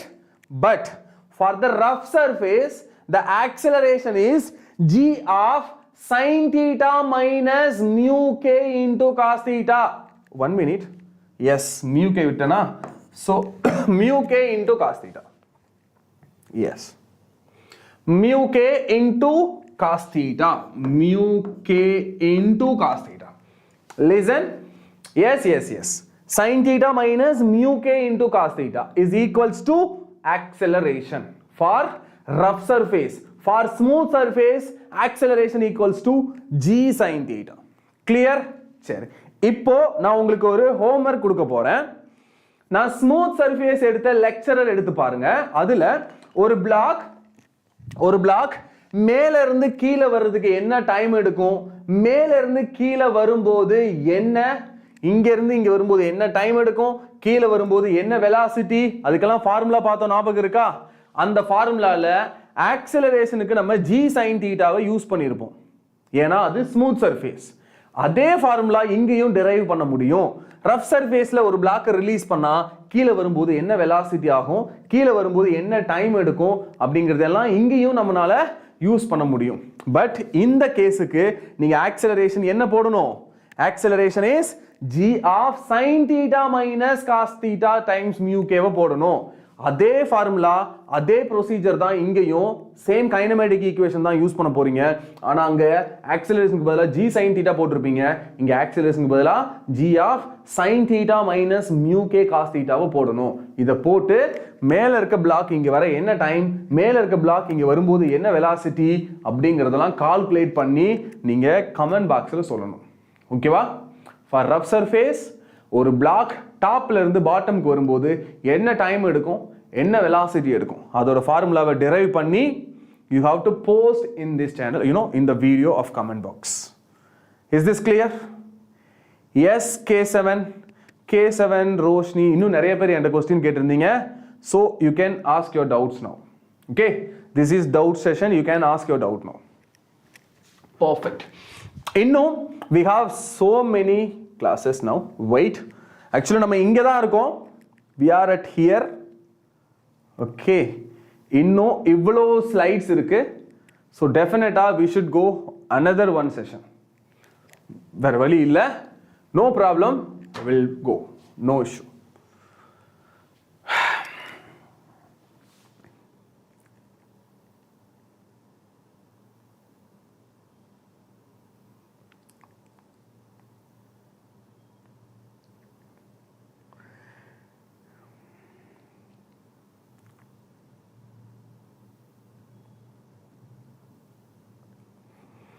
Come on, you can ask your doubts, pa. I'm just waiting.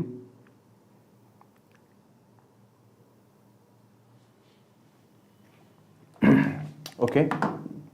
நிறைய questions வந்திருக்கு. நான் ஒவ்வொரு questions-ஆ solve பண்றேன். Okay. Right. NEET aspirant, a 1000 kilogram rocket is fired from the earth so that it exhausts a speed of 4200 meter per second. Then calculate rate of burning of fuel to provide initial thrust to overcome its weight. Initial thrust அதோட weight விட அதிகமா வரணும் அப்படினா, initial thrust அதை விட அதிகமா வரணும் அப்படினா என்ன பண்ணணும்னு கேக்குறீங்க? The rocket is moving with a constant velocity. Okay, right. 1 minute. I will solve here. Okay, the rocket is moving upward, the weight of the rocket is downward, which is mg. Okay, the upward thrust we need to find. Okay, upward thrust we need to find. Hi Ridanish, hi. Great guys. Okay, நான் இப்போ உங்களோட doubt படிச்சிடுறேன். 1 minute, give me 1 minute. Weight of the rocket is 10 power 3 kilogram.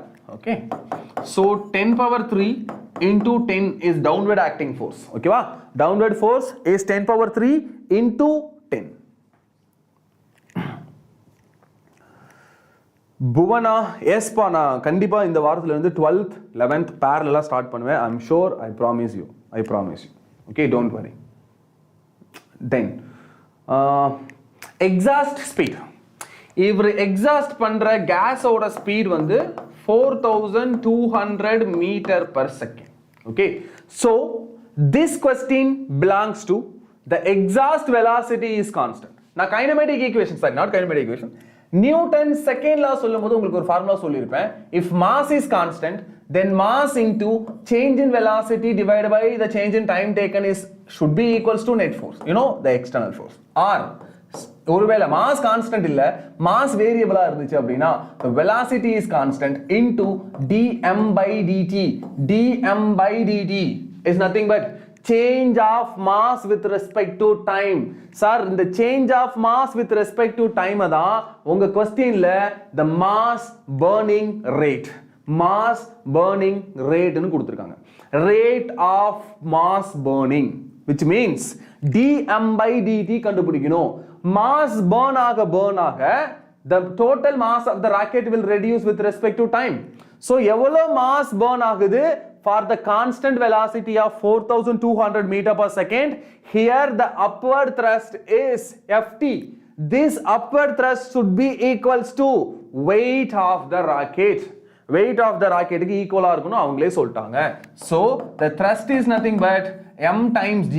This m times g should be equals to the constant velocity into mass of burning gas. Mass of burning gas. It is not exactly mass, rate of mass of burning gas. Okay, the thrust is equals to mg. Mg is nothing but 10 to the power 3 into gravity is 10 is equals to velocity of the exhaust gas is 42 into 10 to the power 2. Let me check, it is 4200 or something else. 4200 meter per second. Okay, so 42 into 10 to the power 2 into dm by dt only we need to find. Okay, ba? Now 10 power 2, 10 power 1 cancel anadhukku appuram we had 10 power 2. Great. 10 power 2 in the sense it is 100. 100 by 42 is dm by dt. Okay, sir, unit enna mass by time dana. So kilogram per second is the answer. Or உங்களுக்கு maybe இப்படி இருக்கலாம், இது வந்து 50 divided by 21 kilogram per second ஆ இருந்திருக்கலாம்.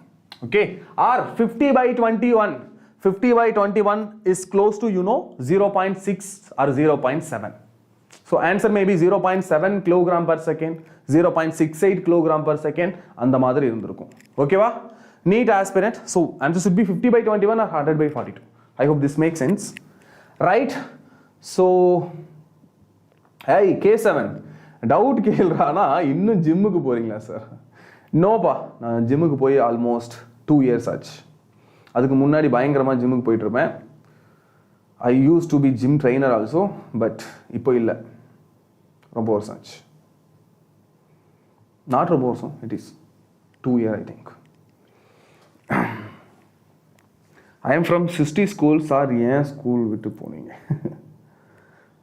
Hi Darshana, actually I miss your batch, but hike, money, அப்புறம் இதெல்லாம் தான் reason I changed.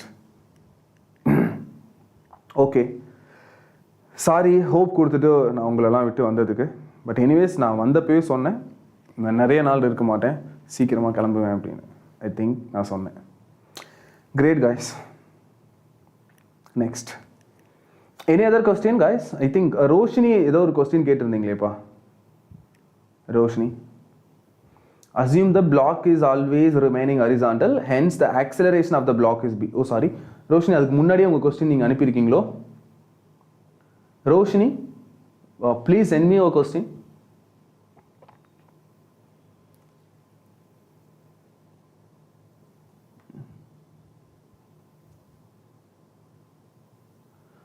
Assume that the block is always remain horizontal, hence the acceleration of the block b is. அவ்வளோதான் question அப்பா? ரோஷினி, கொஸ்டினே அவ்வளோதானா? Assuming that the block is always remains horizontal, hence the acceleration of the block. இல்லை புரியலமா, கொஸ்டினே இன்கம்ப்ளீட்டாக இருக்குல்ல. ஒரு black வந்து ரெஸ்ட்ல இருக்குன்னு சொல்றீங்க.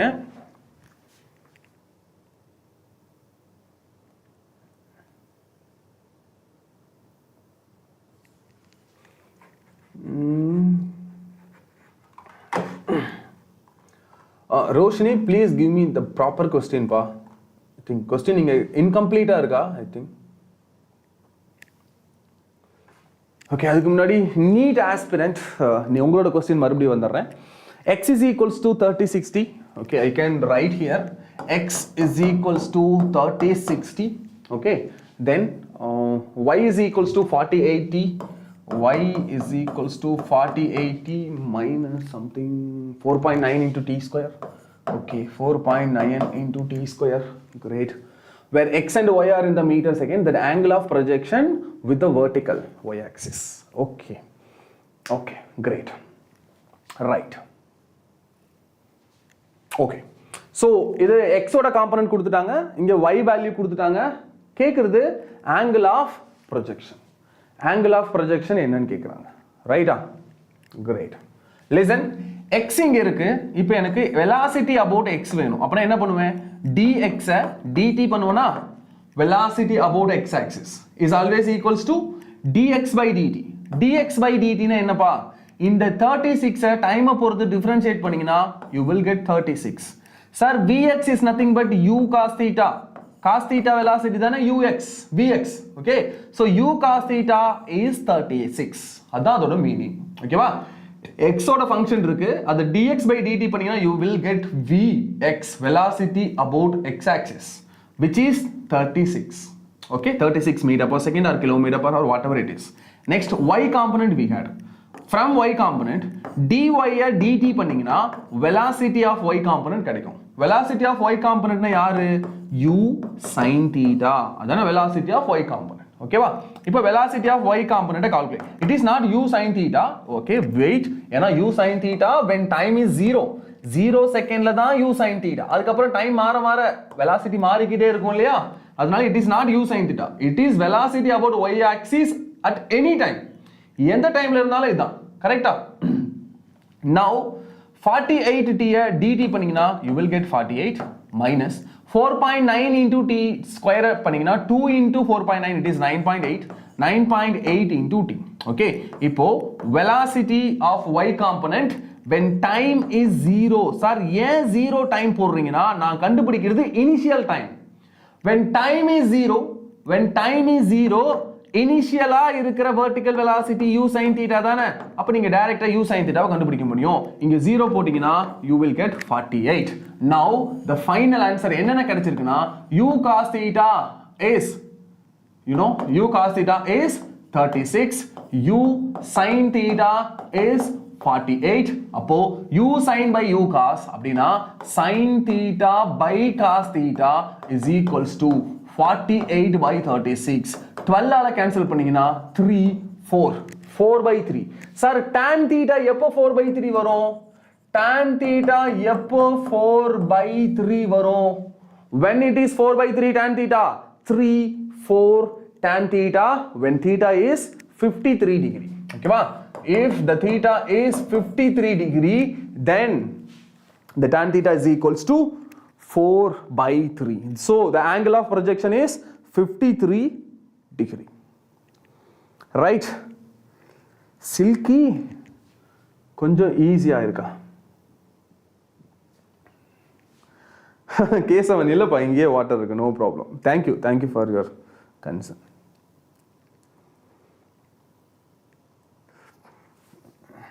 Okay Roshini, அந்த டயக்ராம் இல்லாமல் அந்த கொஸ்டின் இப்போ சால்வ் பண்ண முடியாதுமா. அவங்க என்ன டயக்ராம் கொடுத்துருக்காங்கன்னு தெரியல. நீங்கள் ஆல்ரெடி எனக்கு அந்த கொஸ்டின் அனுப்பியிருந்தீங்க அப்படின்னா நான் உங்களுக்கு அதை சால்வ் பண்ணி கொடுக்குறேன். ஓகேவா? Great. Okay guys, now we are already running out of time, right?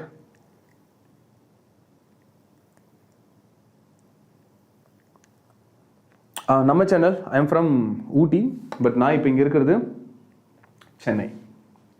Okay guys, anyways நாளைக்கு இதே மாதிரி ஒரு லாங் லைவ் செஷன் வருவோம். அதில் ஃபுல்லாக சம் சால்வ் பண்ணுவோம். முகமது யூசப் புள்ளி கான்செப்ட் மட்டும் நான் கொஞ்சம் ஹார்டாக ஃபீல் பண்ணுறேன் sir. Okay, no problem. Tomorrow நம்ம சால்வ் பண்ணதுக்கப்புறம் நான் தனியாக மறுபடியும் ரிவிஷன் கொடுப்பேன். மறுபடியும் இதே சாப்டர் ஒரு நாள் ரிவிஷன் கொடுப்பேன். எப்போனா Sunday morning is revision and Sunday evening we had a mentee. கரெக்டா?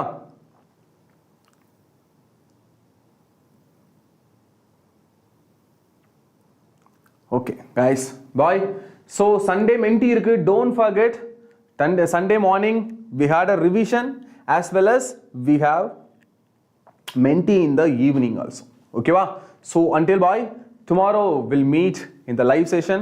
அதே மாதிரி tomorrow உங்களுக்கு ஒரு வீடியோ செஷனும் தனியாக போஸ்ட் போடுவேன். என்னன்னா நேற்று நம்ம விட்டுருந்தோம் இல்லையா, the remaining part of vectors questions, அதை சால்வ் பண்ணி ஒரு வீடியோ போடுவேன்.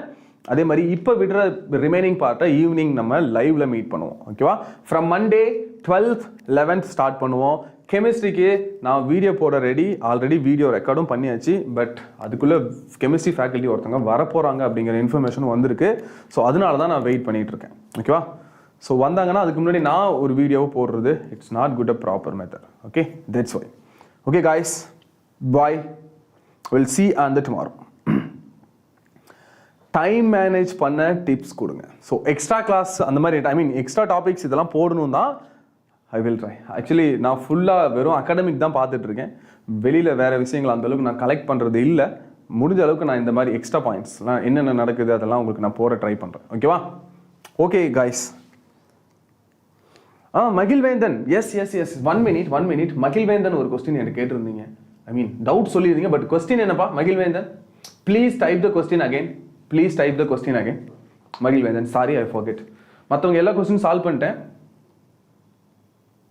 Okay, come on type the question again.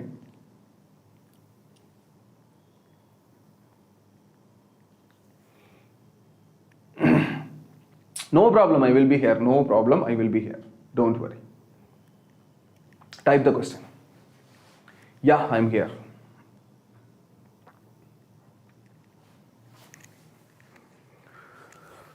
I think I can use this side. Come on.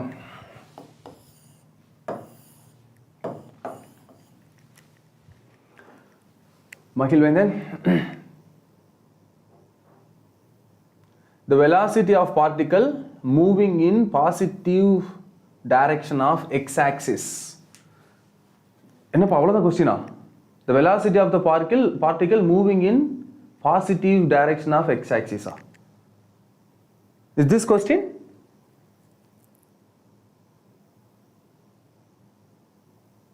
Hi, bye Rohini. Thank you so much. Alpha root x, where v is equals to alpha root x. Okay. Velocity is equals to alpha into root x. Correct? Adana solreenga? Right.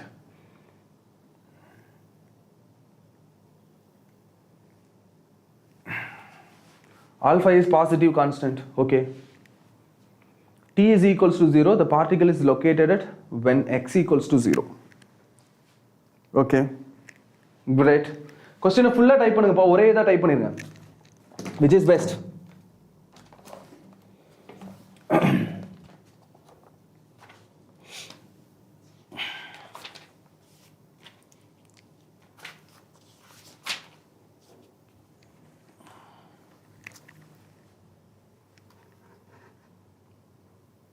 Yes. நான் wait பண்றேன். Don't worry.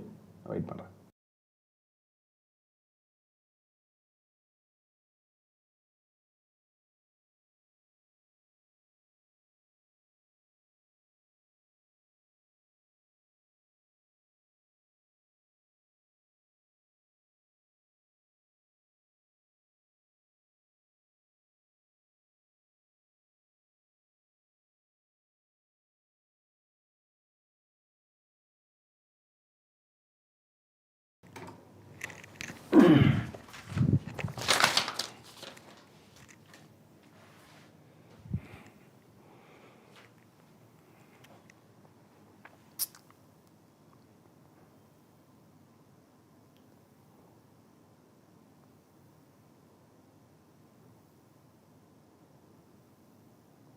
Okay, Mohammed Yusuf. So அதே தான் கொஸ்டினாப்பா? ரெண்டு பேருக்கு இதே question தானா? Okay, right. Velocity is equals to 4 into x. Is that 4x? Okay, anyways, 4x எடுத்துக்கலாம். எதுனாலும் கான்ஸ்டன்ட் தான் இல்லையா? So we can take it as 4x. 1 minute.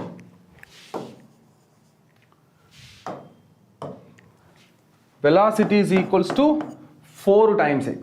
கரெக்டா? ஏய், என்னடா ரெண்டு பேரும் வேற வேற கொஸ்டின் கேக்குறீங்க?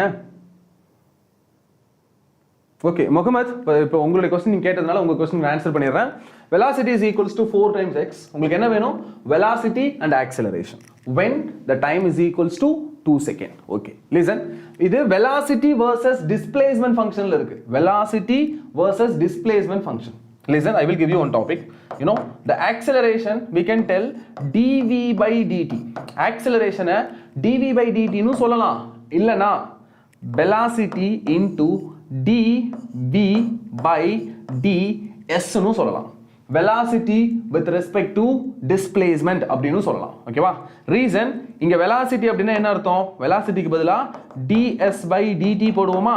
next dv by ds இருக்கா so ds ds cancel dv by dt தான் வரப்போகுது அப்படினாலும் இது acceleration தான் okay so use this formula acceleration is v into dv by ds formula ஞாபகம் வச்சுக்கோ so acceleration is v into dv by ds v என்ன 4 into x dv by ds dv by ds கண்டுபிடிங்க இந்த இடத்துல dv ய s னா x ஓகேவா நீங்க x s னு எடுத்துக்கலாம் because both are displacement you can use s also so dv ய ds பொறுத்து differentiate பண்ணீங்கனா you will get 4 okay so velocity with respect to the displacement is 4 so 4 வந்துருமா இப்போ acceleration equals to 4 4s are 16 times x இது acceleration ஓட function இது velocity ஓட function so இந்த velocity ஓட function என்ன காமிக்குது at any displacement the velocity is 4 meter per second sir எத்தனை டைம் ஆனாலும் இவர் எவ்வளவு displacement போனாலும் velocity is always 4 meter per second அப்படினா என்ன அர்த்தம் velocity is constant இங்க acceleration is 16 times x acceleration function is 16 times x correct தானே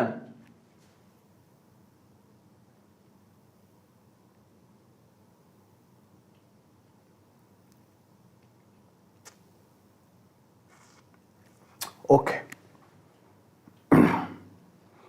okay guys மகிழ்வேந்தன் ஸோ உங்களோட கொஸ்டினை நீங்கள் என்னோட இன்ஸ்டா ஐடியில் வேணா நீங்கள் போஸ்ட் பண்ணுங்க உங்களுக்கு நான் அதோட ஆன்சர் நான் சென்ட் பண்ணுறேன் okay okay Mohammed bye will see அந்த டுமாரோ செஷன் ஓகே ஸோ இனிமேல் டவுட் செஷன் நான் ஒரு 15 மினிட்ஸ் முன்னாடியே ஸ்டார்ட் பண்ணிக்கிறேன் because here we need to shut down by 8:45 ஓகேவா ஸோ இப்போ நான் ஷட் டவுன் பண்ணணும் டோன்ட் வரி மகிழ்வேந்தன் நான் கண்டிப்பாக உங்களுக்கு கொஸ்டின் சால்வ் பண்ணுறேன் but you just send me the question by இமேஜாக எனக்கு அனுப்புங்க நான் உங்களுக்கு அனுப்புகிறேன் no problem Mohammed I hope உங்களோட நீங்க கேட்ட क्वेश्चन நான் சால்வ் பண்ணிட்டேன் அப்படினு நினைக்கிறேன் so acceleration and velocity formula is there you can pick from there okay great guys we'll see on the tomorrow session okay right already I'm 3.5 hours பக்கம் போயிட்டேன் I can't able to stand here after good night guys we'll see on the tomorrow good night sweet dream guys okay bye நம்ம channel we are making fun